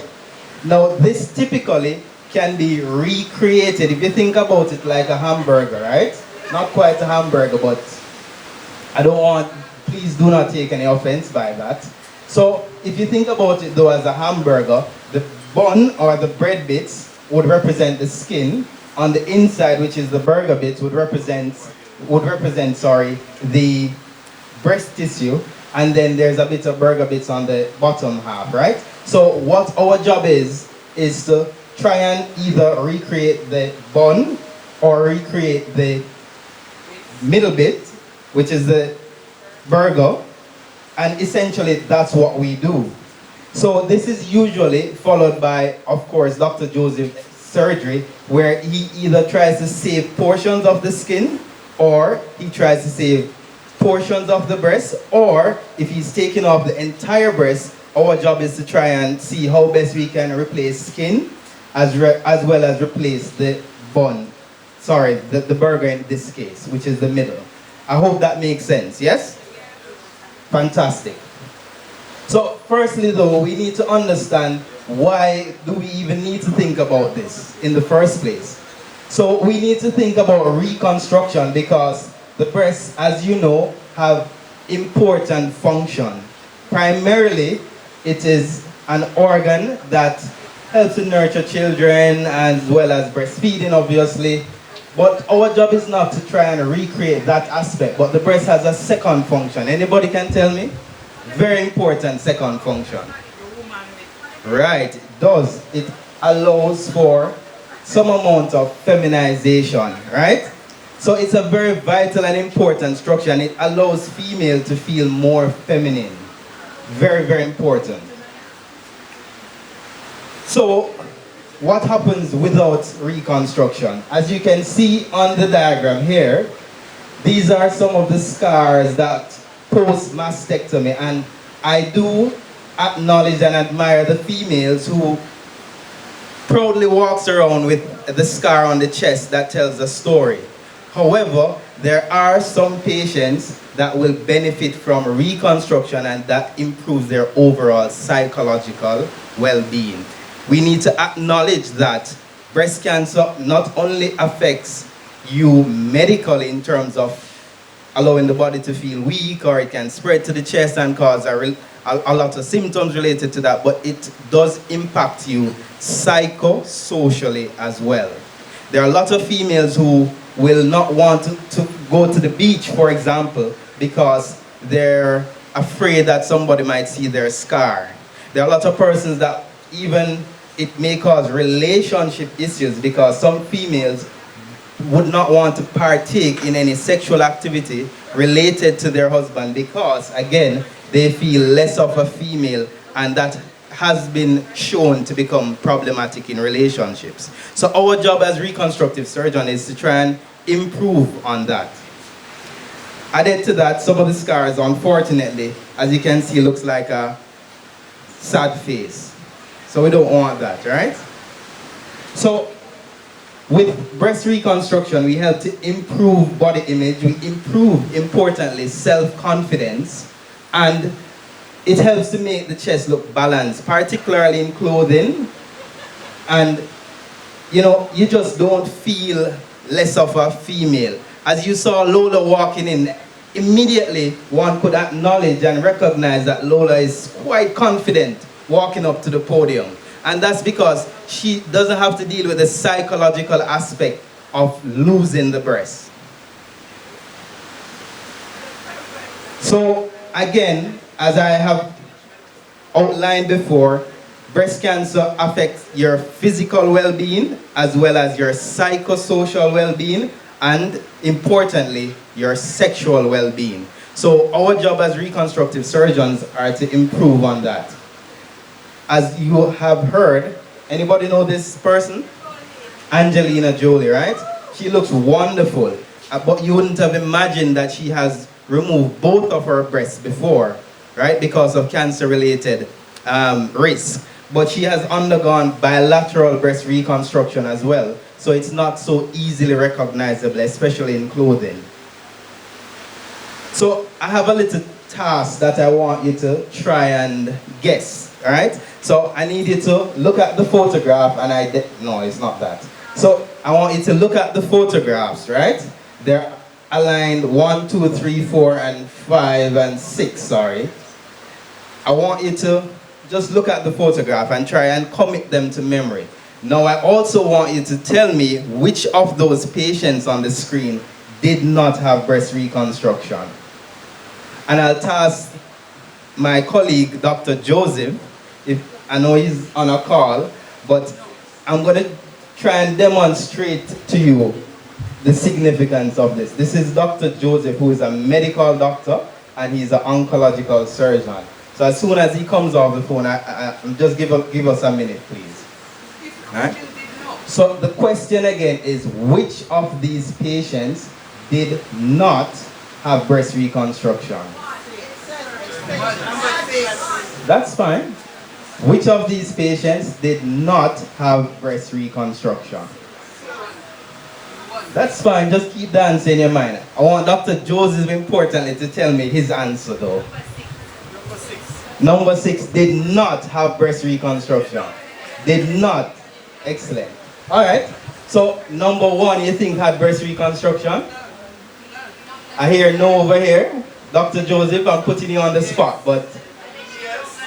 Yes? Ooh, what do you think, is one side or both sides? If so? One side on the left side. Alright, good. What about you? They all had breast reconstruction. Alright, no problem. Good question, good answer, good answer. Alright, you thought that all of them had bilateral breast reconstruction, or you think one side? Not necessarily. Just being provocative. Oh, okay. Alright, no problem. Alright, great. So, by the end of this presentation, you'll have your answer, I promise you. So, when can breast reconstruction be done? Breast reconstruction can be done immediately at the time of your cancer operation, or it can be done as a delayed operation, which is after your breast cancer treatment. What that therefore means is that persons who have had a breast cancer treatment in terms of a mastectomy, a complete or total mastectomy, they still can undergo breast reconstruction. It will be as a delayed procedure. Importantly, however, the cosmetic outcome might not be as good as if it's done immediately. So one of the benefits of doing immediate breast reconstruction is that you get to save the skin envelope, which we discussed, which is the bun in the burger, and that allows us to improve your overall cosmetic outcome. Does that make sense? Fantastic. If you want to know if you're a good candidate, generally maintaining good health, persons who are early in their diagnosis, so stage 1 and 2, and some 3 as outlined before. And we do operations on patients who are stage 4 as well. But for reconstruction, we typically include persons in stage 1, 2, and 3. Smoking is a no-no, as you heard Dr. Joseph mention, and we strongly encourage you to keep physically fit like Lola, right?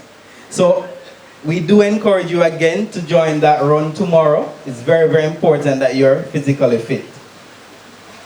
So in terms of the types of reconstruction, as outlined before, you can use either a breast implant, which is a silicone-based implant.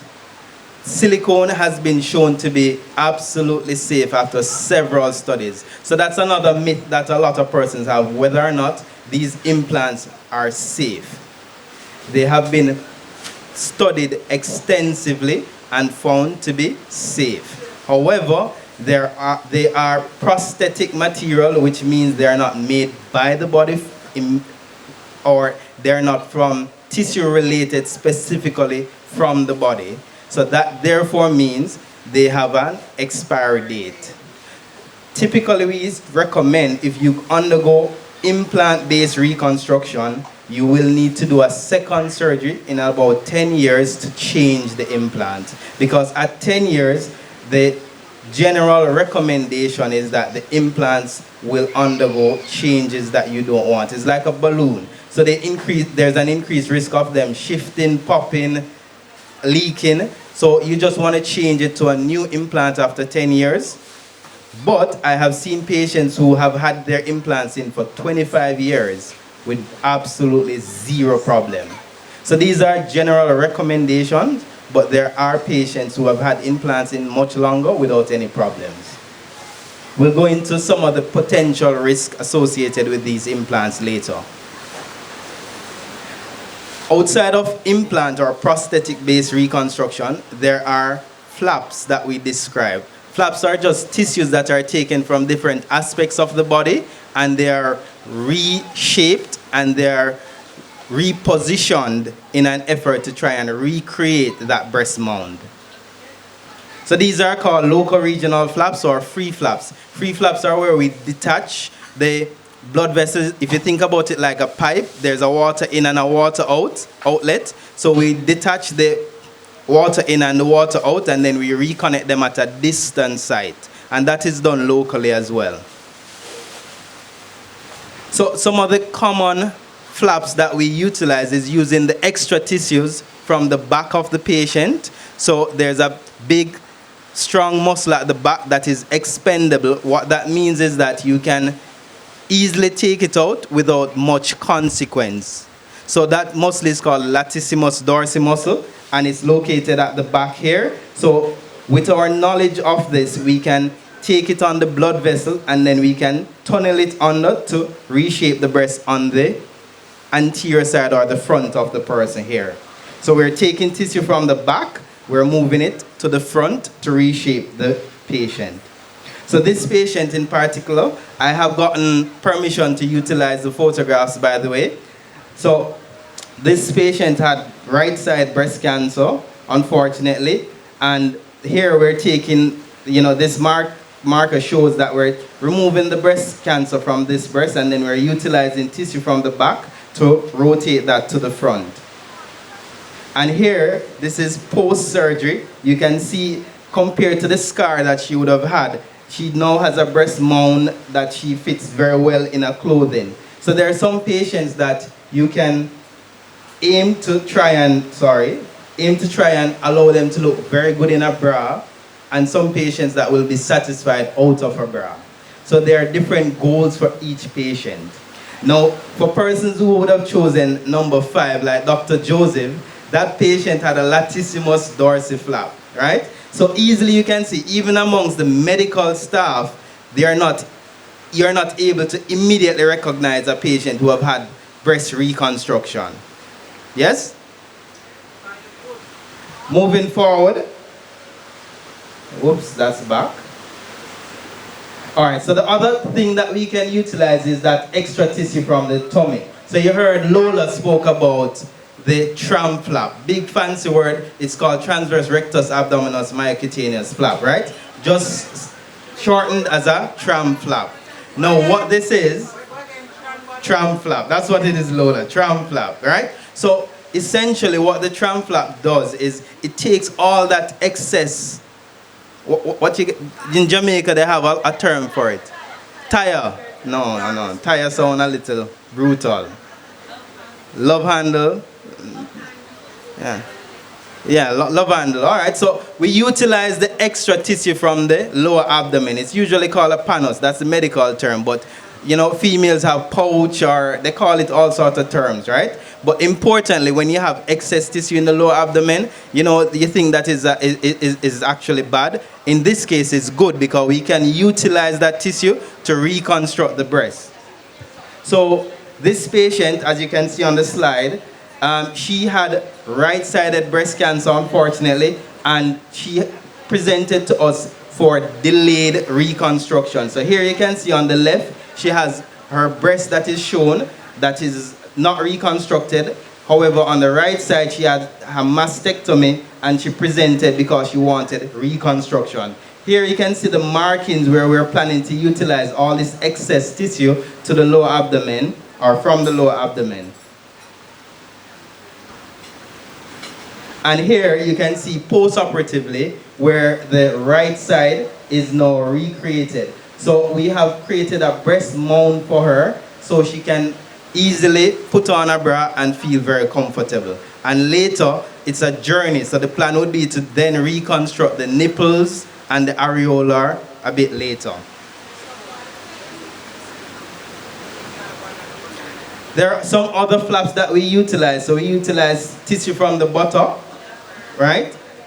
We utilize tissue from the upper buttock, from the lower buttock, as well as we utilize implants, as we mentioned before, right? So with implantation, which is the silicone base, as we mentioned, I did explain to you that, you know, the skin is there, then the fatty tissue is in the middle, so the implant is taking the place of the fatty tissue, and then usually at the time of cancer operation, we try to save the skin if it is amenable to saving, and we then put the implant below the skin that is saved. Does that make sense? So I'll show a picture of that. I hope it's not too gross or gruesome for anybody. So this patient would have had cancer on the right side again, unfortunately. And here, after cancer operation, you can see that excess breast envelope that exists. This is before the implant is placed. Here we're putting in an implant, which is silicone based. This one in particular is called an expander because what it does, it slowly blows up the breast over time. We fill it with saline and it eventually blows up, and this is the patient post-surgery. Yes, you can say that you can see asymmetry, which means one side is bigger than the other, but again I mentioned all of this is based on the individual patient.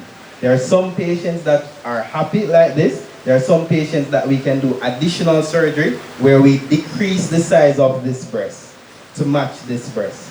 So it's a journey, it's a reconstructive journey. There's this patient. Unfortunately, this is a 21-year-old female who presented with cancer in the right breast. So upon being diagnosed with cancer in the right breast, the patient was strongly desirous of removing both sides. So we went on to do bilateral mastectomy, and we saved the skin, right, on both sides. So this is called a skin sparing mastectomy, followed by implant placement. So we did bilateral breast implantation. This is the patient post-surgery here. She is very happy. She's going to the beach. Almost every month she reaches out to me and she says, thank you. So for persons who chose number 1, 2, and 4, that's the same patient, you can see in a bra, you could never ever tell that she probably would have done bilateral breast reconstruction. And she's extremely happy. So there are other things that we do. So nipple reconstruction is another entity, right? So here you see a patient who have had bilateral mastectomy, and you can appreciate the scars. She has had implant placement, and then the nipples have been re-tattooed on. So what you're looking at is 3D, three-dimensional nipple tattooing, right? And again, if you saw that patient on the outside, you probably wouldn't be able to tell that that patient had bilateral breast reconstruction, correct? Again, there are patients, here you have this patient is another example. Implant was placed on the left side and there's a scar there. But here, instead of utilizing tattooing, we took a bit of excess tissue from the breast nipple, the skin itself to recreate the breast nipple, right? So that is called a local flap for nipple reconstruction. And this is the patient for persons who have chosen number 6. Again, she had breast reconstruction on the left side.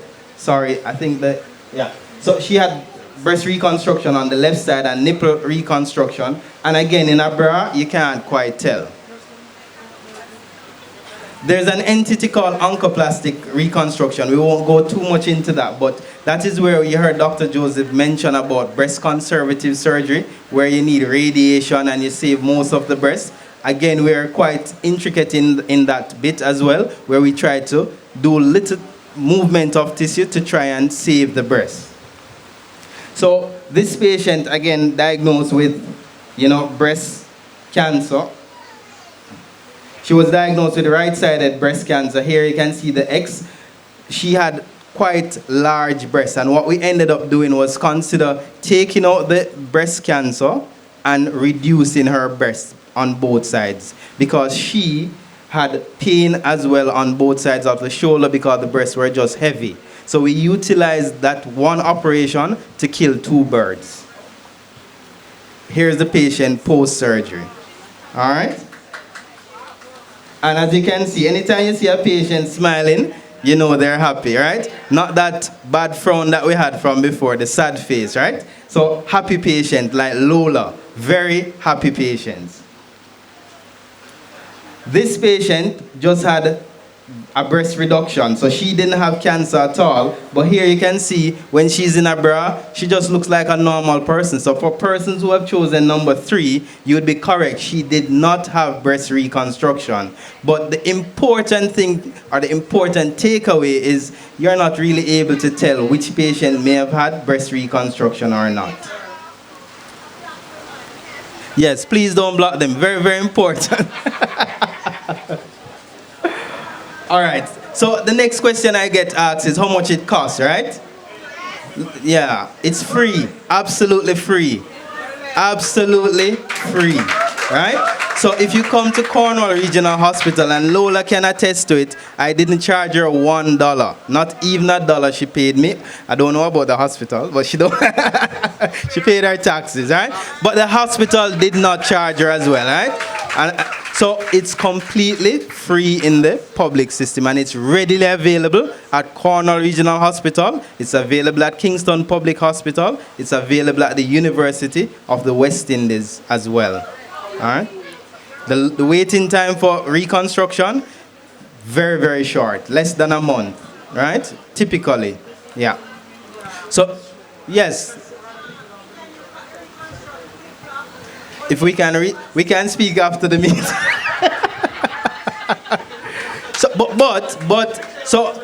So I kind of studied a bit in the UK, and I can tell you the oldest patient I've done a reconstruction on is 81 years old. So that probably answers that question for you, all right? Great. So yes, sir.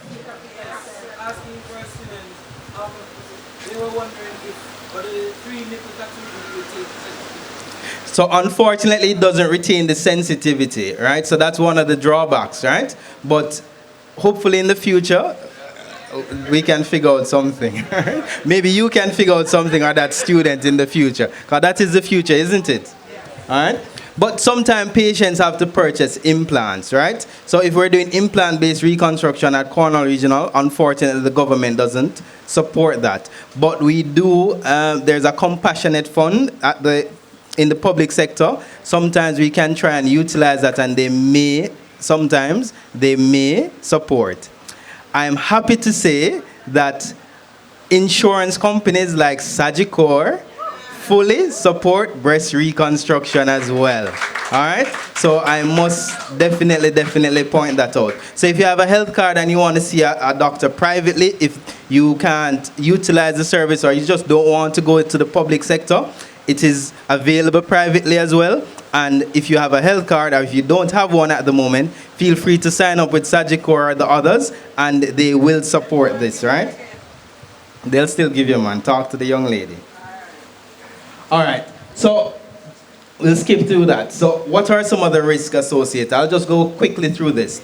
As with any surgery, there are risks, right? So you can have a bit of bruising, you can have change to the sensation of the area, particularly the nipple, right? You're not going to necessarily have sensation to that area because we would have taken out all the breast tissue along with the nerve endings and so on. So it's not uncommon to hear persons talking about the fact that it's just insensate or they don't have the sensation. But again, sometimes it's the look that helps with the psychological aspect of the patient. There are other things that can happen as with any other surgery. It can damage surrounding structures, but if this is done by a well-experienced surgeon, although they look young, they're very experienced, the risk of complication decreases, all right? So, as mentioned before, with the implants, it's like a balloon that's filled with water, right? So if you think about it like that, the implants can leak, they can rupture, they can shift, they can cause contour abnormalities, and there's a very, very rare situation called BIALCL that's associated with the implant. It's important to mention, it's not cancer that increases your risk of breast cancer. So if you put in an implant or you do an implant-based reconstruction, you do not have an increased risk of developing breast cancer. However, there's a very, very, very extremely rare condition called BIALCL, which is associated with some types of implants. BIALCL speaks to breast implant anaplastic large cell lymphoma, and what that is just a lymphoma associated or a type of cancer associated with a specific type of implant. Those implants were removed from the market. All right. So how do you prepare for this? Generally, as I said, fit and well candidates are ideal. You do blood tests, you come by the hospital, you get a referral from your doctor, and we will get you prepared. So, I went on to do a little, we like to, although surgeons like to feel, like we're doing the best, we like to hear from the patients. The patients are the one that helps dictate whether we're doing a good job or not. So what I went on to do was what's called a patient-reported outcome study by asking a few questions of my patients regarding breast reconstruction, right? So we're going to go into that, and what we were looking at particularly to see if after breast reconstruction, did we successfully improve the physical well-being, the psychological well-being, the sexual well-being, and their overall satisfaction with their breast outcome as well as the care that they got. So when we look at and ask, how satisfied are you in clothing? Almost everyone said they were satisfied or very satisfied. There were no candidates that said they weren't satisfied with the breast reconstruction. Additionally, how do you feel about when you're in a bra? Again, all patients said they were somewhat satisfied or satisfied. When asked, how do they feel when they're not in a bra? So this is when you're in the confines of your own home and you take off your bra, look in the mirror, or you're with your partner. And again, all patients were satisfied with the outcome, even outside of a bra. When asked, upon being diagnosed with breast cancer, losing the breast affected you psychologically, because we wanted to know if once you heard that you're diagnosed with breast cancer and you felt that when you're removing the breast, if it would have affected you psychologically. And as you can see, some persons said yes, they thought it affected them psychologically, while some fortunately said it did not affect them psychologically. But here we can definitely see that it does affect some patients psychologically. So hence the importance of breast reconstruction. And finally, we asked them, how satisfied are you with the breast reconstruction, and would you then recommend breast reconstruction to another person? And of course, everybody strongly agreed that they would definitely recommend breast reconstruction to another person. So in summary, most patients were very happy with their breast reconstruction, and they strongly recommended that other patients consider this. I hope that this talk inspired you to speak to somebody else that you know is going through this process, to let them know, inform them that breast reconstruction exists. It exists locally, and it's available, it's affordable to everyone, and it's covered by health insurance as mentioned before. At this time, I'll take any questions if you have any questions. Come on, man, you must have a question. Anybody, somebody. There we go. Yeah. Because I chose to do my after Right. treatment, I was no longer eligible because I had to do radiotherapy in the area of the chest. So the ability for the skin to stretch and heal was no longer there. I know fast forward several years later, I could have, I Right. didn't. But so what do you recommend for somebody who definitely wants to do reconstruction? Right, so thanks for that question. So again, for those who didn't hear it, her concern is that initially, at the time of her initial diagnosis, she was told that she needed to do radiation therapy, so breast reconstruction wasn't an option in her case at that time. And fast forwarding to now, what would I recommend for those patients in similar condition? So the short answer is they can undergo breast reconstruction now.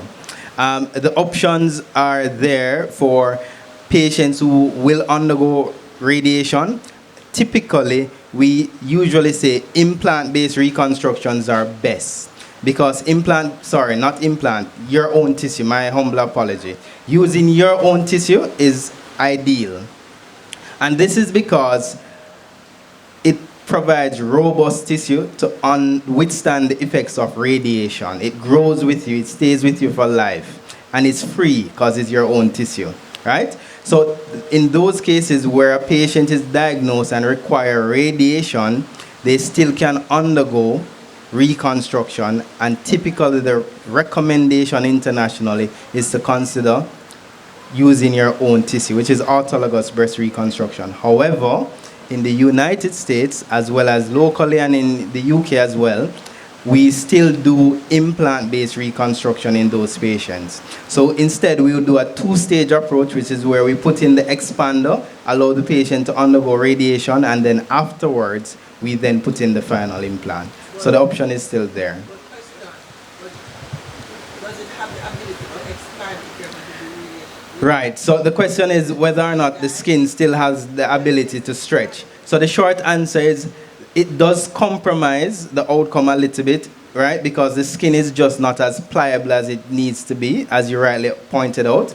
But again, remember, different people have different goals, right? So some persons may be satisfied with getting a reasonable sized breast mound, right? But they might not have the maximum that they would have had without radiation. But it is still an option for them. So the short answer is yes. It does compromise the reconstruction, but it is still an option. All right? Yes, Miss Lola? It's just a piggyback on something.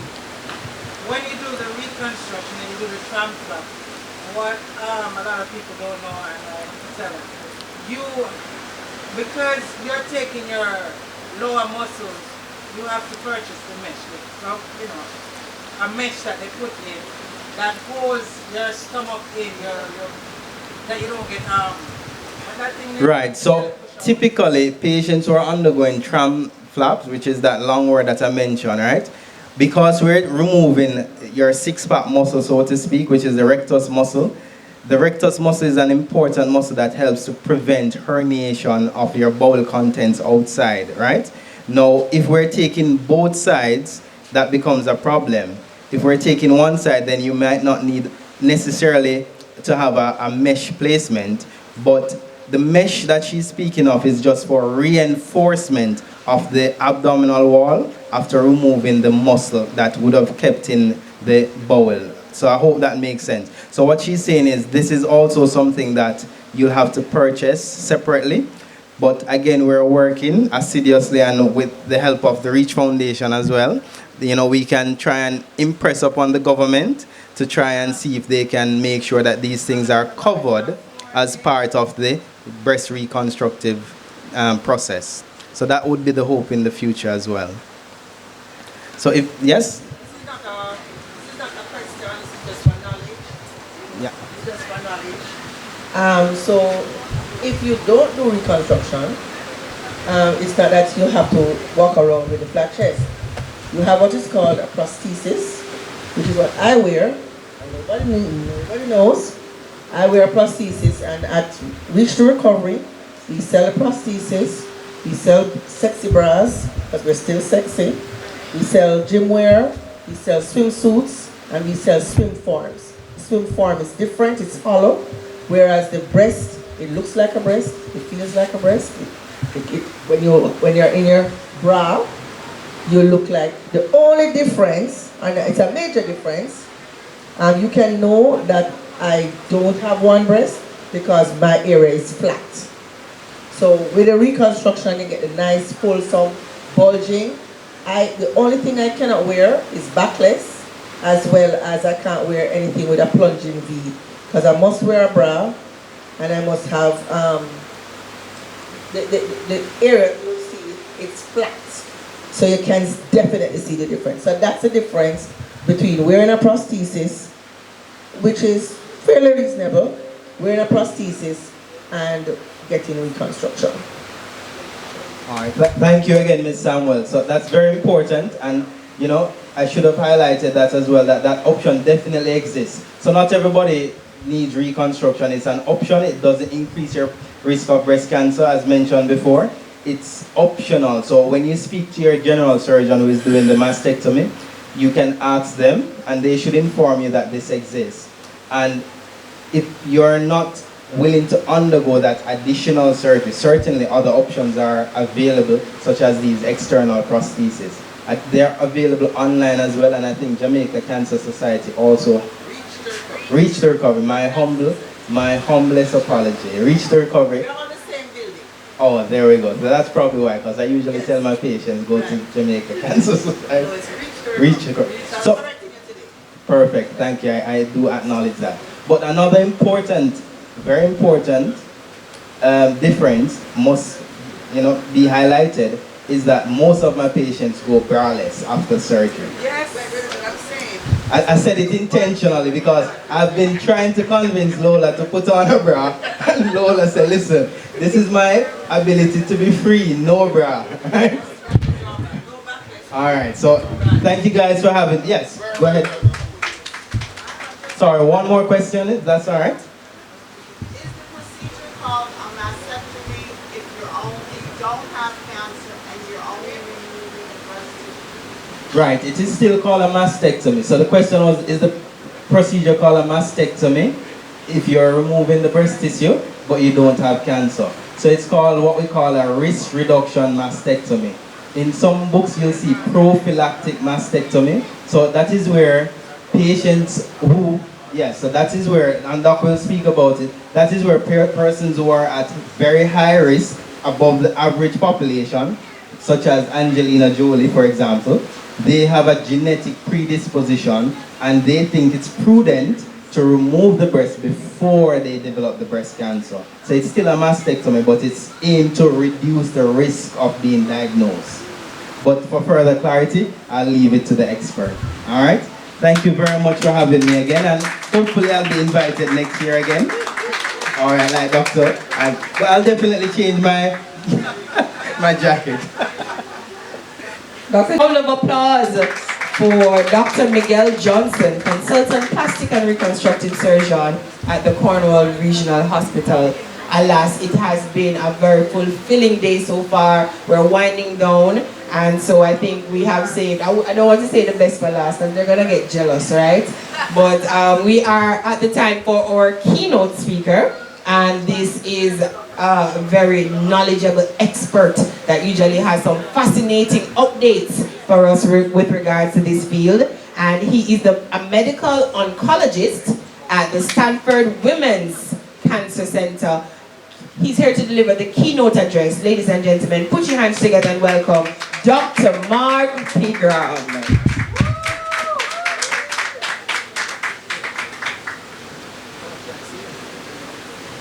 Wow, wow, wow. This is a hard act to follow. We just saw a surgeon who's also an artist, so it's fantastic to see the improvements in technology over the years, and the reconstruction work is not only useful surgically and also helpful in managing breast cancer, but the cosmetic outcomes is truly artistic, so congratulations on Dr. Joseph's work. It's fantastic. I don't know if I need to teach any of you anything after all of the presentations we've just heard, This is the most sophisticated and well-educated audience that I've seen in the recent memory about breast cancer. And it's a credit to Janet Kalu and her foundation. You all have obviously learned a lot from past years at this event. And I want to thank you all for coming back again this year. So it's a pleasure to be back. I also want to thank, first and foremost, the Jamaica Tourist Board. I'll tell you why. When I arrived yesterday, apparently about 5 or 6 other jumbo jets had landed right before our plane landed. And consequently, Immigration and Customs was completely jammed all the way back to our gate. I mean, the line was that long. I've never seen a line that long in Customs or in Immigration anywhere. And then the QR code that you're supposed to use to do the electronic visa application, it wasn't working because everyone's trying to use them at once. Consequently, there was a nice lady with a sign at my gate that had my name on it with the Jamaica Tourist Board, and we went past that line like it didn't even exist. 5 minutes later, we went to a special desk where they had the paper form, which took me 2 minutes to fill out. I turned it in, they looked at my passport, and off I went like it never happened. I feel sorry for everybody else in the line, because they must have thought I was like some kind of a senator or something visiting Jamaica. I couldn't believe it. So happy to be here. I asked the driver yesterday, I said, I was very concerned. I said, well, how are things at Treasure Beach? Because I had seen the YouTube videos after the hurricane. I had called Janet on the phone. I was so concerned about her well-being and whether this meeting would even happen. And he looked at me as if he was confused. He said, everything's fine in the south of Jamaica now. He said, we all look after one another, and it's all being rebuilt. So congratulations. When I got here last night, and the driver escorted me back here to Janet's place, it looks the same as it did 5 years ago, maybe even better. It's a little newer. So it's unbelievable what you've done here, and I'm so happy that we're able to have this conference. Next slide, please. I don't need to go through this at all, because you've heard all of this, and when I heard one of the previous speakers use the word peau d'orange during their description of a physical exam finding in breast cancer, I don't need to teach you anything. But the top bit is important. You don't need to be an expert to do a self-examination. It's inspection in the mirror to look for symmetry and maybe skin dimpling and other changes. And then palpation. Just feel the breast and see if you feel anything that's changed over time is particularly useful. So this is very important. You've already learned this lesson, obviously, and it's going to be very impactful because especially younger women where mammographic imaging is not as useful, I'll show you why in a minute, self-inspection and examination can still be very important at home. Next slide, please. And this is a build, so you can go right through that because you've learned all about it. Stop right there. That's a good one.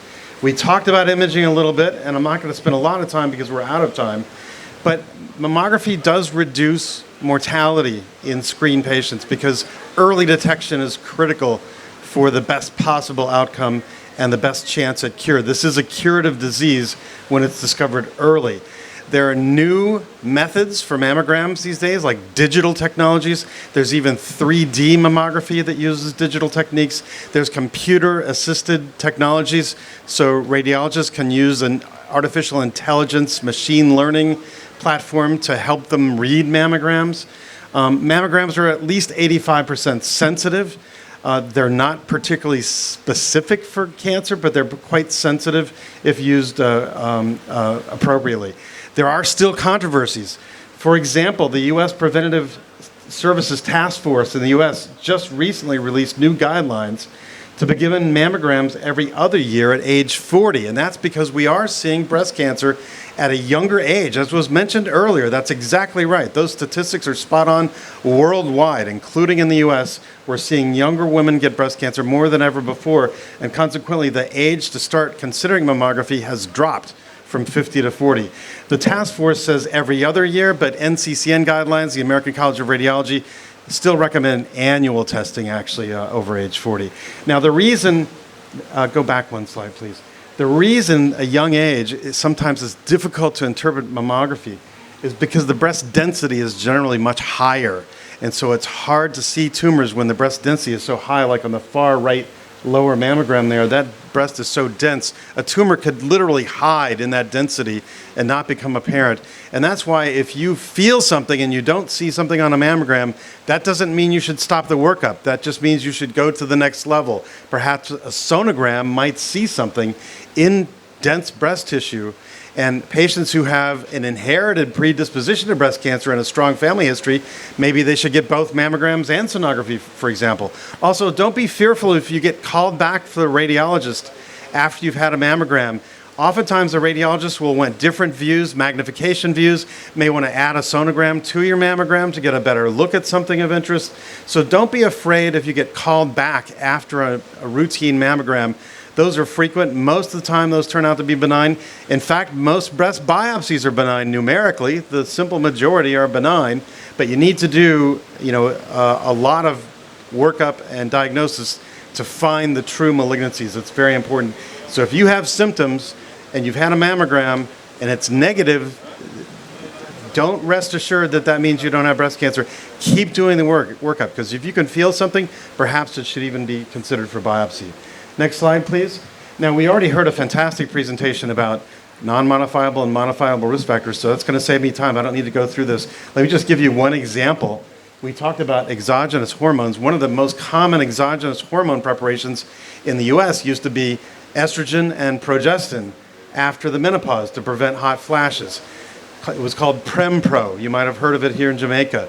So it was extremely common. Tens of millions of women with menopausal symptoms took Prempro for decades in the US, only to find out years later in a placebo-controlled randomized phase 3 trial that the Prempro actually increased the risk of breast cancer, which is unacceptable. So overnight, tens of millions of women in the US stopped Prempro, and look what happened to them in the future years. Next slide. That's the breast cancer incidence in the United States. And look at that dip at the top. That's after all those women stopped taking Prempro. We saw less breast cancer in the US. And in particular, it was the estrogen receptor positive breast cancers that decreased, that second line from the top. Whereas the hormone insensitive breast cancers, like the triple negative breast cancers, didn't change. So this is really powerful epidemiologic evidence that exogenous hormones, especially if they contain progestin, can be deleterious, and those are no longer recommended, or if you need them, use them at the lowest possible dose for the shortest amount of time possible. Next slide, please. Now, if you have multiple risk factors for breast cancer, you can consider risk reduction by taking what's called chemoprevention. You can take a pill called tamoxifen, and this is a very large randomized phase 3 trial, 13,338 patients randomized to placebo versus 5 years of tamoxifen, one pill a day, and it reduced the risk of breast cancer significantly, a 49% decrease in the risk. This was highly statistically significant. I don't think we use this method enough currently in breast cancer prevention, so it should be a consideration and a discussion with your physician to think about this.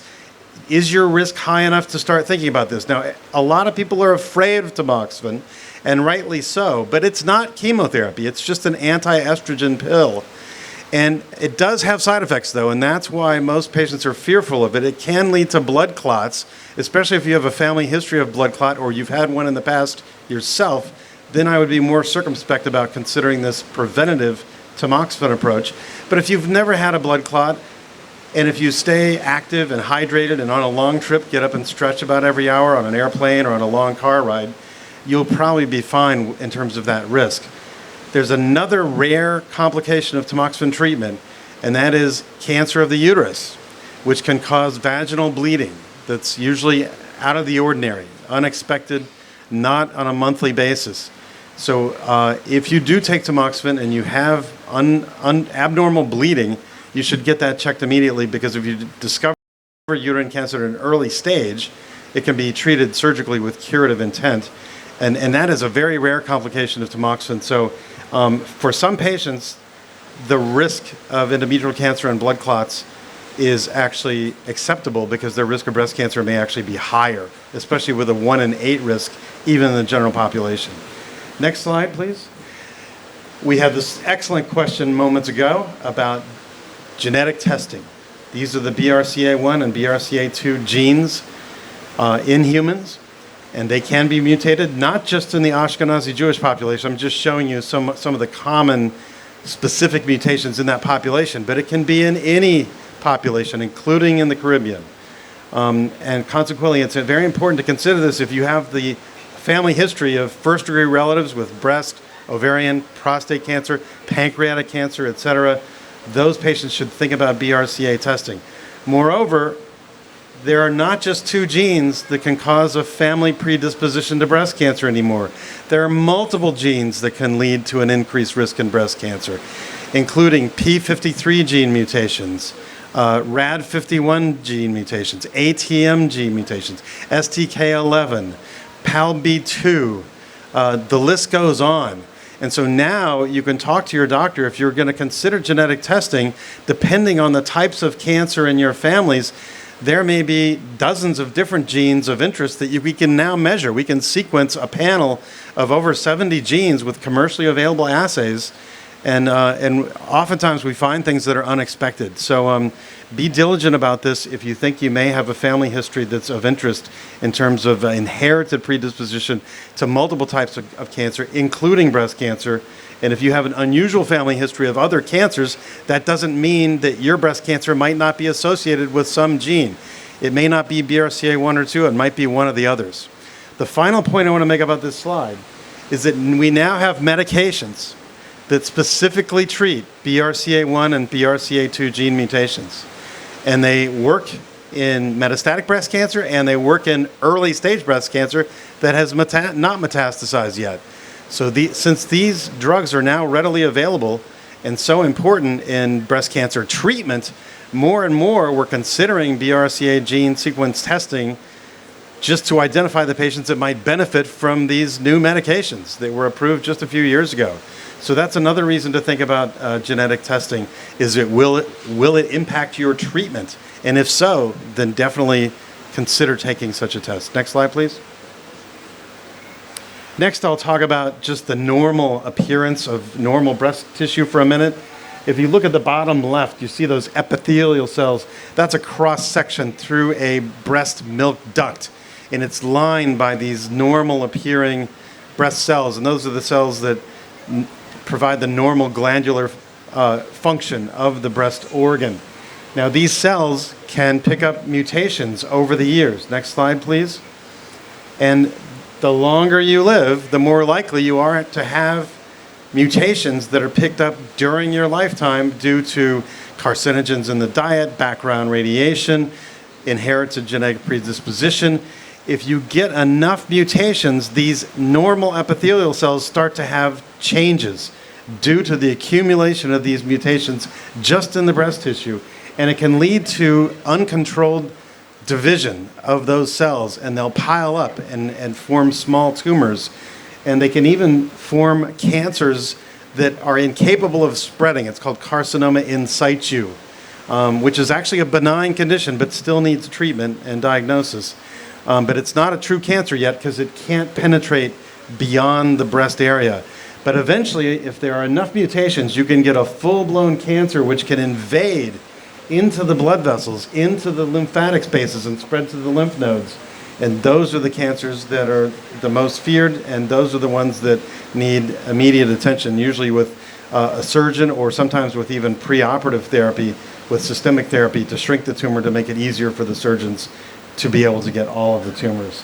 So if you look at all these changes that can occur over a lifetime, it yields the published hallmarks of cancer. And this model is not only appropriate for breast cancer, but for most other types of cancers in humans.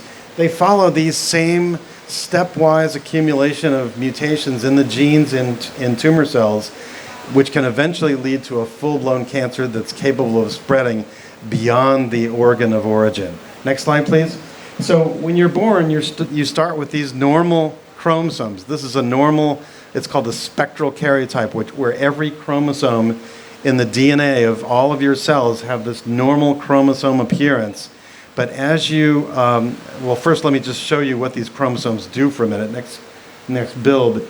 The chromosomes are where all of the DNA resides, and that's where all the genes reside in all of your normal body cells, including in the cells in your breast. They all make genes that then are converted into RNA and into protein, and that executes all the normal instructions for a cell to perform its normal function. Like the breast, the normal function is to make milk, obviously, after labor and delivery. Next slide, please.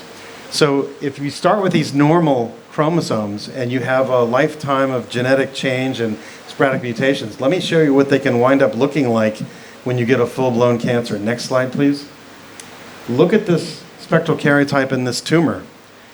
Chromosome 2 is gone. Chromosome 3 has 3 instead of 2 chromosomes. Chromosome 10 has 4 chromosomes instead of 2. Chromosome 15 is missing. And then look at all those chromosomes at the bottom. You can't even tell which numbers they are because they're all like a scrambled egg soup of different gene rearrangements and chromosomal abnormalities that can build up as a result of all these mutations. And yet these cells can still live on. Despite all this abnormal change, these cells are still alive and viable and are still able to live and grow. And my analogy to this is this picture that I took in Ho Chi Minh City years ago. And the analogy is, despite how deranged this telephone pole looks, to the casual inspection, it looks really complicated and disorganized, but it functions. It still works. It's a highly functional network. In fact, if you chop down this telephone pole, even though you might lose the electricity for a few city blocks, people could still pick up their cell phones and make a phone call, even with this being knocked out.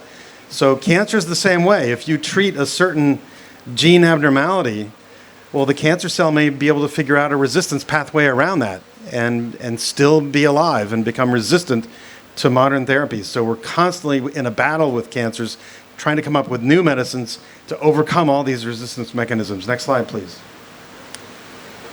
So I've talked to you about ductal carcinoma in situ, which can also be called intraductal carcinoma, which sounds ominous, but it's actually a pre-cancerous condition. When doctors diagnose this with mammograms or physical examination or ultrasound, they can usually just be surgically removed and maybe give some radiation postoperatively. So lumpectomy and radiation is a perfectly good treatment for this. If it's very large, you may need mastectomy with reconstruction. That would also be acceptable. So there are a number of good treatment options, but this is not a true malignancy. They look malignant under the microscope, but they're incapable of spreading beyond that wall around the breast duct. Next slide, please. Next, breast cancer, which is called infiltrating ductal carcinoma or invasive ductal carcinoma. The most common form, which is about 80%, are these invasive duct carcinomas. And in that case, you can see in the cartoon and on the upper right, the cells can actually invade and migrate beyond the wall of the breast duct, and they can spread to any other part of the body from that point. There are other types of breast cancer other than infiltrating ductal carcinoma, not otherwise specified. We don't have time to go into it, but there are lobular breast cancers, mucinous, tubular, metaplastic, medullary, etc. So the pathologist will tell you exactly what kind of breast cancer you have, which may have therapeutic implications, and your doctor will be aware of these various subtypes and how to treat them uniquely when necessary.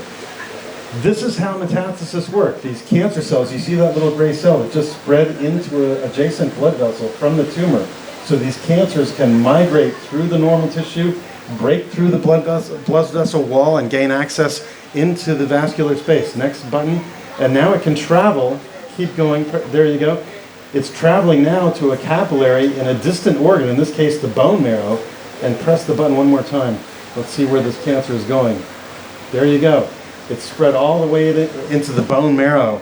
So these cancer cells have a very complex way of spreading through the bloodstream to distant vital organs where they can set up shop and grow again in a completely different environment and still survive there. And so we have to be on the lookout for these metastases, and sometimes we wind up doing scans of patients who have large breast tumors or lots of positive lymph nodes. We'll do CAT scans and bone scans or even a PET scan to look for these metastases to see whether or not they have stage 4 disease, where systemic treatment may be more important immediately compared to other treatments like surgery or radiation. Next slide, please. Now, a colleague of mine at Stanford some years ago called Chuck Peru, who's now at the University of North Carolina, discovered the molecular portraits of human breast cancer. We can now classify breast cancers based on which genes tumors have turned on and turned off. And these intrinsic classifiers are called basal, HER2-like, which we heard about HER2-positive breast cancer earlier today, normal-like, or luminal A and luminal B, which are usually estrogen receptor-positive breast cancers. So we have unbelievable technologies now to classify human tumors, and these all have therapeutic implications. We treat basal breast cancers differently than we treat HER2-positive breast cancers, and differently from luminal breast cancers where we can use anti-estrogen drugs, for example. So this really matters, and there are new molecular techniques where we can classify breast cancers according to their molecular gene signature. Another gene signature that we use every day in clinic now is called the Oncotype DX assay. We measure 16 breast cancer genes and then 5 housekeeping reference genes as a control against which we measure the cancer gene expression. And with this mathematical algorithm, we generate this recurrence score, and we can stratify estrogen receptor positive breast cancers into high, intermediate, or low risk. Next slide. The reason this is so important is the low and many of the intermediate risk breast cancers have no benefit from chemo, and we no longer need to give those patients chemotherapy. We used to give chemotherapy to almost all breast cancers greater than 1 centimeter, even if they were node negative, back in the 1990s. It was unbelievable. We were way overusing chemotherapy in those days. But now, if we get an oncotype, we can see who really benefits and who doesn't, and it's usually the high-risk oncotypes that have a big difference in chemotherapy versus hormone therapy alone at the bottom of the slide. So this has saved untold hundreds of thousands, if not more, patients worldwide needless chemotherapy. Even lymph node positive patients over age 50, if they have only 1 to 3 positive nodes and they have a low risk oncotype score, they do not benefit from chemo and don't need it in 2024. So this is a major breakthrough, probably the biggest breakthrough in my more than 30-year career in breast cancer research. So this is tamoxifen. We talked about it a little bit already. It's interesting. The history is colorful. It was first synthesized back in 1962 as a contraceptive drug, where it failed. It failed to work as a contraceptive. But now it is the world's most popular prescription cancer drug, over 2 million prescriptions globally annually.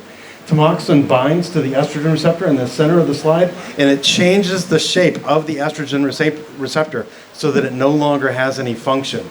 And that will block cancer cell growth.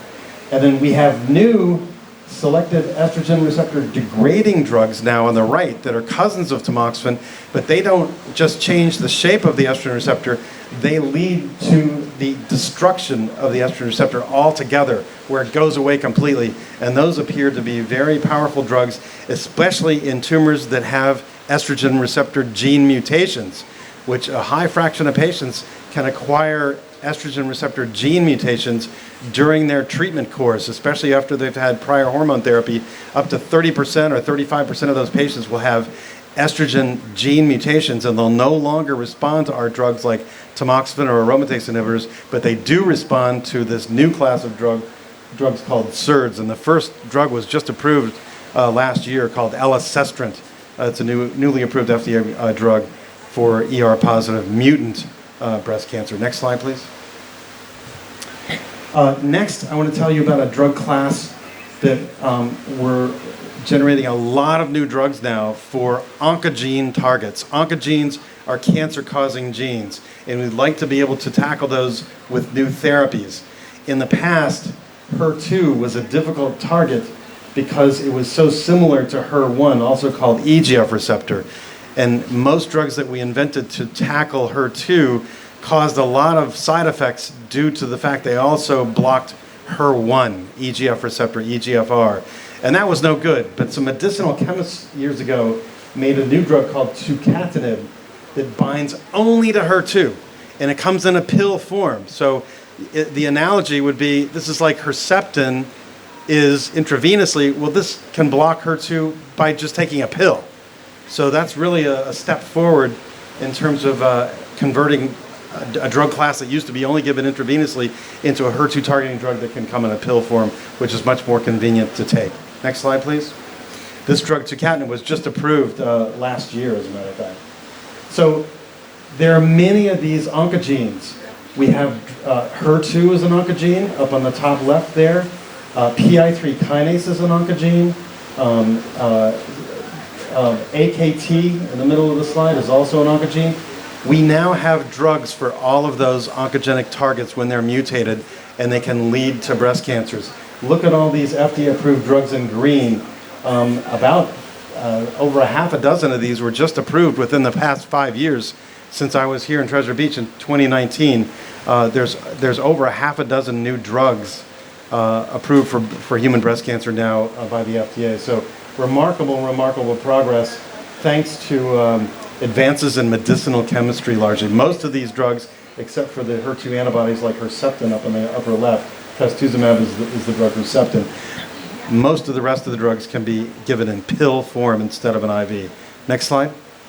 Another drug class is called antibody-drug conjugates, where we attach chemo to an anti-tumor antibody like Herceptin, and when Herceptin, loaded with the chemo drugs in yellow, binds to HER2, press the next button, that triggers a process called receptor endocytosis, where the complex goes inside the cell, and once that drug gets inside the cell, it releases the chemo payload, and that can kill the cell from within. It's like a Trojan horse treatment concept.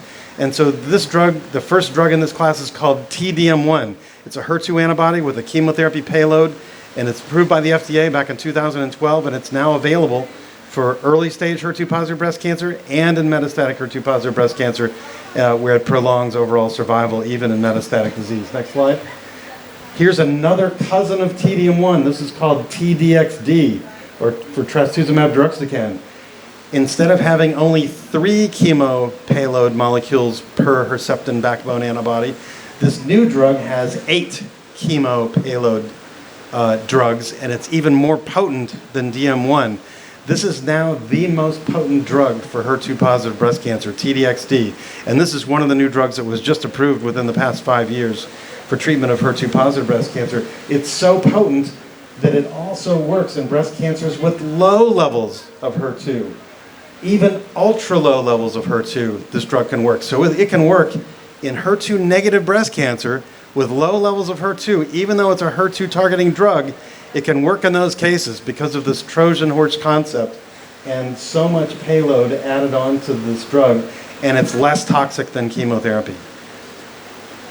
Last, I'll talk about immunotherapy. Immunotherapy has revolutionized the treatment of triple-negative breast cancer. It's used now for early-stage triple-negative breast cancer as well as metastatic triple-negative breast cancer.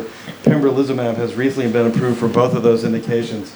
It's called a checkpoint antibody, and what this drug does is normally your normal cells have checkpoints that tell your own immune system not to attack it, because you don't want your own immune system to attack your normal cells because you'll get inflammation in whatever organ, right?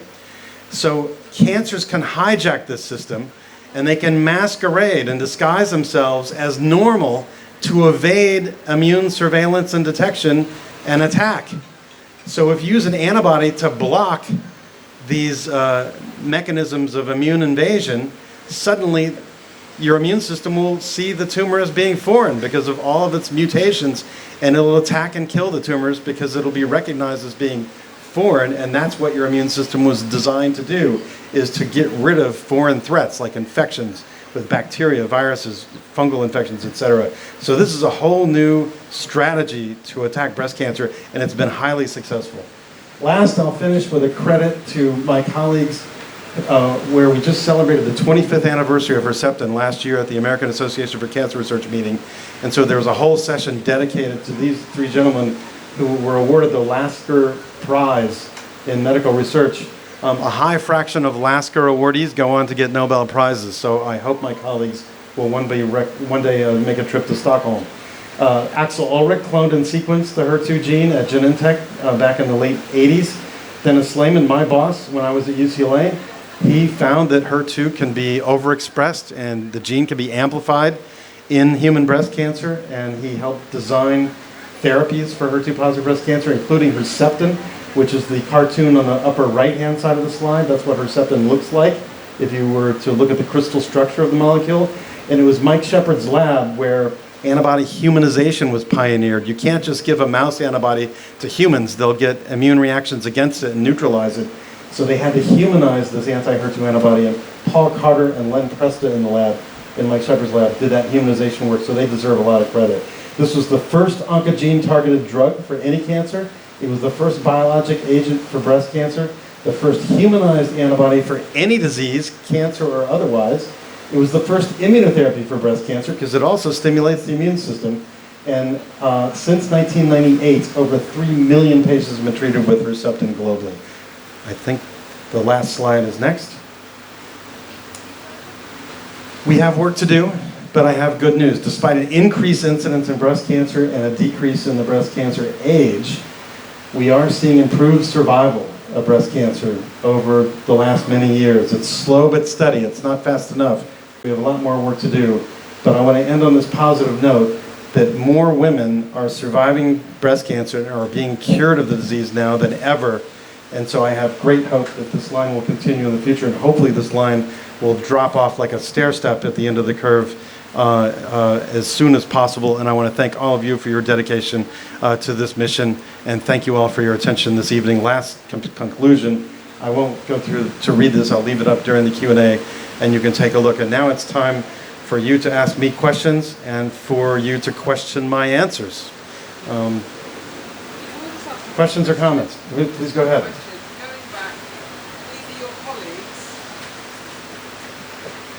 These three guys are your colleagues. Are you not on there on purpose? Are you one of those? Are you one of the four? I was privileged to work as a fellow and then an attending physician in Dennis Slayman's group for 17 years at UCLA. So I did a lot of the preclinical experiments of Herceptin and published papers on how you can combine Herceptin with chemotherapy. I was the lead author on the first clinical trial of Herceptin plus chemotherapy published in the Journal of Clinical Oncology back in the 1990s sometime, a long time ago. I was a co-author on the New England Journal of TDM1, that antibody-drug conjugate with the Trojan horse mechanism. I was a co-author on the tucatinib paper, also published in the New England Journal, leading to an FDA approval. So I guess the answer is yes, I've been privileged to work with these colleagues. They deserve the credit for the discovery of the gene, the alteration of gene in breast cancer, and making the therapeutic molecule. And then that put pressure on me to come up with the laboratory experiments that would allow the FDA to give us permission to take it into humans, and then be a co-author on a number of the human clinical trials. It's been a real privilege. But these three deserve the credit, rightly so. Thanks for asking. I didn't plant the question. Yes, sir. You spoke to the declining mortality rate for breast cancer, and you spoke to it by ethnic groups. Yes. You just glossed across it. I wanted some of the data. Yeah, could you show that last slide? It's the next to the last one, I believe. Go forward, forward. Right there. It shows that the mortality rate has decreased in the black population in the U.S., the white population in the U.S. more so, although the lines are parallel, but there's still a higher death rate in black Americans compared to white Americans. So there's a great disparity there.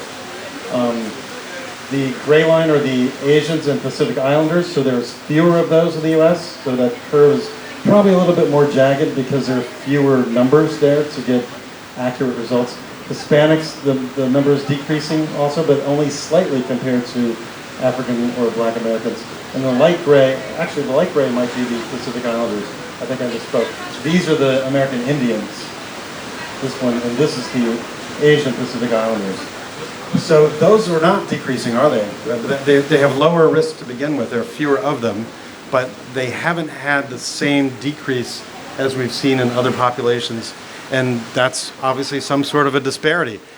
Certainly in black Americans, we know that there's less access to screening, early detection, and also less ability to pay for expensive treatments.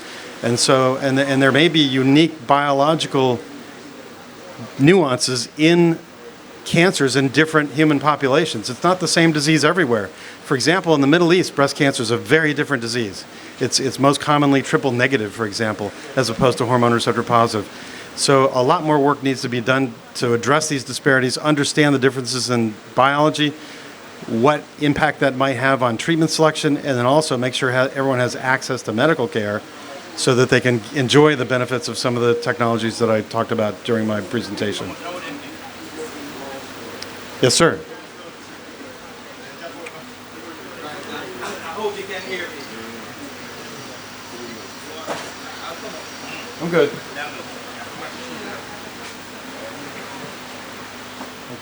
Right. So firstly, thank you very much for an excellent presentation and enlightening us on a very difficult topic, even as a medic, I must admit. But my question to you is, with the advent of all these medications readily available, chemotherapeutic medications, the availability, unfortunately, locally is quite minimal. And I'll go even further to say the few that are relatively available locally are enormously expensive to access. So my question to you is, do you, by virtue of your position or know of any avenue where persons may access these medications at a cheaper cost? Thanks. Excellent question. The first answer is the easiest, and that is over time, these drugs become generic and become much cheaper. And that also applies to the biologic agents that are so expensive and have to be given intravenously and are technologically very complex. Nevertheless, for example, Herceptin now has a quote-unquote generic form. It's called a biosimilar instead of a generic, but it's the same thing. So it is Herceptin. It has the same chemistry as Herceptin, the same biologic function, the same pharmacology, the same side effects, the same dose. By all accounts, it is Herceptin, but it's made by a different manufacturer now, and it's much cheaper, and that has expanded the number of people globally who have access to the drug. Another drug called palbociclib, which is a very expensive pill drug, one of those kinase inhibitors I was telling you about. It blocks cyclin-dependent kinase 4 and 6. It works in estrogen receptor positive breast cancer, and it's too expensive. There's no question about it. But in 2027, it will become generic, and I expect the prices to plummet. And on that occasion, it will be available here, guaranteed, because it does not cost that much to manufacture that drug, for example. So that's the first answer. The second answer is drug costs are way too high. And every year, for 30 years, I've said at podiums like this one, that it's unsustainable. And the next year, after my forecast that it's unsustainable, the prices still go up. So I don't have an answer. I wish I controlled industry and drug prices. I'm an academic. I'm just a poor professor, so I don't have any authority to make drug prices. If I did, I would make them free. Absolutely. But stay tuned for the biosimilars. And now there are a lot of different cancer drugs that are becoming biosimilar and a lot that are going off patent in the 2020s and 2030s. So I gave you what I think will foreshadow the future here in Jamaica. Some of these are new drugs and new technologies, and I know they're not necessarily available here, but it's something that you should be aware of and that you can anticipate becoming available here in not too much longer, I believe. Thank you very much for that answer. Just a follow-up question as well. So occasionally, we do have some of the, rare patients with genetic abnormalities that just doesn't quite fit any category and doesn't quite respond to the first-line treatments. Yes. Sometimes there are studies that are actively being done by yourself and others. How do we get patients to enroll in those who are interested? Do you have any avenue for that? Probably there are a couple of outlets to look for clinical trials in the U.S. One is clinicaltrials.gov. Clinicaltrials.gov. And that is a library of every single clinical trial in cancer. They're all there. It's mandatory that they have to be published there now if they're going to do any work in the U.S. or in the West even, or even around the world. So globally, everybody posts all of their clinical trials on clinicaltrials.gov. It's a little bit tedious to use because you have to put in keywords. So obviously you put in breast cancer, You could put in what stage of breast cancer you have, and that'll filter it a little bit. You can put in if you're hormone receptor positive or negative, if you're HER2 positive or negative. You can put those in and it'll filter it so you won't have to read through thousands of pages of clinical trials. Moreover, you can filter out the trials that are already done because they're still in the library even though they're completed. So you can say, you can filter it to only those that are still recruiting. And at the bottom of the page on all those library entries, it has contact information about how to get enrolled into those trials and where they're open, what's the closest city to Jamaica where that might be available. And you can just give them a call or an email and find out if you can arrange for a consultation to see whether you might be eligible. The other thing is to talk to your doctor. Many of the local doctors here in Jamaica attend conferences around the world, in the US and elsewhere, or now look at conferences online. So when I give lectures to groups of doctors all over the world, even if they don't have access to many of these drugs, sometimes they're more knowledgeable about the drugs than the American doctors are, because the American doctors are a bit spoiled and don't spend the time they should to study all these new concepts. So I'm constantly surprised and enlightened that oncologists right around the world, even if they don't have access to palbociclib, I bet you they can tell you the mechanism of action, the common side effects, how much it costs, what the dose is. You'd be surprised. And consequently, they have networks of other doctors around the U.S. or in Central and South America, elsewhere, Europe, where if they know of somebody who has an interesting trial that they may have seen or heard about online or at a meeting, they can send them an email or give them a phone call and put you in touch with them, and you can get a direct referral from your doctor. It's surprising how well that works. It's not as comprehensive as the whole library online, but it's easier and it's simple, and you might be surprised to hear that, hey, in Miami there's this clinical trial for your particular type of mutation. You ought to go check it out. In that case, think about it. See if you can make arrangements to get a consultation up there. I'm sure they'd be delighted to see you. The good thing about participation in clinical trials in the US is that once you're enrolled, all the costs are free. The drug is provided for free. If there are any tests that are unique to just the clinical trial, those are given for free. The standard of care treatments, if you're taking a medication along with standard of care medication or standard of care scans, those might not be covered. But all of the study-related procedures, medications, co-medications, treatment of side effects, all those are covered under the research grant for the clinical trial. So clinical trials can be beneficial in terms of cost. Yes, sir. Yes, sir. Just excellent presentation. As was yours. Thank you. Thank you. Is there any new molecule to look out for? So I know a lot of this is modifying HER2, but what's the next new receptor for us to look out for? The biggest activity right now in breast cancer research is immunotherapy. PD-1 and PD-L1, the currently approved targets for pembrolizumab, that's just scratching the surface. There are many other immune checkpoints. CTLA-4 is another example for which there are FDA-approved drugs, but not yet in breast cancer. LAG-3 is another target for checkpoint antibodies to activate the immune system against cancers, including breast cancer. The STING signaling pathway of human innate immunity, there are drugs now in the clinic, including at our center, where we're trying to make that pathway more active so it'll rev up immunity against tumors. So STING agonist drugs, we have an antibody drug conjugate, which is a Herceptin-like antibody that blocks HER2, but we, instead of conjugating a chemo drug to it, we conjugated a STING agonist drug to it to stimulate the immune system. So there's lots of pay dirt looking at immunotherapies for breast cancer in the next decade or so. And then there are any number of other targets. DNA repair genes is a really important target.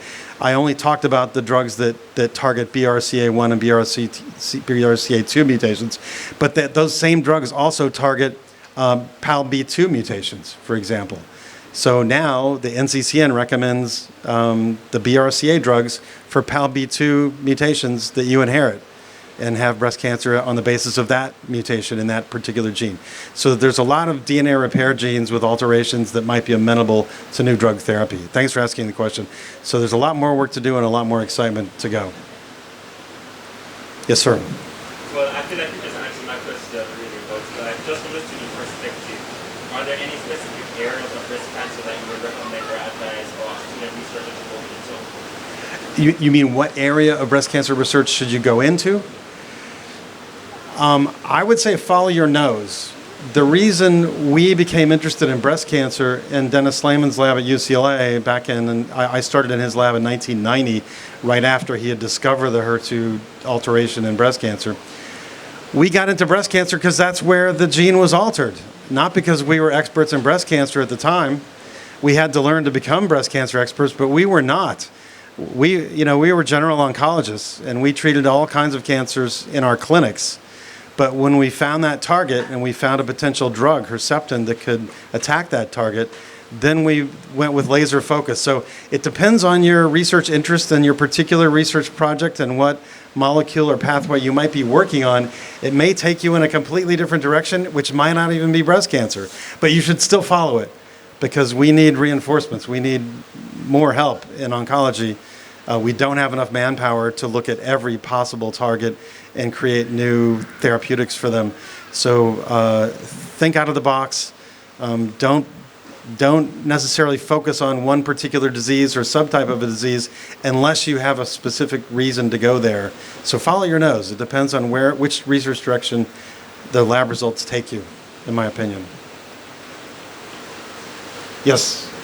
I know my questions are very specific, and maybe this isn't exactly the platform for them, because I do have the BRCA2 gene, so there's Yes.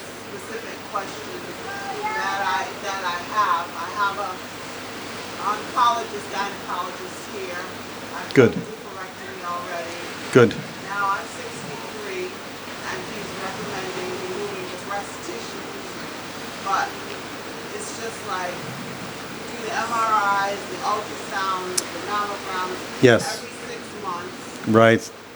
I don't want to wait until I have it. I'm not an Angelina Jolie lady, but Right. I mean, and the United States recommends removal.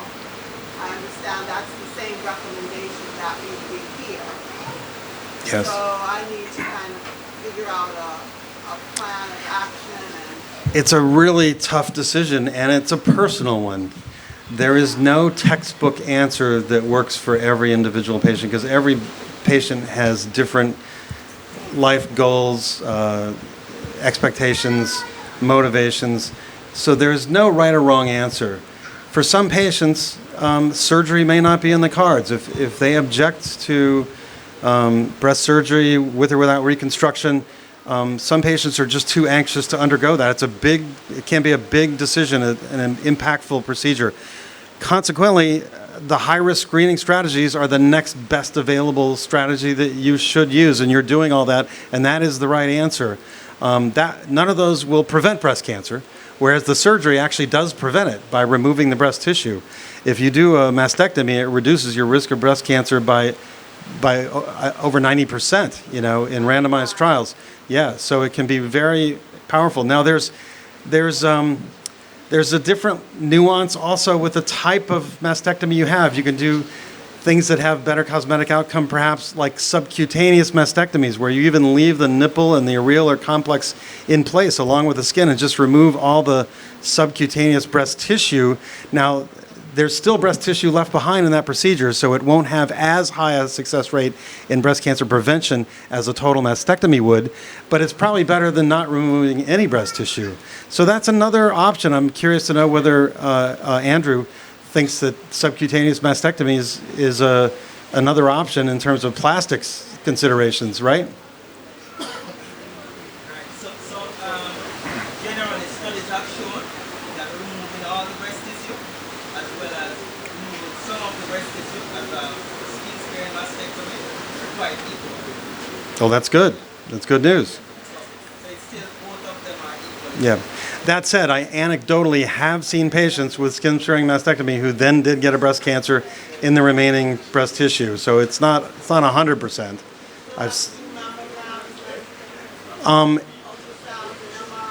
No, if you've had a complete mastectomy, a total mastectomy, you don't. The skin sparing, you probably do need some kind of, examination and maybe even imaging if there's a considerable amount of breast tissue left behind. I would say probably yes. And the other thing I would say is that the testing is so important for people to just be aware of. You reminded me. Genetics. In addition to genetics, can I just make one point I forgot to mention? You talked about lobbying your local governments to support breast imaging for screening and early detection of breast cancer. Let me tell you a story that happened in the United States. Fran Visco, the president of the National Breast Cancer Coalition, looked at how much the National Cancer Institute was spending on breast cancer research in the U.S. annually. And then she compared that to the mortality rate of breast cancer in the United States. And she found that there was less money being invested by the National Cancer Institute into breast cancer research compared to other tumor types that didn't even have as high a mortality rate as breast cancer. So they went to the National Cancer Institute and said, we want you to fund more research in breast cancer so that we can make these differences in survival happen in the future. And the National Cancer Institute said, no, thank you very much. We do our own budgets. We're not interested in your opinion. Then Fran Visco and her constituents from the Breast Cancer Coalition marched up to Capitol Hill, and they met with every senator and every congressional representative, and they reminded each one of them that the simple majority of voters in the U.S. are women. They're the largest constituency in every election. I bet it's true in Jamaica too. In that case, they told all these elected representatives, if you don't fund breast cancer research the way we think it ought to be funded, we're not going to vote for you in the next election. And guess what? The breast cancer research funding went way up. Congressionally directed breast cancer research investment. There is a lot of research that's being done now on BRCA. There is. I have a sister that's a little younger than I am. She went in for the hysterectomy. Yes. And went in, she had ovarian cancer.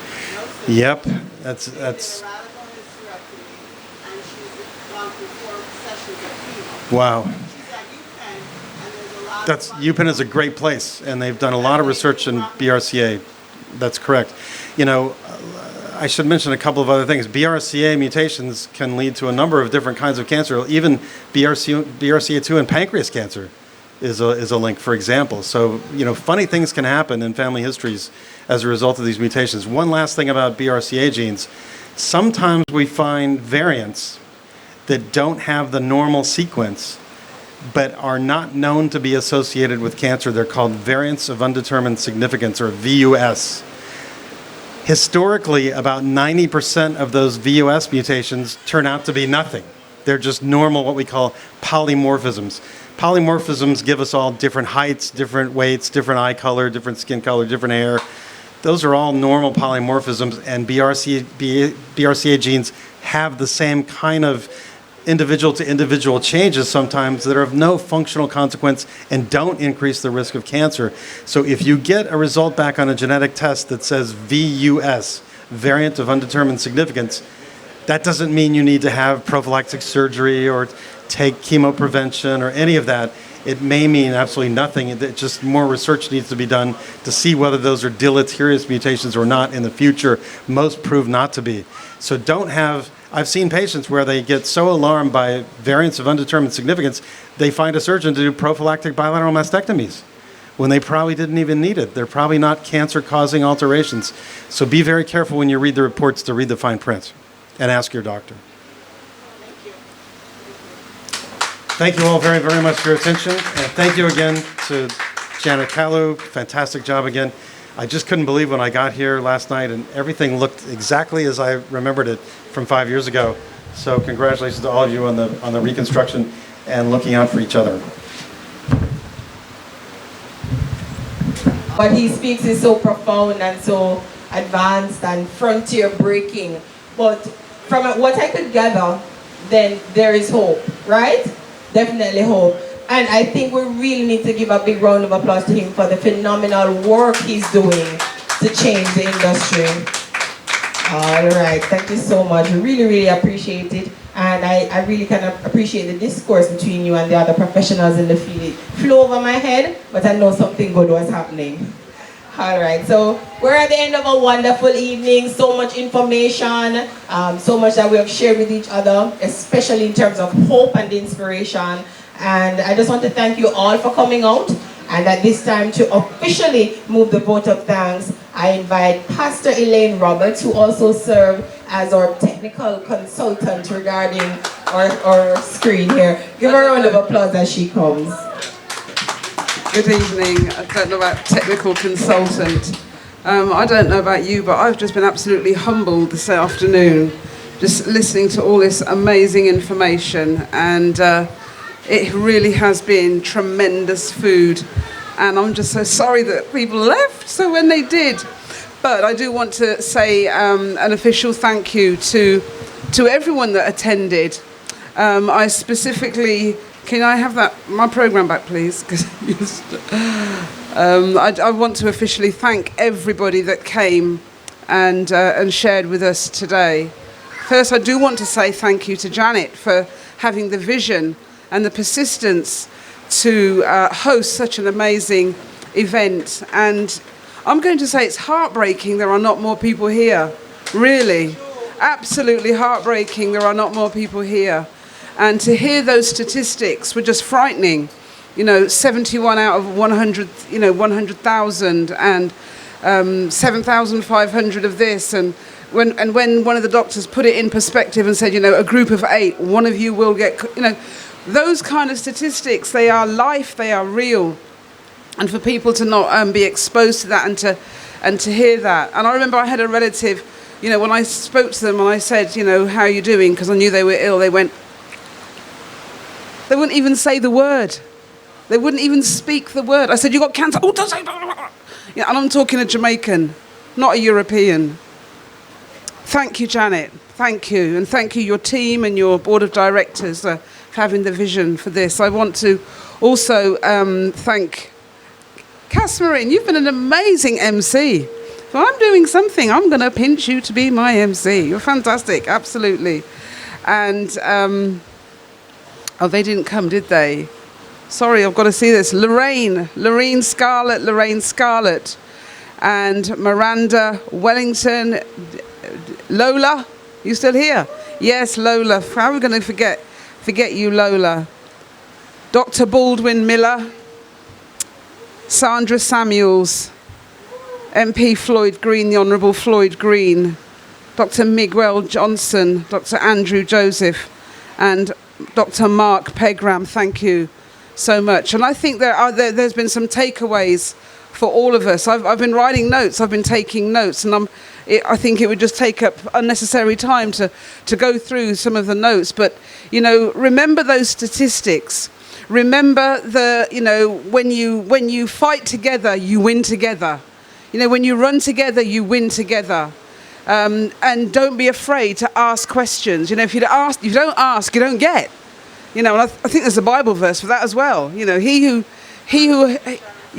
not even that one. I think is another one. Specifically, if you don't ask, you don't get. You have not because you ask not. So we need to ask questions. And I know some doctors are, they don't like you asking too many questions, but you have to take responsibility for your own health care. And but everything to me has just been an absolute feast, not simply of information, but of inspiration and of, I'm going to say, revelation as well. So I truly want to thank every single person that's been in attendance and for all those who spoke to us. I also want to thank our sponsors. This event would not have happened without the sponsorship of the Jamaican Tourist Board, Sagicor, and so many others. I suppose really I should name them. I should name each person. Tropical Tours, that's local. Yoplay, the Yogurt People, Wata, True Shake, Jake's, CPJ. And there's a little logo there. I'm very sorry that I can't see it. Sunset Resort. Yeah, I said them. Yes, I've said them. So, let's just give a round of applause to everybody that's just done something, And Janet, your lovely team that's hosted Focus with it have come in and given us water and drinks and sandwiches. We say thank you to you for that as well. So I'm going to say that concludes my thanks.